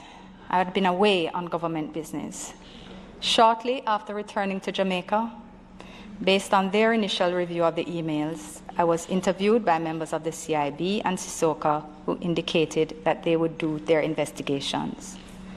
Subsequently, having been assured that the police were taking the matter seriously and noting for what it was worth that he said he would not write again and had not since, it was determined that I would take extra precautions for a while, and I advised the police that if he wrote again, I would notify them immediately for the matter to be revisited. As you would be aware, while for obvious reasons, the content of the mails were not recounted, the police have corroborated the existence of mails and their assessment that I had reason to be concerned, as well as my decision not to proceed. Should the PNP wish to publish the emails to which I made reference, they may ask the sender to do so. They now have the dates and the subject headings. The sender's name is their colleague, former Senator A.J. Nicholson. Should he release them, the PNP and Mr. Nicholson may discuss the emails in the public domain and analyze them as they see fit and to their heart's content. But I will not be entering the discussion. Persons have asked questions about my statement. Some were concerned that speaking publicly about my choice not to press charges would encourage other women not to press charges where they were the victims of any threat, harassment, or abuse. I certainly would not want this to result, although my point made about not judging is very real. We need to focus more on the acts of perpetrators and less on the choices of victims. So yes, part of my reason was that I felt fearful. I was concerned that a public revival of all the toxicity of 2014 would put me at risk, especially where this person had clearly held on to strong anger for 4 years. And I did not want political drama, as I said. But in addition, 2018 was a big year for Jamaica and for foreign affairs. This was the year that we were chair of CARICOM, were invited to the BRICS, G7, G20, serving as president of ACP, Council of Ministers, securing the mandate for a new development agreement. We were now into next steps. This required a singularity of focus, as I and my team at the ministry were leading and coordinating these and other efforts. Jamaica had unprecedented access to the world stage, making connections in important fora, forging relationships with global leaders, and applying our foreign policy to the achievement of national development goals. I could not imagine a situation where all of this work would now be overshadowed by local and possibly even international discourse on Jamaica's first female foreign minister pressing charges against a former minister and member of the upper house for cyber threats. As the first woman to hold this role, the last thing that I would have wanted on behalf of all Jamaican women and Jamaicans generally was to have all that work, and yes, my tenure, defined by public dissection of what was fundamentally a personal issue, rather than the groundbreaking work which was being done. In hindsight, I can see that regardless of his clear desire to intimidate, I did not let him have power over my path or have him and his behavior change the focus away from the ministry's achievements under my tenure. I focused on doing what was good for Jamaica. The current debate, it's current when I wrote it at least, Lambert. Debate actually vindicates some of the fears I had in not going public at the time. And even my having to write this statement is a demonstration of the challenges women have when confronted by such situations. Mine is, of course, complicated by politics. The reality is that many women in Jamaica do not have the protection I have, and they face challenges much greater than mine. Yet this is what has been discussed. The fear of not being believed or being ridiculed, judged, prevents many women from speaking up.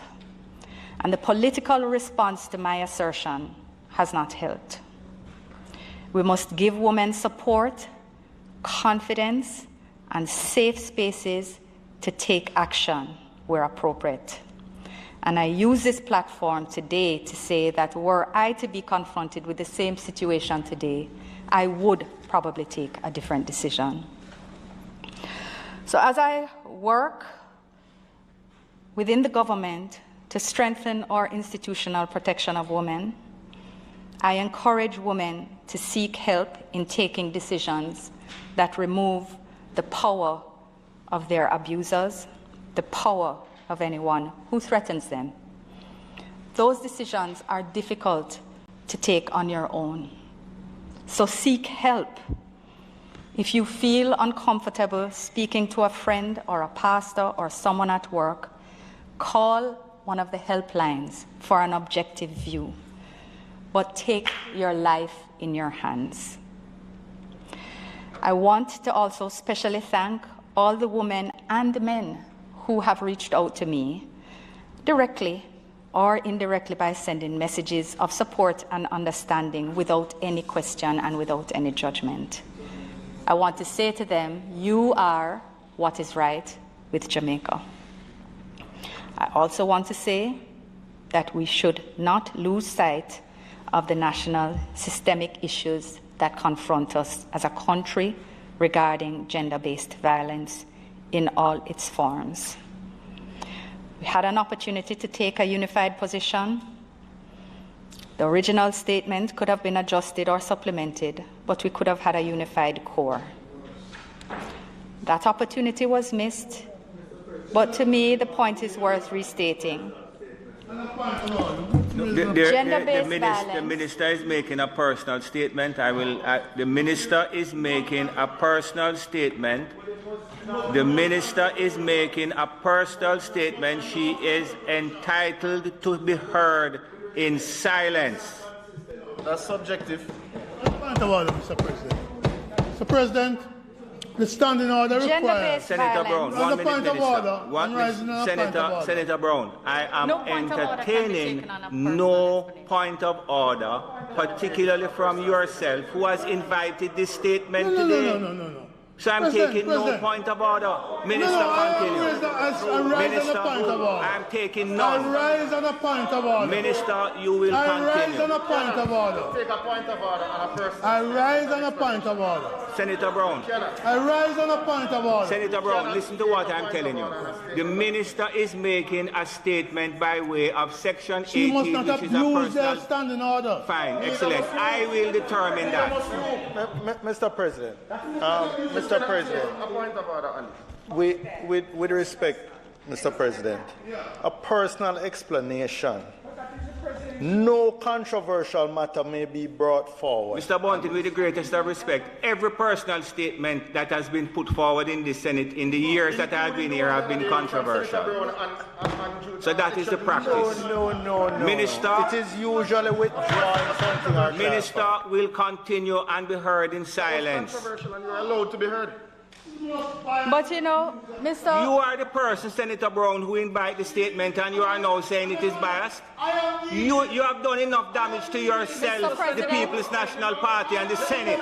Continue. Mr. President, I actually don't have a difficulty asking that the Hansard remove my last two sentences. They are as they were, but I don't have a difficulty with that. The point is, however, that gender-based violence, whether physical, sexual, verbal, I'm sorry. or virtual... Senator Bunting, I wish to address you briefly. The standing order says no controversial matter. When Senator Brown came here last week to discuss his statement about vigilante and jungle justice, you didn't consider that controversial? Extremely. Oh, he came here to... Minister. With the greatest of respect. Minister, consider. Mr. President. When you using decent language, that's the quality. Mr. President. Mr. President. With respect. Thank you very much. Minister Johnson Smith, continue. Senator Brown came here and withdrew the statement. That is not controversial. You approved the statement before. Senator Bunting, thank you. Minister Johnson Smith, continue. The minister is entitled to be heard in silence. Thank you, Minister.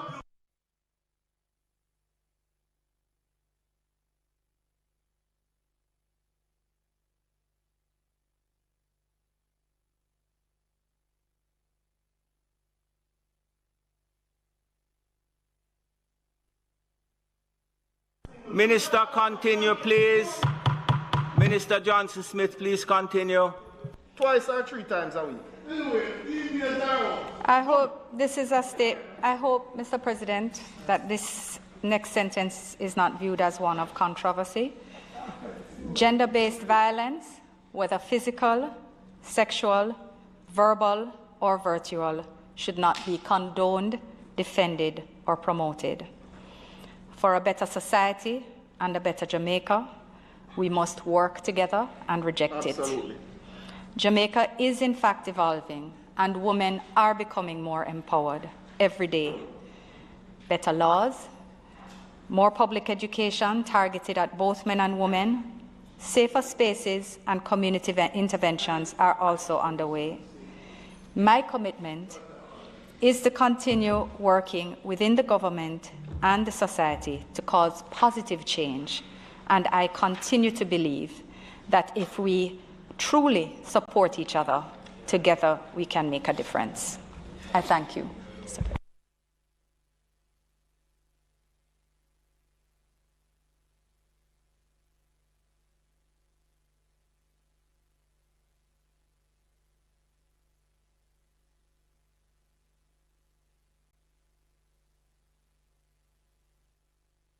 Thank you very much, Senator Samuda.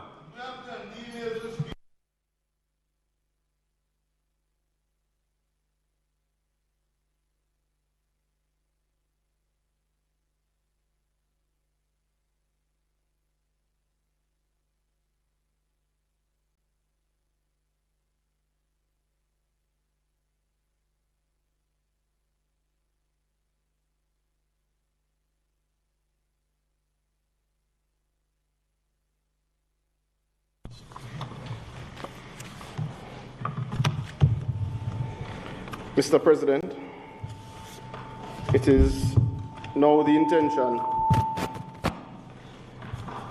to take the motion, notice of which I gave earlier.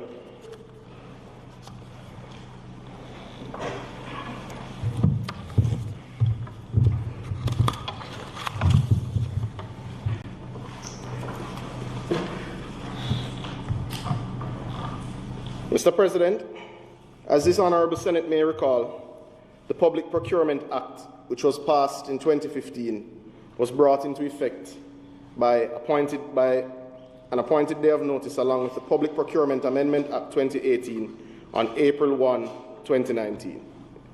Also promulgated were the Public Procurement Regulations, the Public Procurement Review and Reconsideration Regulations, and the Public Procurement Registration and Classification of Suppliers. Mr. President, the bringing into effect of these pieces of legislation marked a significant milestone in the public procurement landscape in Jamaica, as these laws represent a consolidated tool which anchors the reform of public procurement in this country.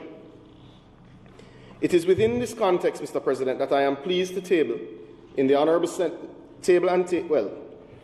raise a motion and take the Public Procurement National Development Project Montego Bay Perimeter Road Project Order 2021 and the Public Procurement National Development Project Montego Bay Perimeter Road Project Order 2021 resolution.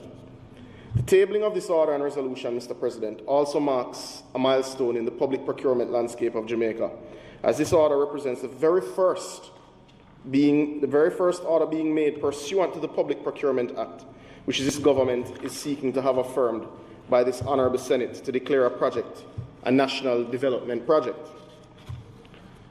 Mr. President, this order is being made pursuant to the powers granted to the Minister responsible for finance under Section 3, subsection 3B of the Public Procurement Act. But as background, or by way of background rather, Mr. President, the Cabinet has taken the decision to declare the Montego Bay Perimeter Road Project a national development project. This project was formerly known as the Montego Bay Bypass Project. Sorry, Senator Samuda. No. I think you need to move for the suspension of the standing orders to take the... President, I move for the suspension of the standing orders to allow me to take the motion, notice of which I gave earlier today. Retroactively? Retroactively, President. Okay, the question is that the Minister be permitted to take the resolution, the motion of which he had been given earlier. Those in favour? Against? Procedurally, do you need me to start over, Mr. President? No, you don't. Just start over by way of a summary as to what you have done so far. All right. So, Mr. President, the motion before us today is related to a groundbreaking piece of legislation to which is commonly referred to as the Public Procurement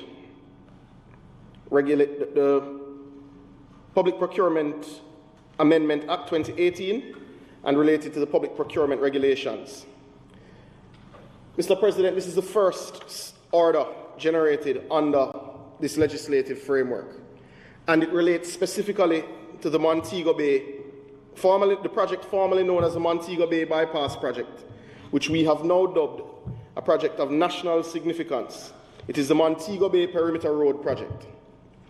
Mr. President, the Montego Bay Perimeter Road Project will comprise works relating to 1.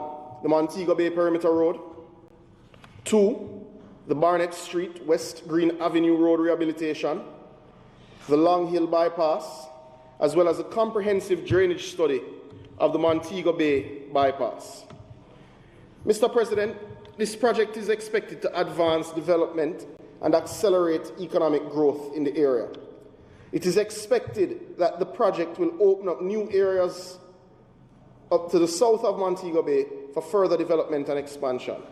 In particular, giving access to lands for housing, considered to be a critical area given the growth in the population of Montego Bay and its surrounding communities. Mr. President, the project is also expected to result in improved accessibility to places of employment and increased productivity for businesses due to reduction in work time lost as a result of traffic congestion. It is also expected that there will be improved access to educational, health, and other services within the space. Mr. President, the government considers this project to be one of significant importance to not only Montego Bay, but to the nation, and so considered it appropriate to seek approval from this Honourable Senate to affirm the order declaring the Montego Bay Perimeter Road Project a national development project. Mr. President, we have done so because we believe in the possibilities of St. James.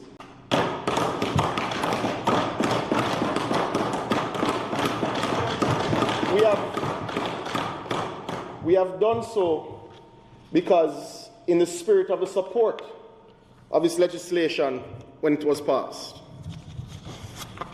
Mr. President, I will now proceed to do a presentation of the specific provisions of the order.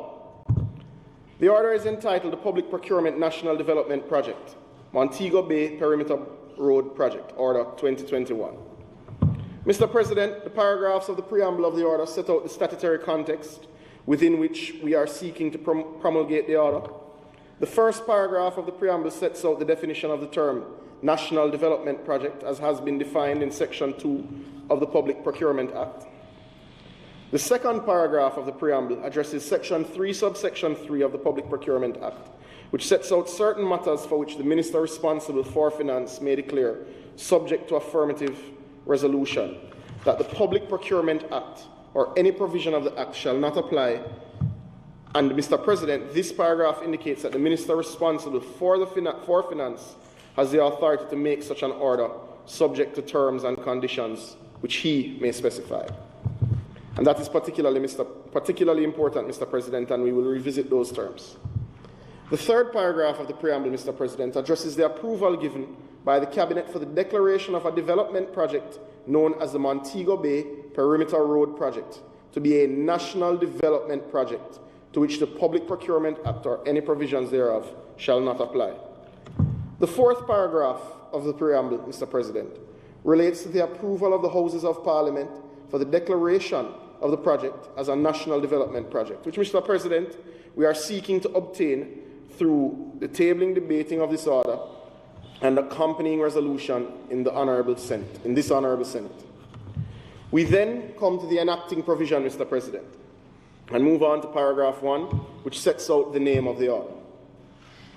Paragraph 2, Mr. President, defines key terms that are used in the order, such as the HERT-NSTA Trust the Human Employment and Resource Training and National Service and Training Agency, the Joint Industrial Council, and the name of the project, that is to say the Montego Bay Perimeter Project, and that it means the development project for the execution of works by China Harbour Engineering Company Limited.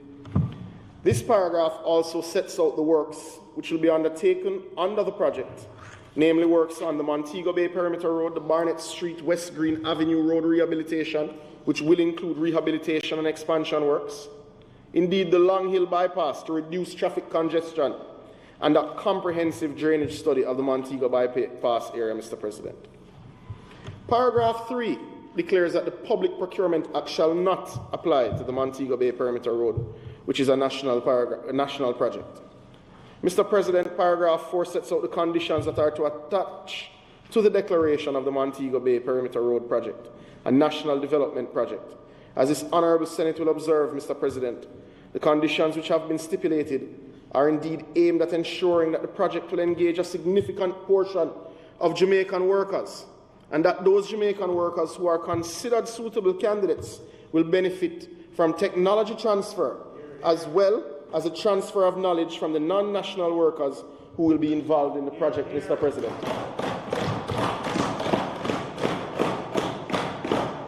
That, Mr. President, is truly a groundbreaking. Mr. President, further protection is provided to Jamaican workers on the project as wage payments to Jamaican construction workers employed on the project are made in accordance with the Joint Industrial Council, negotiated standard wage rates and conditions of employment. Also of note, Mr. President, is that the order provides that suitable and available goods and services and components originating from or made in Jamaica should be used in the project works. Mr. President, this is truly a project of national significance. It is a project that will help us to build back stronger.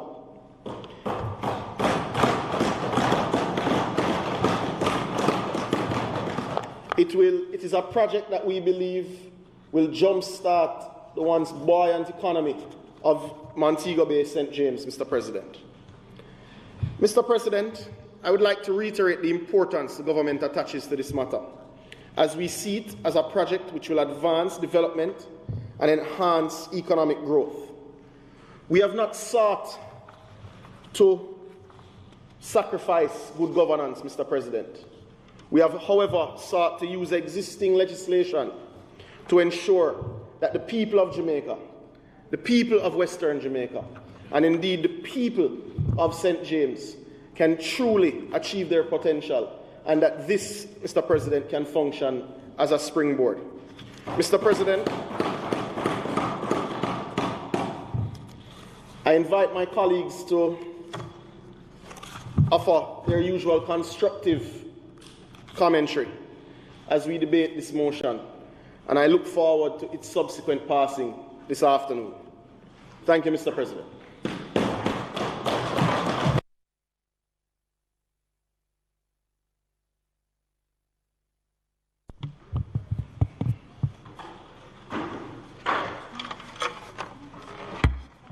Thank you, Minister Leader Bunting.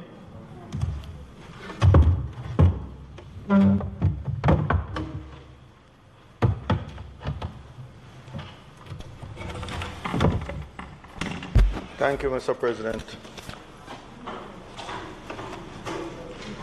Mr. President,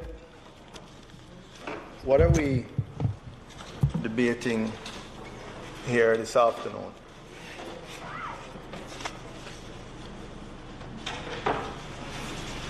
And it might be best to start by making it clear what we're not debating. There is no disagreement on the desirability and the importance of the Montego Bay Perimeter Road, or what used to be referred to as the Montego Bay Bypass, and the associated works contemplated by the project. There is no disagreement on that. And as much as I expect Senator Sinclair to try and make that the issue, and Minister Samuda, who tends to come with very benign openings, and then he does the Jekyll and Hyde transformation in his closing. As much as I expect them both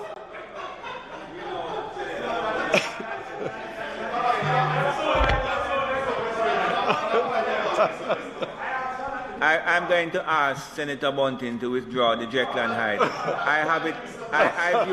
I view it more as a Jekyll and Jekyll.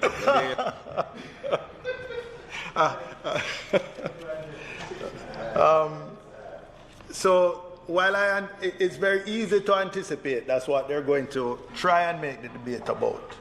So let me just make it very clear up here. In fact, the very language that was used by the government in the debate, that this has been a project 20 years under discussion, shows that the concept, Senator Brown, let's go 20 years from the 20. concept, 20 years carries us back to 2001. PNP. And the concept came up and work started under a PNP administration. And we continue to support the Montego Bay Bypass or Perimeter Road project as it's now referred to. But, Mr. President, the government builds roads every year. And the government does need to come with a special resolution to build a new road. That there is a process for that, a procurement process, a budgeting process, etc., that provides for that in the normal course of business. Why do we have this order before us? And the core of it, the core of the order is paragraph 3. It is, and I quote from the order, "It is declared that the Public Procurement Act shall not apply to the Montego Bay Perimeter Road project." That is what this order in reality is about.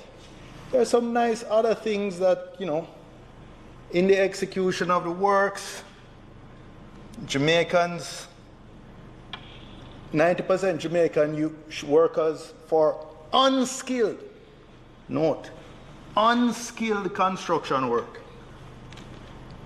and a minimum of 50% for technical works. Only applies to check, not to any subcontractors used. And then it goes on to talk about technology transfer training. Mr. President, with respect, check has been operating in Jamaica for well over a decade. Yeah. Whatever technology transfer that should take place should have taken place long ago. You don't need 2 decades to have technology transfer. And it goes on with some other things, check must utilize suitable and available goods, services, and components originating from or made in Jamaica. These are really nice things to put in for the PR, but it's unenforceable. There is no regime in place to ensure compliance, or it doesn't even specify what compliance would look like. There's nothing specific. So we know that what the order is about is the sentence in paragraph 3. It is declared that the Public Procurement Act shall not apply to the Montego Bay Perimeter Road project. And in that way, it will circumvent the normal and expected public tendering which would be required for a project of this size. Now, a number of objections have been raised, not just by the opposition. The Master Builders Association, to quote a release they put out yesterday, blasted the decision to bypass public tender. The National Integrity Action, they've written the Integrity Commission requesting an investigation of this project. No different reactions of the actions of the Their concern is that in keeping with the principal object of the Integrity Commission Act, I quote, to ensure that government contracts are awarded impartially, on merit, and in a financially prudent manner. The objective in turn aligns with that of the Public Procurement Act 2015, quote, to obtain value for money in procurement, end quote, Section 5C. So, Mr. President, by there being no tender, nor competitive bidding in the award of this project to check, and the Public Procurement Commission is thereby excluded from ensuring prudence in the use of public funds, it has caused grave anxiety, not just to these two entities I've mentioned, but to a number of others. The Jamaica Accountability Meter Portal, I heard their executive director on one of the media making these same essential points yesterday. So what the opposition objects to is not the Montego Bay Perimeter Road project, but the approach to circumvent the Public Procurement Act. Mr. President, in the past, I have personally disagreed with the approach of this, of giving check the sole entitlement to billions and billions of projects. However, I have always conceded that there was an argument. While the only funding available to Jamaica, particularly if we go back to that period from 2008-9 when there was a financial crisis, coming up through the 2015-16 period, that there were very limited sources of foreign direct investment available to Jamaica. And if it was a condition of whether the China Exim Bank or the China Development Bank, that their funding was contingent upon using a particular specified Chinese contractor, then even though I did not agree with it, I would concede that there was an argument to proceed in that way because of the lack of options that the government of Jamaica had. And not only for foreign direct investment, but generally speaking, due to the fiscal constraints in the budget during that period. However, Mr. President, the country has gone through a period of fiscal austerity precisely to move us beyond the position where we were literally beggars so we couldn't be choosers.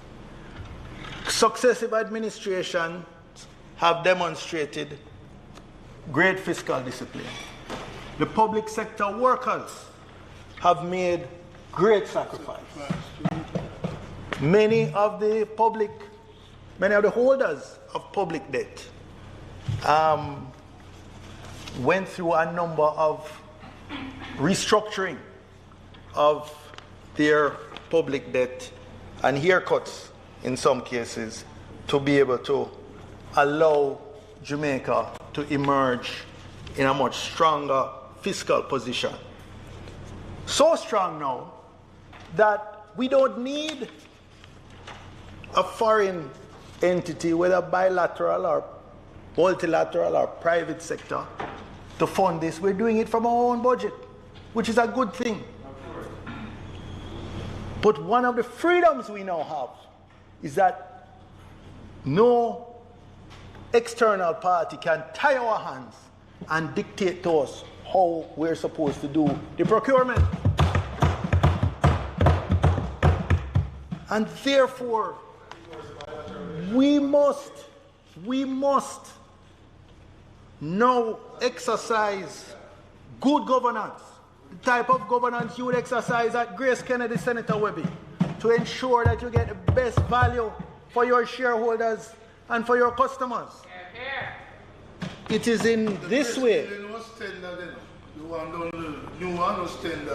And I have no problem. I am sure Grace Kennedy directors and management would have made the best judgment for their shareholders and their stakeholders in terms of tendering and whatever process they went through when they were building their building. Yes. And I am confident that the private sector generally will not have the same problems as the public sector because the interests are very clear.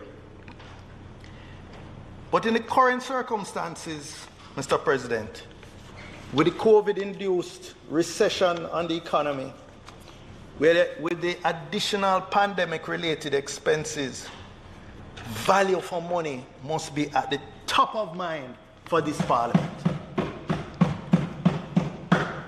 Not just because of good governance demands it, but in the interest of hard-pressed taxpayers. Right. We have to ensure we get value for money.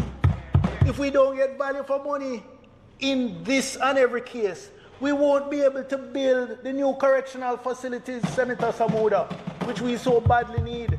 And you are going to have such a hard time getting done.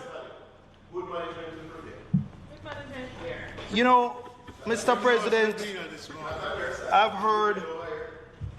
heard a number of reasons, a number of excuses really, proffered by the Minister of Finance and the Prime Minister about why they need to go down this road. The first one the Minister of Finance spoke to was that CHEC had already done the preparatory design works. And therefore, if they didn't give them the whole project, then it would be unfair to CHEC. What? About the Jamaicans? Well, the opposition leader has already said, what about fairness to the Jamaican taxpayer? Yeah. That is his more primary concern. But we don't have to be unfair to CHEC.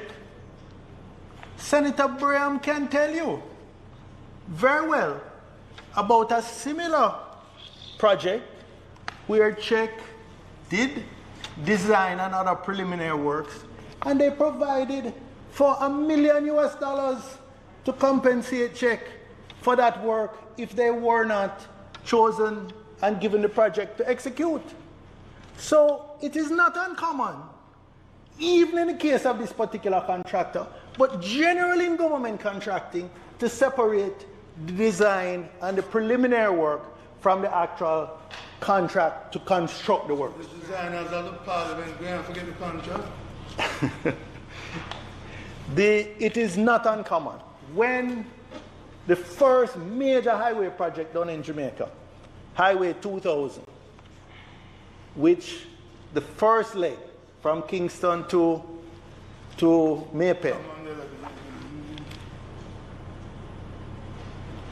those preliminary works were done by consulting engineers and other professionals who were paid for their work.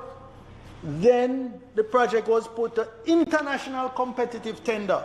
I believe at the time there were almost 100 companies that participated at some point, and eventually Bouygues was chosen to execute the works. So this idea that because they had done the design, it would be unfair not to give them, is that excuse don't hold water, Minister. you could have negotiated a fair payment to them for whatever work that they had done. Let me go to the second excuse that we hear offered. This one, I think, came from the Prime Minister. He said, the circumstances as they are now requires direct contracting due to the size and complexity of the project. No. First of all, big projects, as I've said earlier, Highway 2000, went to international competitive tendering. So the size and complexity at that point in time, it was probably the biggest highway project. Well, it was the first highway project, true highway, 4-lane highway. They opposed it. And that didn't stop us from going to international competitive bidding at the time. But I have made this point when they were talking about the UDC was talking about the downtown, what was it called, redevelopment? Yeah. Is that you can do a master plan that might cost $1 billion to execute. But you don't have to choose one contractor to execute the $1 billion. You can break it down into small packages that are well within the reach and capability of local contractors. But you know what this reflects, Mr. President?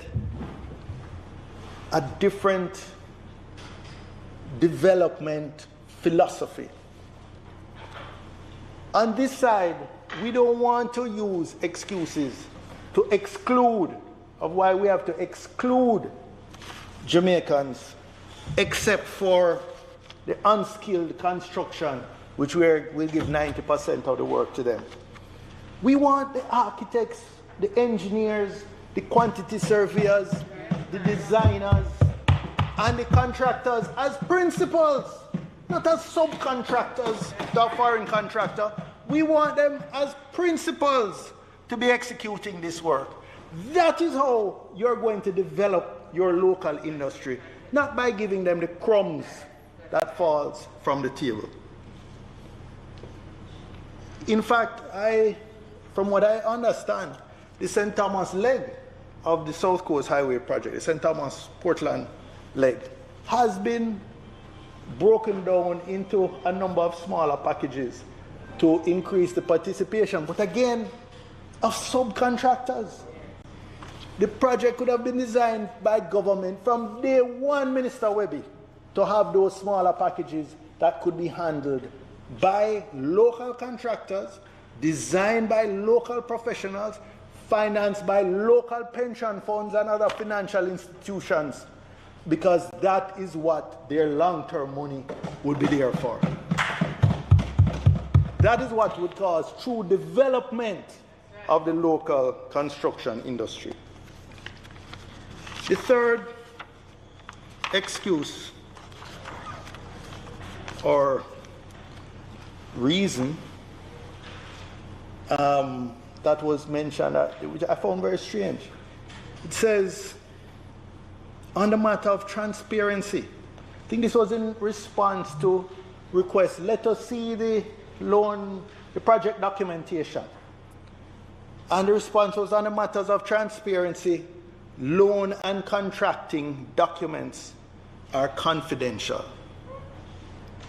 Taxpayers' money. This is taxpayers' money. How can it be confidential? How can this be confidential? This is something that should fall under the scrutiny of Parliament. Yes. It is coming from our consolidated fund, our fiscal budget.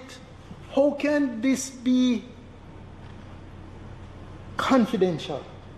It is not using any bilateral money or multilateral money where that was a condition. We determine the conditions of this contract, and which government interested in transparency and good governance would financing a project themselves with a contractor right into the contract that they cannot disclose the terms of the contract. That's ludicrous. It's rubbish. The only legitimate reasons for this type of secrecy, the only legitimate reasons for this kind of secrecy would be some national security or diplomatic reason. And even then, it's used more as an excuse than is needed. But what this approach does is open the door for corruption. This approach opens the door for corruption because there is no opportunity for price discovery. I am sure Senator Webby has seen a number of tenders that Grace Kennedy puts out to different suppliers or contractors. And he would back me up that you will see a range oftentimes of 20% from legitimate suppliers. But for whatever reason, at a particular time, a supplier or a contractor or a service provider will sharpen their pencil and make sure that they bid at a price that they feel they will get the project at. And if that same supplier, contractor, service provider is put into a monopolistic situation, they're now going to price, not necessarily to gouge you, but to make sure that they have a comfortable profit margin that will make their shareholders smile. That's human nature. That's the nature of the market. When you're in a competitive situation, you're going to, squeeze your margins, going to sharpen your pencil, ensure that you give the best price you can. And when you are not in a competitive situation, the converse is true. Mr. President, another excuse given for abandoning competitive procurement is the delay it would cause. Now, for a project that's been under consideration for 20 years, it's interesting that delay is what is now raised to justify it would cause delay. It's been 20 years in the making. But the truth of the matter is, what this really reflects is gross negligence in the project planning and preparation. Because you must have known a long time from your doing the design and thing that you would be coming to this phase. You must have put in your public sector investment program what year this project would be funded. You would have known at least a year ahead to start the procurement procedures. You would know a project of this size you could attract international competitors for, international competitive bidders. Particularly through the COVID time, there may have been additional hunger to seek projects where they may not even have been before. But what happens is when we use that as the excuse, is that what we are encouraging is continued poor planning. Which is why Senator Brown, a couple of years ago at the PAC, I think it was to do with the NWA, it was disclosed that the majority of their contracts were given under emergency procurement. Oh, a permanent emergency. Emergency procurement guidelines. Petrojam was another one. Emergency procurement guidelines. You can easily, by your own incompetence or design, create emergencies because you have not put a proper planning and procurement process in place. So if that is going to be the excuse, then it can be used for every project that is coming forward. The people fall down, the engineers, the project administrators, the managers fall down on their work, and suddenly our back is to the wall, so we need to use either no competitive tender process, emergency procurement procedures, whatever it is that opens the door to corruption, that ensures that we will not get value for money. Mr. President, one of the things that has puzzled a lot of economists, certainly over the last 20 years, is that Jamaica has had relatively high investment, significant foreign direct investment since 2000, Senator Webby. And yet, we have not seen the growth that one would have expected.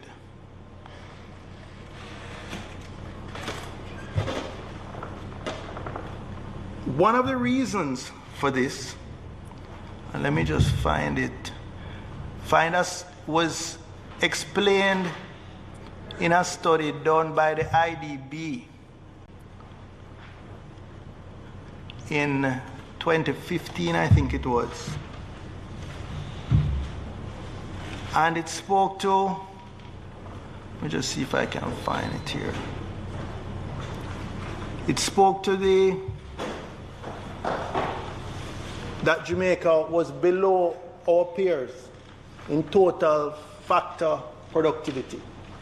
And we were actually going in the other direction.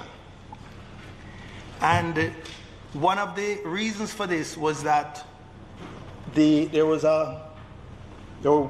our major investment was taking place in sectors like construction, like telecommunications, like tourism, where there were enclave type investments with weak linkages to the rest of the local economy, and therefore we were not getting the growth that would have been otherwise expected from the level of investment.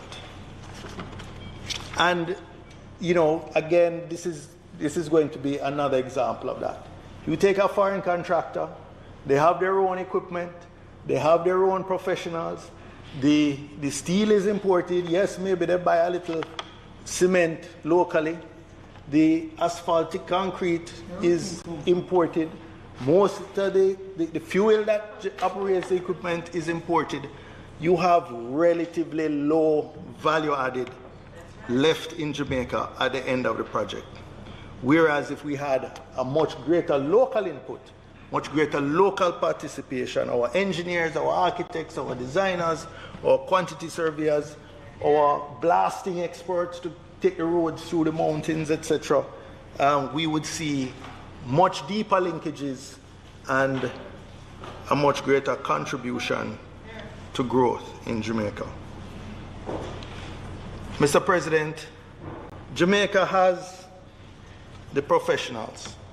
Jamaica has the construction professionals. We have the architects, the engineers, the contractors, and the developers who can construct these projects. Even one as large as the Mobile bypass or perimeter road, as it's now called, could be done by breaking it into segments.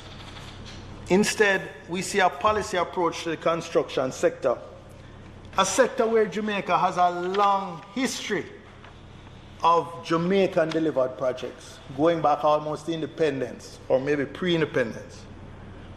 But because of the current policy we're pursuing, we're reducing Jamaica's participation, certainly in the large government projects, to providing primarily flagmen, drivers, and low-skilled workers. For that reason, Mr. President, while I believe all members in this Senate and in the lower house support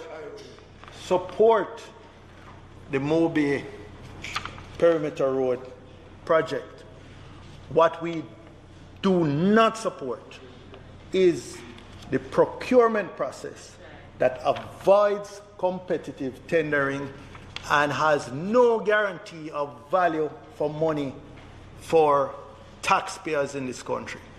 And I know that my colleagues on the other side, in their hearts, know that what I am saying is true. May it please you.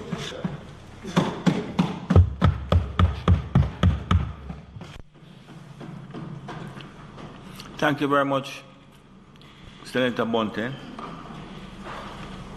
Senator Gale, you're usually pretty short at this time in the afternoon. President,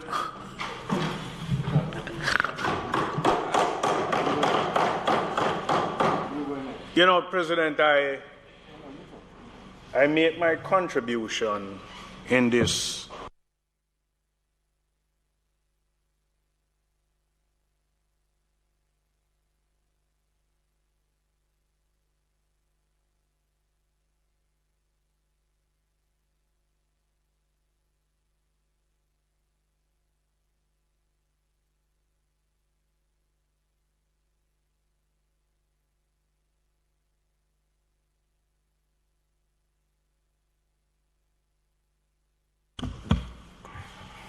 Thank you. And this is what this national project development is seeking to do. Create that infrastructural development that is badly needed, one that will enhance the level of productivity, one that will create jobs. And we know that the company that is involved has been involved for a long time. In fact, it spans successive administrations. So it's not new. But given a trade union's perspective, notice Senator Bunting declared that the crux of this order is speaking to just clause 3, and he would have wanted to give the impression that the other areas were just cosmetic. Well, some of the things that are contained in this order was things that the trade unions were clamoring about in your administration, and you failed to deal with it. So don't come here and talk about that we don't need it in an order. The fact that it is now in an order means that the government of today has listened to the trade unions and has responded. President, it is significant. I'm sorry, the member is entitled to be heard in silence, and I would appreciate the courtesy offered to him so that when your time comes to speak, I can enforce. Well, President, one of the things about me, when I'm speaking passionately about the trade unions, my voice is loud enough. That's true.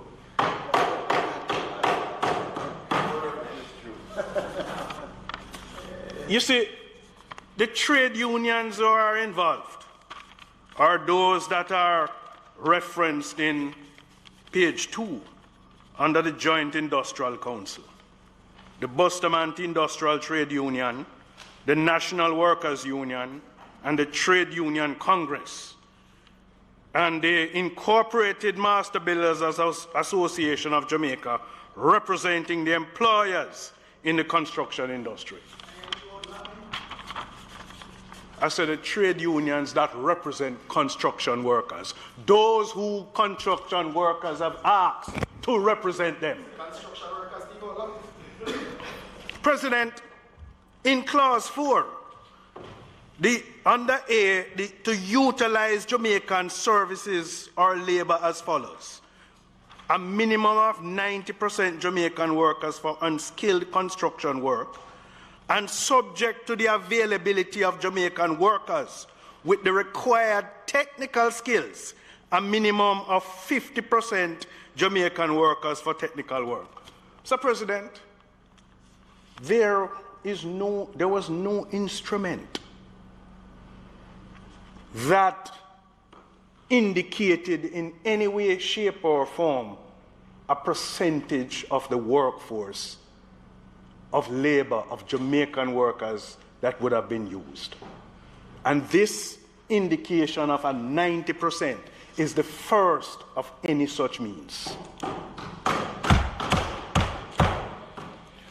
when it made reference to in B, in collaboration with HEART, NSTA Trust developed and implement a training program for the transfer of knowledge and technology, that it says to Jamaican workers not having the required technical skills or suitable candidates to work on projects as an on-the-job trainee under the Knowledge and Technology Transfer Training Program, and 2, from foreign workers having the required skills, technical skills, to Jamaican workers, for the foreign workers to transfer those knowledge. President, I recall a discussion I had with my colleague on my right, Senator Webby, when they were developing their own building. For the use of, for these construction workers who are in most cases unskilled, to have just passed through the system and not getting the requisite training. Senator Webby, the support that is going to be provided now through HEART Trust for certification of these workers is commendable. It is commendable. I'm coming to that, you know. I'm coming to that. Mr. President, when it suggests to make wage payments to Jamaican construction workers no less favorable than the standard wage rates and comply with the conditions of employment determined by the Joint Industrial Council. Now, one of the things that we have, those trade unions who represent these workers have always complained about, clamored, walked around the walls of Jericho about, is the fact that this company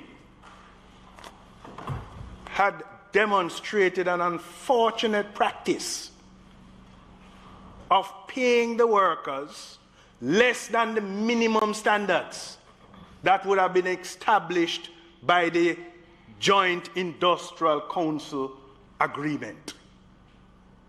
What this is saying is that it instructs check to afford these workers the minimum standards. And it is the first time that any government has stepped forward to ensure that this is contained in an agreement. Now, I support one fundamental idea, the question of enforcement. And I see it fitting for the government to go further by, at least in the first instance, doing the checks to ensure that these orders are enforced. That check is checked. And that check is placed in check. But, Mr. President, I am considering this action by the establishment of a procurement order a watershed moment. We have been clamoring as trade unionists for this for the longest time. We have spoken to successive administration. This administration has heard the call. And so we treat it as being significant. And I dare say that the opposition ought not to, in the scheme of things, appear in one accord by scratching each other's back to demonstrate against it. By scratching each other's back, a figure of speech, by demonstrating against it. Because in the other place, you called to vote against it. There was a divide. There was a divide in the opposition? Simply put. And Mr. President, I am seeing it that in terms of this approach, it is an action a project, a plan, a strategy to develop Jamaica, to create jobs in Jamaica at a time when jobs are needed. And our responsible approach must be to support this objective and this agenda. I thank you, Mr. President.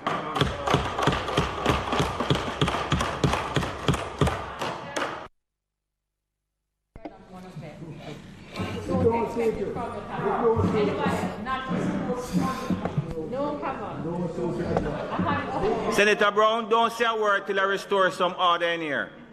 Senator Fraser Binns and Scott Motley.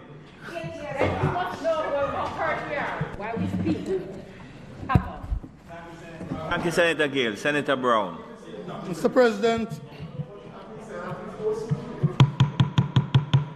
it's good to speak after my friend, Senator Gill, speaking on behalf of the trade unions. Let me say clearly, this trade unionist is happy that the government has come over to see our point about Jamaican workers getting priority attention on these projects. Just relax. Just relax. The opposition is not opposed to that. Nothing that Senator Bunting said represents an opposition to that. Nothing that Member Golden said elsewhere represents an opposition to that. We are happy that the government has done it. Similarly, with the JIC rate, the Joint Industrial Council rate, we are not opposed to that. We are happy that they see our way in coming to that. That's not where the opposition is. That's not where the opposition is. And nothing wrong if you do something good for us to recognize you're also doing something bad.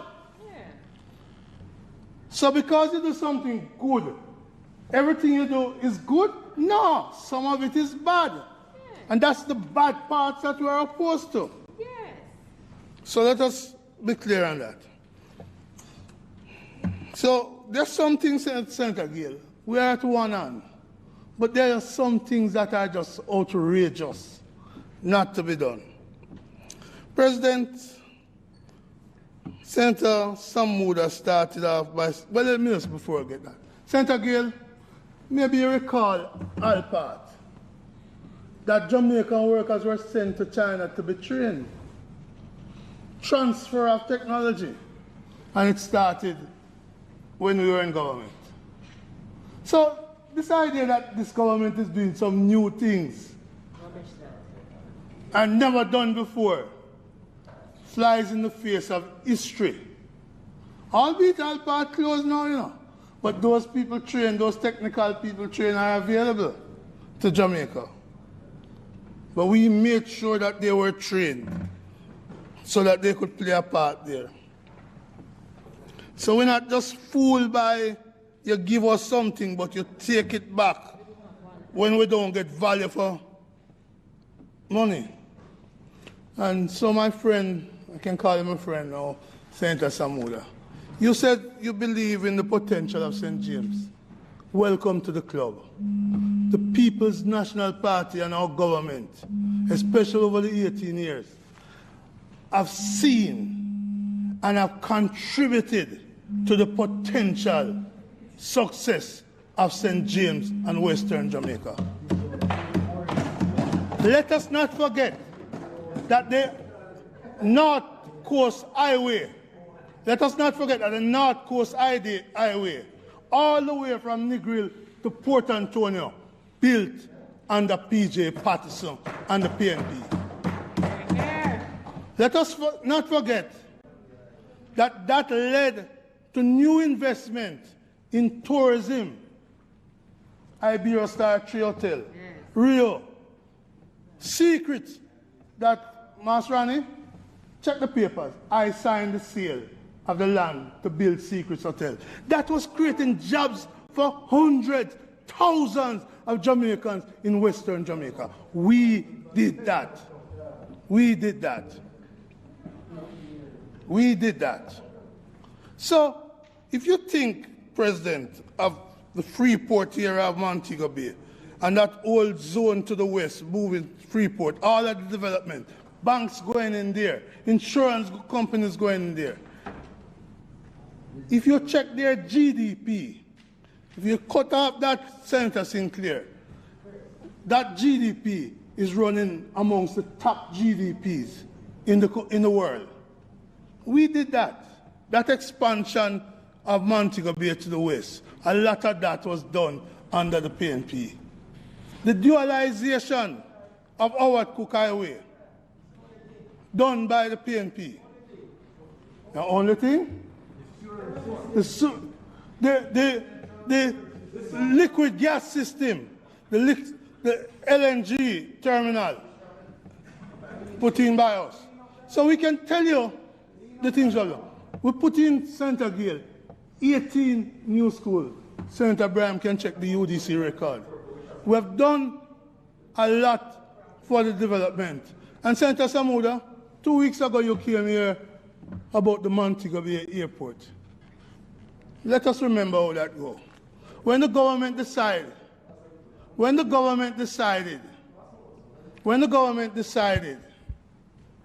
that we are going to seek the expansion of the airport, to bring more tourism here, to build more hotels, you know what your side said? Mr. Bruce Golding said that no people have to pay to come into their own country. And I've noticed your government has taken the same model that was at Montego Bay Airport to Sangster to Manley Airport now. You oppose when you're in opposition. Senator Campbell, Rodriguez Campbell, that's what we're talking about. You oppose that when we're in opposition. Not to mention the 2000 highway. Highway 2000, opposed all the way to the Privy Council. Opposed all the way to the Privy Council. So, there can be no question on anybody's mind about where we stand when it comes to development in Western Jamaica and in Jamaica. It was P.J. Patterson who I first heard the following statement from. The road to development begins with the development of roads. And P.J. Patterson made it clear. The road to development begins with the development of roads. No wonder they call him Mr. Infrastructure. No wonder they call him Mr. Infrastructure. Because we set out to build the infrastructure. Not only that, we took a decision on the airports. We took a decision on the ports because we recognized that these were the route to develop in our country. That's right. So we invested heavily in the infrastructure. Put another way, we plant the seed for the trees under which you now sit. We plant the trees that provide the comfort for you. Be those trees improving the tax system, improving the infrastructure. We plant the tree, you're now sitting there, but you're going to be seen as a squatter soon. You'll be seen as a squatter soon.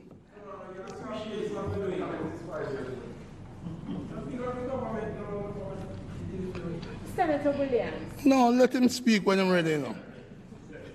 And so we are making it clear where we stand. Mr. President, on the question of highways, the Caribbean Development Bank did a study, published a study in 2017. Started before, published in 2017. They were looking at the highway system. Lessons, Senator Webby, from Jamaica Highway 2000. I commend that study to all of us. But in that study, on page 41 of 48. It says, looking forward, looking back, looking forward, trying to learn some lessons. And it says, looking ahead, NROC is actively planning new toll road projects, including the Montego Bay bypass, an extension of the East-West Highway to Williamsfield. And then a very interesting comment is there, Senator Gale, which is where we disagree. It says, there is no evidence of, it's quoting the Contractor General Report of 2007. It says, there is no evidence of impropriety or irregularity in the award and implementation of the concession agreement governing Highway 2000. OCG is satisfied that the Highway 2000 project, as well as the variations to the terms of its implementation, have been executed in accordance with established GOJ procurement standards. So we put Highway 2000, which incidentally was opposed by your side, to the procurement standards. It worked. Senator Webby, thank you for seeing the progress in putting one of your warehouses right on top of Highway 2000. And because it's so close also to the North-South Highway, you have seen the benefit. You recognize the benefit of the decisions we took. International competitive tender. So, I mean, what we're saying to you is that we would like you, with the Montego Bay bypass, to get the seal of approval from the OCG. That's all we're saying. If we put the OCG in place. Sorry? Why we take who to court? Let's put it this way. Whether we took them to court or not, what we said about the North Coast Highway, is that that project was essential. And we have no problem with that. In this one, you're making the choice not to have it subject to the Integrity Commission. And we are saying to you that by passing the procurement rule with this order, you're not doing a good service to Jamaica. You're not doing it, and that's what we are objecting to. What is there for you to oppose the Integrity Commission who oversees how the taxpayers' money is going to run? What is there? We have put the Integrity Commission in place. That is what we're asking for. So it's not 4:30. Yeah, cool.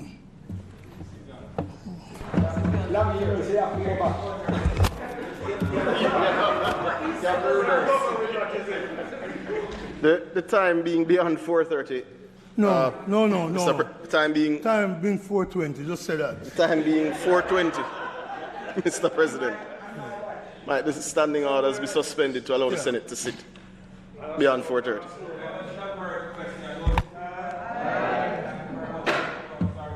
No, that's fine. I'm going to like Matthew and start all over. So, President, we on this side are proud of what we have done in Western Jamaica and the foundation we have laid for more to be done. This is not being against Western Jamaica. In fact, Senator Sinclair, while you and the parochial noise makers down there may want to put that view, the people know differently. So much. That's a point of order. Can't abuse us. like that, Mr. Why are you abusing me, Lammy? Senator Brown, you're referring to your own parish councillors as parochial noisemakers. I don't think they would appreciate it. Why did you say that? Mr. President. Parochial noisemaker, be quiet, you. Mr. President, so much so that under our regime, we recognize the limit to Montego Bay growing to the west. We recognize the limit to Montego Bay going to the west. Can't go beyond Hopewell bottleneck. So we took a conscious decision to look to the east. So the growth in housing, for example, in northern Trelawney, is to allow Montego Bay to expand eastward and for people to be able to commute very quickly because of that North Coast Highway which we put in. So there are many citizens, Senator Brian, who traverse from Trelawney, St. Anne's, and beyond into Montego Bay because of the work we did with that North-South Highway. So for anybody to come and to say that we are opposed to Montego Bay development, it's not telling the truth. And such person, Senator Sinclair, would be akin to someone walking into the dining room of this parliament and tell the world that they were in the ladies' room. So let me repeat it. For someone to say that the PNP, by saying we want greater transparency, as civil society is saying, that means that we are opposed to the development of St. James and Western Jamaica. Such a person would be akin to someone sitting in the dining room of this parliament and saying they were in the ladies' room. Thank God for the video system of this parliament. Thank God for the video system of this parliament that made it a big lie. It made it a big lie that they were in the lunchroom. So that's who it is. That is who it would be akin to. And Mr. President, I repeat, the opposition supports the bypass because it started under us. And even if it never started under us, we still support it. Even if it wasn't started under us, we still support it. What we also support, no, and I'm just talking in the alternative that the lawyers here understand. Doesn't mean that we say we didn't start it, just so we're clear. Yeah, because we're talking in the alternative. You wouldn't understand that. You're a nice businessman, you're not a lawyer. So you wouldn't understand the alternative. Yeah? Talk to Ronnie and he will tell you. Yeah? Mr. President, we have no opposition to 90% would like it to be more of the laborers being Jamaicans. We have no opposition to at least 50% of the technical people would want it to be more. Right? Mr. President, Senator Gale was silent on the issue of the relationship of the Labor Relations Code. How that apply on this project. And I hope, Senator Gale, you will get the government to accept that if workers are dismissed unjustly, that the contractors must subject themselves to the Labor Relations Code. That's not there. That's an obvious omission. We call for that. This opposition called for a clause in the contract guarantee the LRC, the Labor Relations Code, to be applied in their dealing with the workers. We also call for a statement in there to say that not just check will be bound by the GIC, but when checks subcontract out, every subcontractor will also be bound by the GIC rates. Otherwise, they appear to give you one thing with check, but check say, well, I have no control over the subcontractors. We need to make sure it goes from the top, as Mr. Shearer said, to the bottom. So right now, there are weaknesses there. But that's not what we are opposing. We want those in. What we oppose, let me repeat it again. What we oppose is the procurement process. The procurement process. It doesn't give value for money as it is. That's what we oppose. And when we vote, our vote is not against the highway. We support that. When we vote, our vote is not against the 90%. We support that. Our vote is not against the 50% plus. We support that. Our vote is not against the GIC. We support that. We support a lot of things. But the one bad thing, the one apple that could spoil the bunch, the barrel, the one apple of corruption, and I say it because it opened the door to corruption. Senator Samuda, look at the front page of the Gleaner today. That Ocherios contract. Corruption. That Ocherios contract. Corruption. I don't want more of that. I want our taxpayers' money to be spent wisely. Don't give me more CMUs. Don't give me more Petrojam. Don't give me more Netsal. Don't give me those. So the fact that you're doing something good doesn't mean, Senator Campbell, that you can't be doing something bad. You have not convinced me that the procurement process is good for us. It's bad. For that reason, the opposition is going to oppose the procurement process. And we want it to be clear, our opposition to the procurement process. We oppose to the procurement process. It's bad, it's wrong, it opens a floodgate to corruption, and our country just cannot take any more corruption. So the propagandists can go and say, as she tried to do, that we are opposed to the project. We're not. What we said to you, pause, wheel and come again, and do what was done with Highway 2000. Let the Integrity Commission be the watchdog, not any other way. May it please you, Mr. President.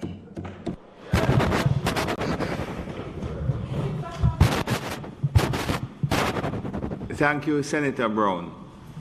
Senator Campbell, I recognize you from a seat other than your own. You may proceed, please. Very kind of you, Mr. President. As a certain king of England would say, I shan't be long. Won't you never hear that before? I said, yeah, but his difficulty was that he was having a certain difficulty with the lower part of his.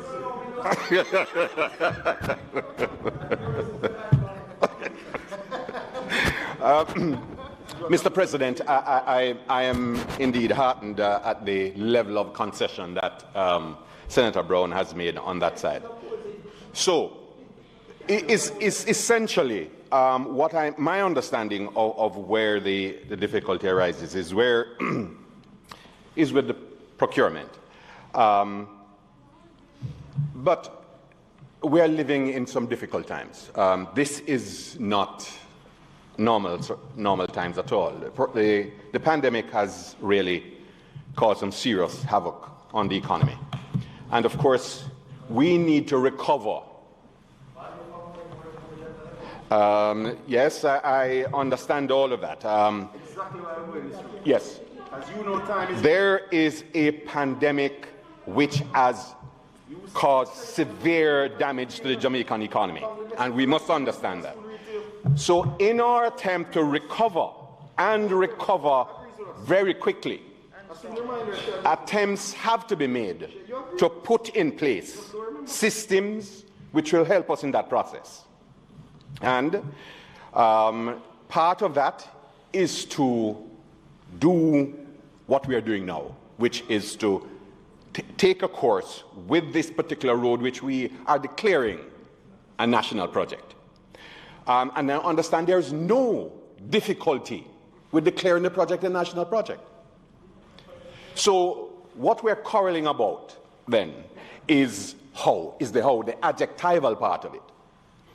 So here we are. The PPC, which is part of our machinery, and the engineering team out of NWA and the other agencies coming together, must determine and establish a price point at which this project is going to cost.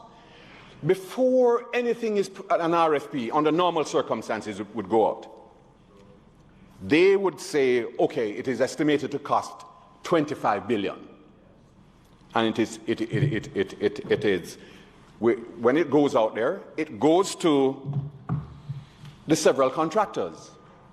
And they can go either 5% or whatever percentage it is above or below. And that is what, when it goes before the PPC, that's a guideline that they use. So to say that we will not get value for money is not true. And that is what the government of Jamaica has. It's going to hold these technocrats responsible for overseeing the project so that the Jamaican people would get value for their money. Because that's what our system allows us to do. That's what the system allows us to do. To use the technocrats and for them to determine what. But that is what happens under normal circumstances. The technocrats within the ministry, they determine what the cost of the project is going to be. And they are the ones who then say to the PPC, hold on, don't let us get away from the point. What the present system allows for, the technocrats in there, to determine how much a particular project is going to cost. If the project engineers and so on in the Ministry of Works, Ministry of Economic Growth and Job Creation decide that this particular project is going to cost $30 billion. And if they were to send it out for international tender, I have been in here, in this chamber, when I've spoken to the head of the PPC and said, what's the time lag between the date when the RFP goes out and the award of contract? The minimum time spent is 18 months. Can we afford to wait 18 months to have a nationally declared project? Well, you may search answered. And the gentleman by the name of E.G. Hunter, he gave us that information before this. That is what applies. And you can check Hansard as to what his answer was in the circumstances. When I questioned him, he said it is a minimum of 18 months for any one of those contracts. So here we are. So firstly, you must have the financing in place. You must have the financing in place before any RFP can be sent out. So now, the government has said, yes, okay, we put the financing in place. And we must wait 18 months between the... Well, what ought to be and what is are two different things. You know, so don't let us enter into that debate. Where we are now, we have a pandemic. we want to have a project completed, and we have the system in place to guarantee that we get value for money. So I'd ask you to be guided by those considerations when you're furthering the debate. Well, we can debate why wasn't your nose fixed in a different place? No, that's not how we should debate it. The question is, where are we now? We have a pandemic on our hand. We need to rebuild and rebuild stronger. And we need to use all the sources which are available to us. So I commend to you that you forego what I describe as this adjectival, a requirement that we play by rules which have not served us very well in the past. Our development has been stymied by the very rules that we have put in place. It has been stymied. Because the rules insofar as they apply, where we have to wait 18 months from the date of an RFP, hold on, listen, if we use the rules and use them effectively, because this is not something that we're asking as to whether we can do it. The rules which we have made says we can do it, and we are using those very rules, putting it to work, right? So that we cannot afford to wait 18 months for us to go through all of these when we have a system which says to us that the technocrats that we have, the technocrats that will tell us that this thing is going to cost us $30 billion. Yes, and what do we do in those circumstances? Get people working and working quickly so that we can recover and recover strongly. Thanks.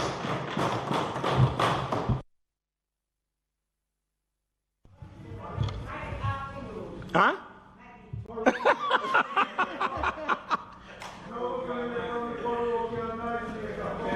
Come on, Mr. Bunting. Why you keep treating me like that, Senator Bunting? But I don't expect. No, this. No. The custom is, Senator. Eh? Come on. I can. You see, my mother taught me well, to say sticks and stones can break my bones, but words will never hurt. I had a good mother, Mr. President.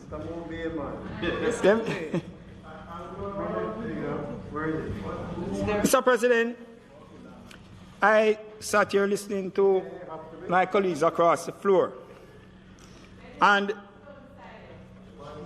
yes, I listened to them, and they spoke with wisdom. But I just wanted to start off by just responding quickly to certain things that were said. And what you kept getting from over on that side is that a system that is facilitated under the Procurement Act of 2015, passed by the previous administration, of which members on that side sat in the Senate, sat in the lower house, is a system that is being used. The Jamaica Labour Party administration is putting life to the legislation. They put it in place that allows for what is being done today to be done. Senator Bunting spoke about this perimeter road, and I don't use the term bypass because I don't believe that anyone can bypass Montego Bay. Was in the pipeline for 20 years. That is not how I understand it. There has been several discussions over many years because some persons were of the view that a roadway should have started from out in Salt Marsh in Trelawney. It was just a lot of talk. It is more in recent times, Mr. President, that we got to the specifics of it. and the design and the alignment was done. And in fact, the manual is there. That indicates a date of 2018. And it shows this particular project which we are here to look at and discuss under the resolution and the order. So this comment about 20 years.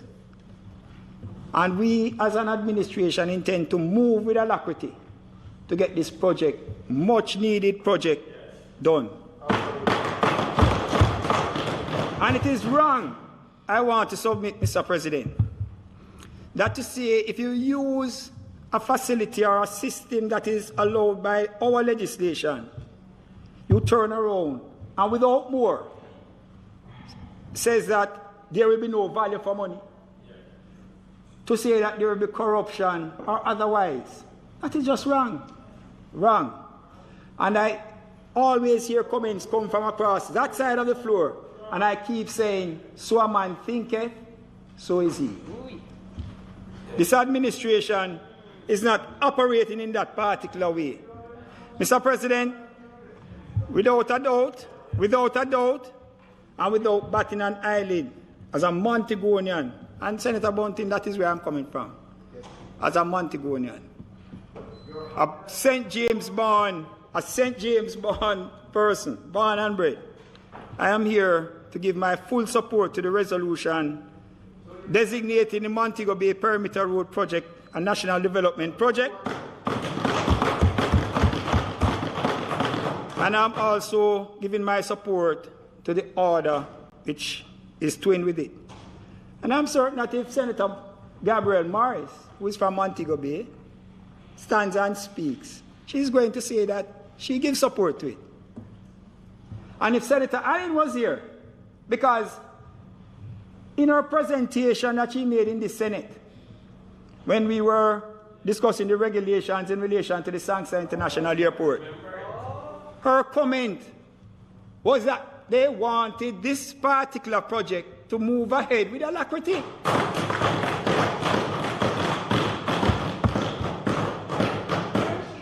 She's not here today, and I want to believe it is. She probably watching us and cheering. Go Sinclair, go Sinclair. And Mr. President, the discussion came up, yes, in the St. James Municipal Corporation yesterday. And the minority leader seconded the motion to say that he gives support as a Montegonian to this project and the way that the administration is dealing with it. That party is divided. And when I watched PBC the other day, Mr. President, Tuesday in this place, and they call for divide. Well, I suppose that is what they were exhibiting, division. Oh, that's more like it. That's more like it. Because there were several amongst them, persons of long standing, and who are back there by virtue of an event that took place last year. They are back there. Some are here. Oh. And they abstain. Yes. And they abstained in spite of the advocacy of the leader of the opposition. The leader of the opposition said, withdraw the order that you have tabled in Parliament. And those who spoke there, and if I follow what I'm hearing from across the floor, that they are opposing, they have an opposition to what is contained within the four corners of the document. So in effect, you're opposing the document, you know. On a point of order. On a point of order. Document. On a point of order, Chairman. Yes. On a point of order. The member, 1 minute, please, Senator Sinclair. Go ahead, Senator Brown. The member is misleading. It is my opinion. It is not. We have said consistently. Senator Brown, that is not a point of order. Continue, Sinclair. That is not a point of order. Continue, Sinclair. My opinion. I'm expressing my opinion, Senator Brown. It is my opinion. Answer, Mr. President. Mr. President, if you have a document, which you cannot amend, right? And, you know, as I said, sticks and stones, Senator Brown, because that's all you do. All right? So, what is contained in the document, the four corners of the document, you seek to want to pick at some, and you say you're opposing. Or you're going to oppose it. You're opposing the document. Mr. President, the history of Montego Bay, Mr. President, Montego Bay, I'm not stopping you from leaving, Senator Bunting. The city of Montego Bay has grown, and we heard about persons timing the growth of Montego Bay. Senator Brown said earlier in his presentation that Montego Bay cannot go to the west. Why? Because of what their administration did with a sewage plant, a sewage plant, which was constructed across the lands that were under private ownership, that were slated for development, that there were development plans for. There were development plans for, and they were acquiesced by your administration, that today Montegonians are in a debate saying that those sewage ponds should be relocated because that's timely the growth of Montego Bay. I don't know, that is what has been spoken about. And I'm certain that if you listen to Gabriela Morris, Senator, she will also indicate to you that those are the comments that are made there. Mr. President, with the growth in population in Montego Bay, in the growth Senator in population... Senator Brown, come on. The member is entitled to be heard in silence, and I want to hear what he said. As Montegonians are aware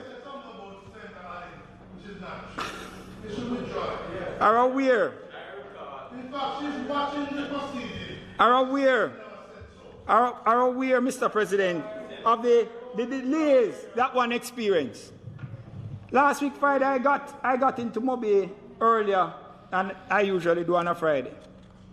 And just to move a distance of about 2.5 miles, it took me in excess of 1 hour moving along the Howard Cook to get to the Fairview complex. Took me that long. And so what we need to do is to move quickly, and it is now time for the perimeter road project to be implemented. That is what Montegonians are calling for. And what the people want is what the government must seek to give them. The comment that was made, Mr. President, the comment that was made as if it was an original comment about roads, and it was said by the Honorable P.J. Patterson. I'm certain that he would say that he wasn't the person who originated that. But that is what you sought to suggest. Mr. President, in the environmental assessment document that touches upon this particular project, it is quoted, "It is well documented that in developing countries, investment in transportation infrastructure generates economic benefits by reducing transportation costs for existing activities, providing access to new areas with economic development potential, and creating investment activities. This proposed highway will meet international standards and requirements of projects of this nature and will alleviate the current traffic problems in the poorly built and insufficient road infrastructure in Montego Bay and its environs." Mr. President, the citizens of Montego Bay and St. James, and I dare say Western Jamaica, look forward to this project. Recently, a recent stakeholders meeting encouraged the government, stakeholders made up of members of the Montego Bay Chamber of Commerce and others, that we were to move with alacrity to get the project off the ground. Mr. President, the Deputy Prime Minister responded to say that, in fact, work on this particular project has started because the design, the acquisitions, land acquisitions, soil testing, and other technical works, environmental studies, community and other stakeholders meetings have been held. And the approval of this resolution and order is important to getting the project done. So, President, this administration led by the Honorable Andrew Holness is bold and will undertake huge projects. We have done so in Kingston with the Constant Spring Road and the Hagley Park to Marcus Garvey roadways. Mr. President, work is proceeding on the South Coast Highway and the Maypen to Williamsfield Highway, as well as the Kingston to St. Mary roadway. Mr. President, tractors on the ground is what we need on the Montego Bay Perimeter Road project. Mr. President, this administration is not a pipeline administration. We are more action, Mr. President, not a bag of mouth. Mr. President, I heard comments made in the other place again, and in which it was said that we're selling out Jamaica. We're selling out Jamaica. That was said by the leader of the opposition. Mr. President, who is it? Who is it, Mr. President, that transferred 1,200 acres of land without obtaining the valuation on any of those lands? That is what we call a sellout of Jamaica and Jamaica's heritage, Mr. President. Mr. President, Mr. President, Mr. President, I hear the comment speaking about Integrity Commission, transparency, OCG, and all those things.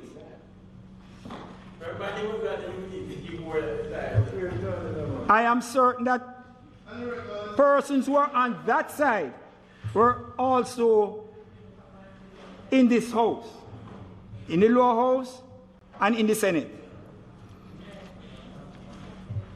And there was something that touched upon then Minister of Finance, Dr. Omar Davis. And what was he seeking to say? What did he say? That the administration of the day would not allow the OCG to be a stumbling block in the pursuit of investment opportunities with private entities.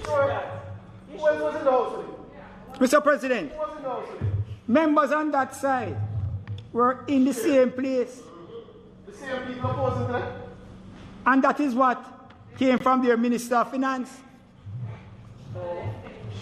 And so our Honorable Prime Minister, in his presentation on Tuesday, said that he does not mind the Integrity Commission, and the Integrity Commission has a job to do and must do their job.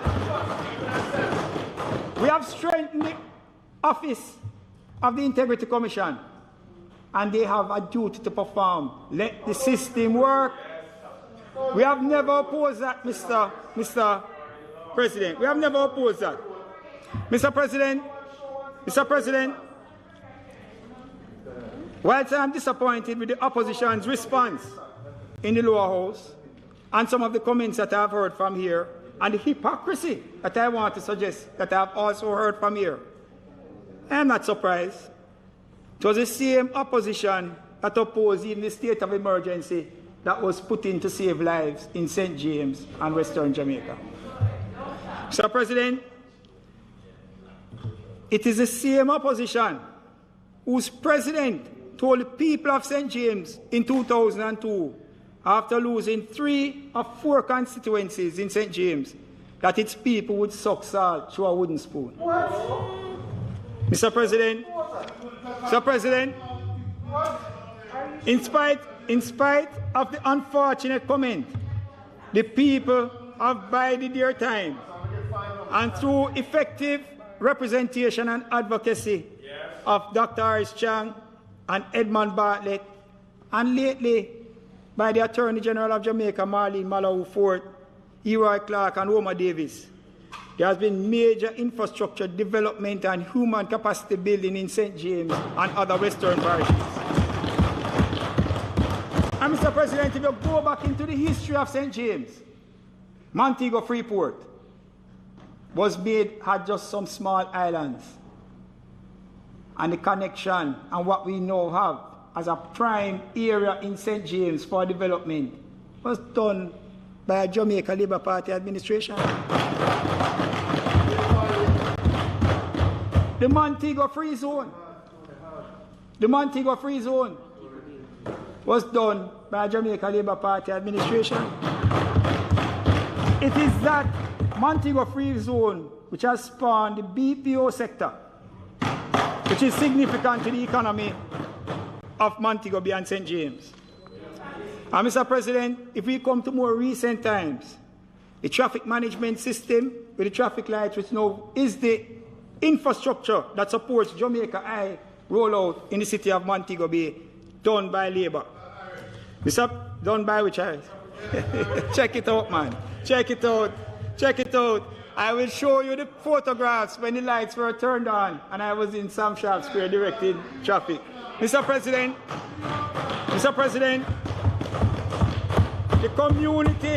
the community improvement and titling projects in Norwood, Flankers, Providence, Barrettown, Lilliput was done by this administration. The improvement of community roads right across the parish.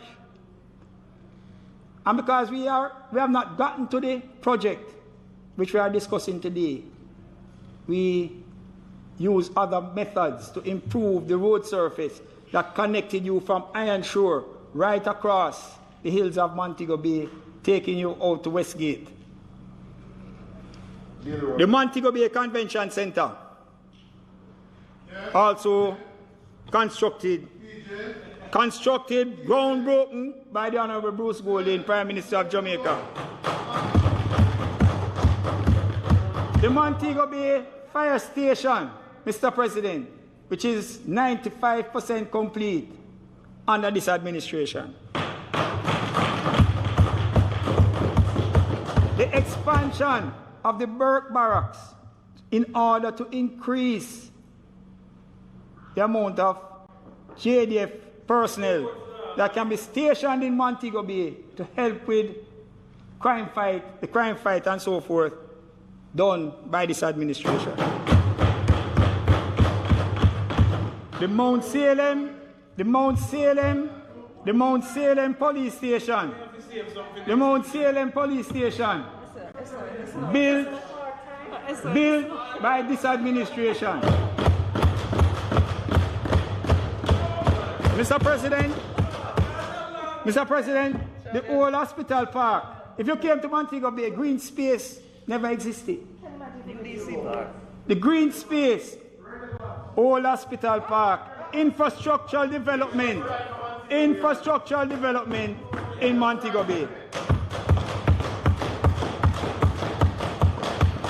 The work being done now, Mr. President, on the expansion of the Sangster International Airport. I want to tell Senator Brown that is what is so. The current work on the expansion of the Sangster International Airport, the expansion of the Montego Bay Freeport, the construction of the School of Excellence and the Caribbean Military Academy to improve the training facilities for people in St. James. The groin restoration that is underway thanks to the UDC, Senator Graham. The restoration of the Cornwall Regional Hospital, a hospital that was built. Well, Mr. President, caused by 18 years lack of maintenance. Point Senator of order, Bunting. Mr. President. Mr. Chairman. Senator point of Sinclair. order. Mr. President, I was a little preoccupied and I wondered if you could just remind me what order, what act, what bill Senator Sinclair is speaking to. I can respond. It has no relevance, Mr. President. It has Senator no Binns. relevance to the matter that is being discussed. Senator Binns, I'm allowing him to speak because what he's doing is really responding to Senator Brown and Senator Bunting, who gave us a litany of what the PNP did for Montego Bay. So I'm allowing a rebuttal or a response, if you will. Continue. Mr. Brown, Mr. President, you know, when good things happen on one side and you see the vision and you say, boy, I'm going over here for a long, long, long time, it will hurt. It will hurt. Mr.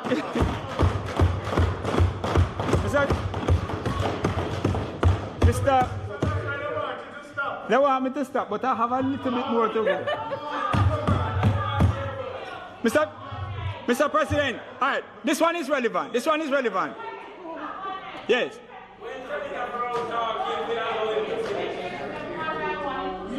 All right. All right. Listen to this one now. Listen to this one. Listen to this one now. Mr. President, the construction of the roadway from Macfield to Ferris. And here the connection to this project. Because it is going to be expanded and it will be continued from Montpelier under this project into Montego Bay. So we will have easy movement between north and south on the western side of Jamaica under this particular project, improving the economies of St. James, improving the economies of St. James, Westmoreland, St. Elizabeth, because it will also allow for the opening up of Westmoreland for further development. So, Mr. President, this project is far-reaching. It is far-reaching. Mr. President, I can go on, but I won't come off this particular bit without saying, Mr. President, a big thank you to the chairman of the UDC. The UDC.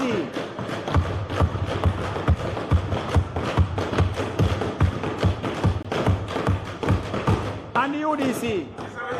And I want to congratulate him for completing in a short time the Harmony Beach Park.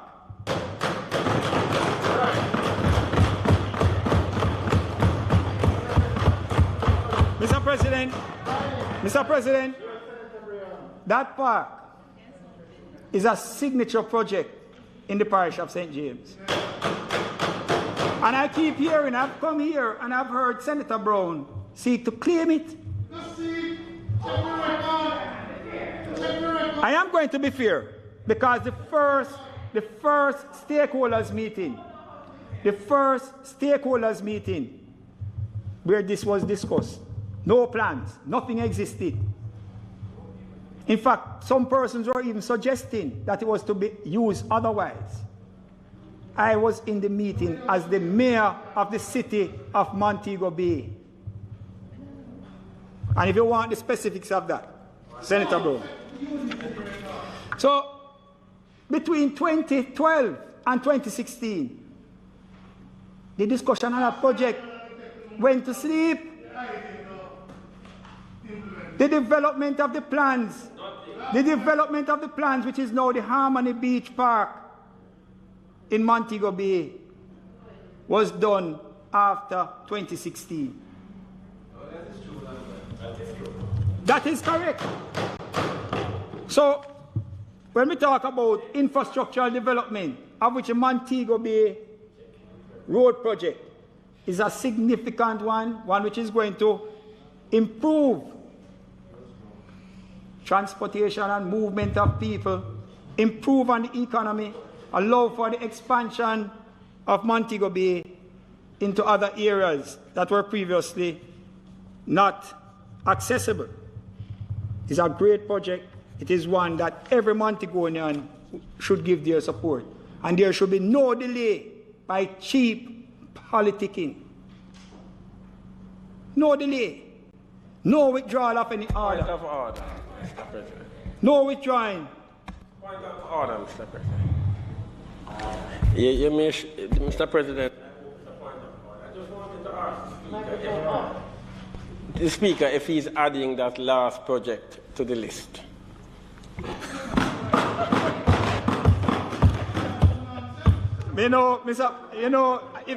Sorry.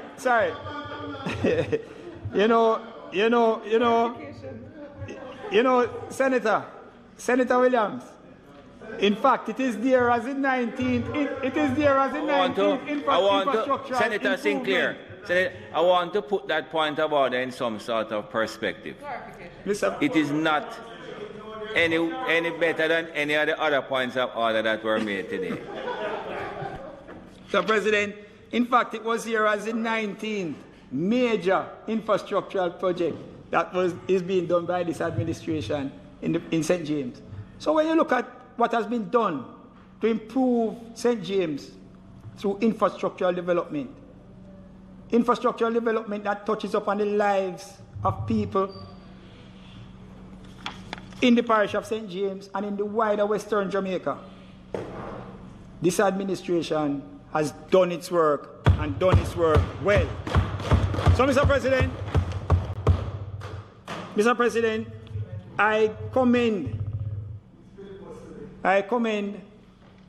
the Honourable Minister of Finance, Dr. Nigel Clark, and this administration for declaring this road project a national development project, and that we must move with all alacrity in getting the project done.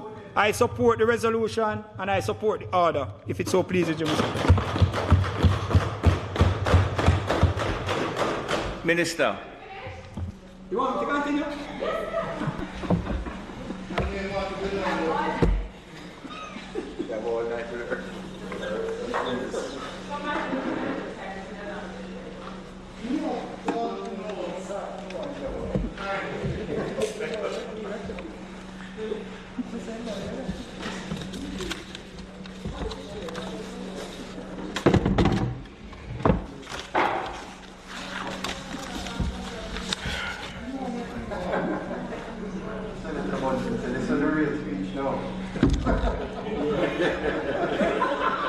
Mr. President, thank you very much, Senator Sinclair. Senator Minister Samuda. I asked to be recognized from a seat. I did so before, you know. Oh, well, it wasn't this one, so I was just ensuring that. No, I said I recognize you from a seat other than your own. I never specified which one. No worries, President. Just wanted to ensure we didn't have any difficulties. It has indeed been a long day for us this Friday, but I believe we've gotten some good work done and some necessary matters have been put to bed.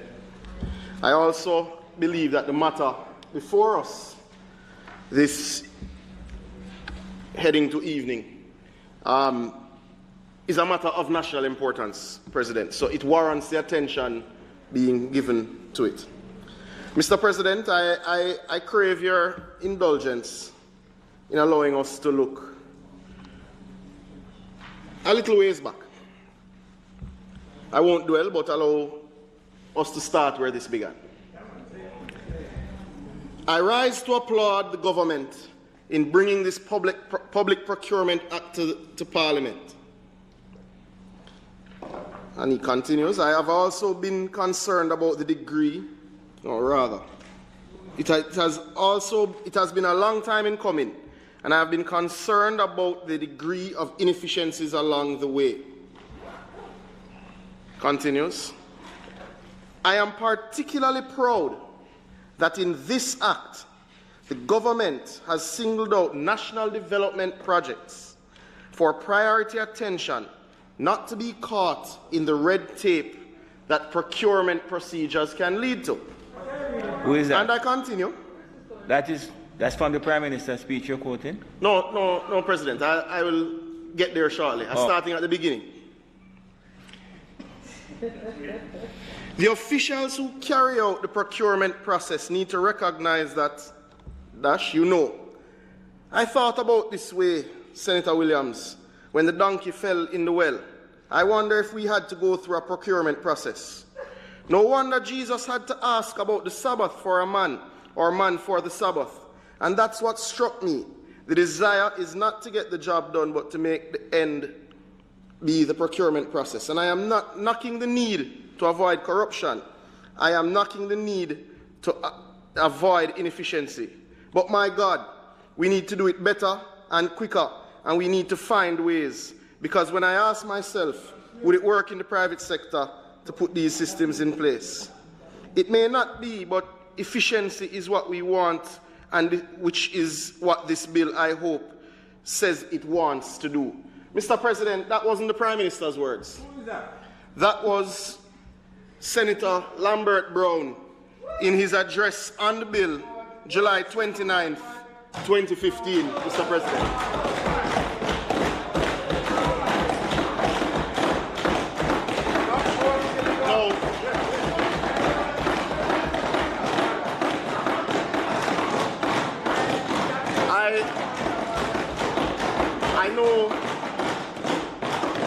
I know my colleague, Senator Sophia Fraser-Binns, was also in the House, in the Senate, on that evening. And I intend to end the presentation at the beginning where we started, with the sotto voce comments captured by now leader and president of the People's National Party, if you think it's necessary, colleagues. But we will get back to we will come back to the beginning, and we will end there. Just to the most important part, because I highlighted it. Because I know my colleague and friend is not a hypocrite. So I am looking for his vote now, because let me remind you what he said. He said, I am particularly proud that in this act, the government has singled out national development projects for priority attention, not to be caught in the red tape that procurement procedures can lead to. Yeah. So, colleagues, I know we're short on numbers, but we're going one. Because Senator Brown supports the intent of this legislation for national development projects to be exempt from the normal procurement process. That's all right, you can't support. So, it's always important to know where your support lies before you get into the substance of your presentation. So we know where Senator Brown stands, because you don't walk back on your words, and those are your words, Senator Brown. No, but I am on the floor, Senator Brown. Those are your words. And no one on this side has said no to transparency this afternoon, President. No one on this side on Tuesday has said no to transparency. In fact, the Prime Minister, Mr. President, spoke specifically to the maturity of this decision. He spoke to the maturity of the decision, and let us remember what he said, because it is important for the Hansard and for history to recognize that no one suggested that we should not have transparency in a project of this magnitude. In fact, the decision brings about greater transparency. What the Prime Minister actually said, he spoke to the fact that in the bilateral arrangements that would have brought about JDIP and MIDP, there were non-disclosure agreements in those agreements, and that this specific arrangement would see us being able to add transparency, not remove it, colleagues, and that point must be made. So, any argument or any suggestion that the Prime Minister has indeed, that the Prime Minister, it is a matter of public record, it is in the Hansard, ladies and gentlemen. The matter is not yet complete. We are debating and we are seeking its affirmation this afternoon. So you have to affirm the project as a national development project, and when the contract is complete, we will publish it. But that is what was said. You misread the Hansard, Senator Bunting, and that's the point I was making to you. So that deals with the issue of transparency as it relates to the statement of the Prime Minister, and we have corrected that matter. As it relates to the matter and the statements from both the Honourable Dr. Nigel Clark and the Most Honourable Prime Minister Andrew Holness, it has been encouraged both in the lower house and in subsequent interviews that the government of Jamaica would have no issues with all the relevant arms of the state, including the Integrity Commission, doing their job and overseeing the good governance and implementation of this project. Now, Mr. President, we're not just asking for good governance. One of the points that the Prime Minister stressed on is the importance for the value of money and the value of the project to benefit the people of Jamaica and for there to be no issues in terms of the quality. Mr. President, if you'll allow me to quote, because I'm not even going through the substance of what I had intended to, the direction I'd intended to go as all good hides would. But I will just rebut the issues so that we can put the matter to a vote and close, because I know I have Senator Brown's vote. The issue, and allow me to quote, Mr. President. Madam Speaker, this project will be designed behind what is according to what is called, and let me make sure I have the right terminology, the American Association of State Highway and Transportation Officials, so that along, Madam Speaker, with ISO standards, our quality management plan will ensure the quality of the work is guaranteed. Now, that's very important, colleagues. He went on to say it is a mature decision, and this is the part that I expected a little louder applause from my friend and colleague, Senator Bunting. It is a mature decision to come out of a borrowing relationship. It is a mature decision to step out of a bilateral contracting process and going to one where there will be greater transparency than if we had contracted bilaterally, because all of the documents, Madam Speaker, as it relates to the contract, will be public. With pricing oversight, the team that we are putting forward will be a multi-sectoral, fairly broad-based team that can sit opposite the China Harbour people and bring levity, understanding, and reason to prices. This speaks to the value of money, colleagues, and this is the solemn commitment of this administration through our Prime Minister to give the people of Jamaica value for money for this project. Now, I'd planned to touch on some of the other projects we've done in St. James, but admittedly it was a subset of what Senator Sinclair reminded me of. But I think those deal with the two critical issues. But Mr. President, there's an issue that I don't think we have spent enough time or given enough credence to.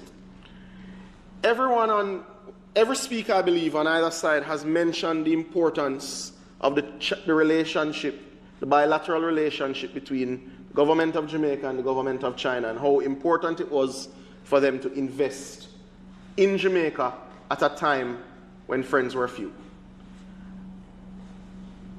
That relationship, Mr. President, despite the mature decision being taken to not add to our debt stock, and Dan knows the importance of that, the critical importance of us not increasing our debt stock. The decision, Mr. President, is not one to change the project. The decision was not to proceed with the bilateral borrowing arrangement, which said that we were going to finance the project ourselves. But commitments were given in good faith, Mr. President, that we would have executed the project in a particular way, and China Harbour would have gone down a road and executed several phases of the planning process, Mr. President. And Jamaica is a country that stands by its word and its commitments. Now,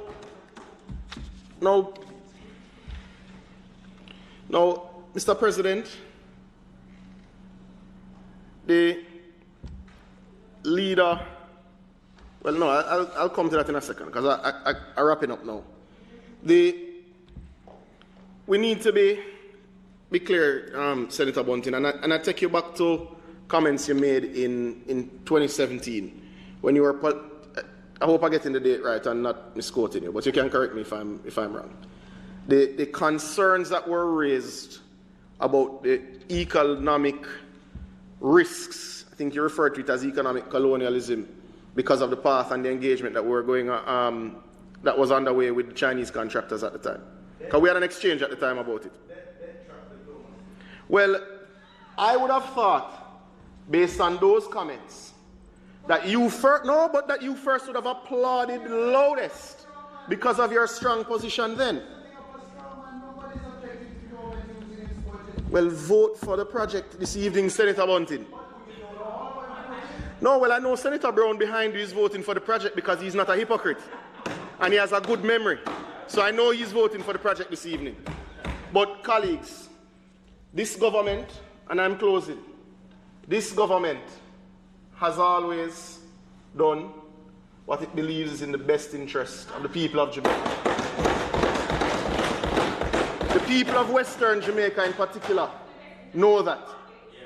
We have always done what we believe is best for their infrastructure, for the housing stock, for the road stock, for the security infrastructure requirements, for the education requirements, and what we believe will trigger the private investments. And in this case, Mr. President, naming this project a national development project is critical because it is what is best for the people of St. James, best for the people of Western Jamaica, and best for the rest of Jamaicans.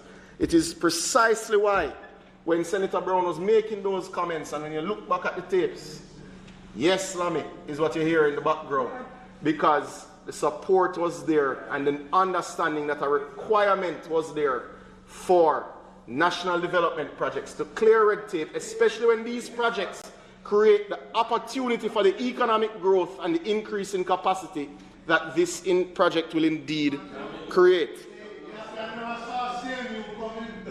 Well, let me put it here this way. Mr. President, one thing I know with this government is that where there are errors, action is taken, and accountability is a facet and a pillar of this government. And because that is so, Mr. President, I have no confidence issues. I have no confidence issues, Mr. President, in putting this project for the consideration through the motion before us this afternoon, Mr. President, for the consideration of colleagues, because I know my colleagues on this side and I know my colleagues on that side are not hypocrites, and they will do what is best for the people of St. James and Western Jamaica this evening, and they will support the national designation for the project. I thank you, Mr. President, and commend the motion for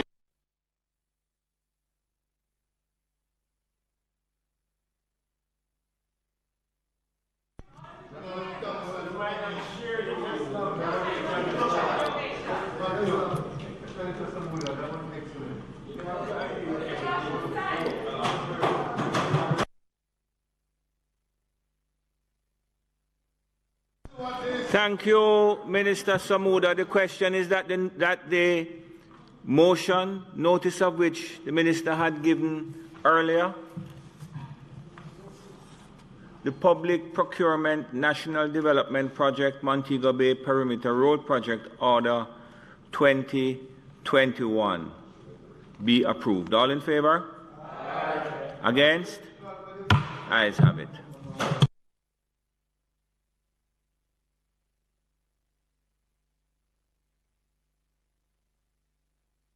Minister? Mr. President, it was not intended to do any further business of the day, but Sophia Fraser. It's not intended. Senator Binns was asking for more business, so I thought she had something on the agenda. But no, Mr. President, it is not intended. There was something else to do, but in discussion with the leader, we are going to adjourn. Yes, so you can move the motion for the adjournment. With that said, Mr. President, I ask that the Senate be adjourned for a date to be fixed. Thank you very much. The question is that the Senate be adjourned for a date to be fixed. Those in favor?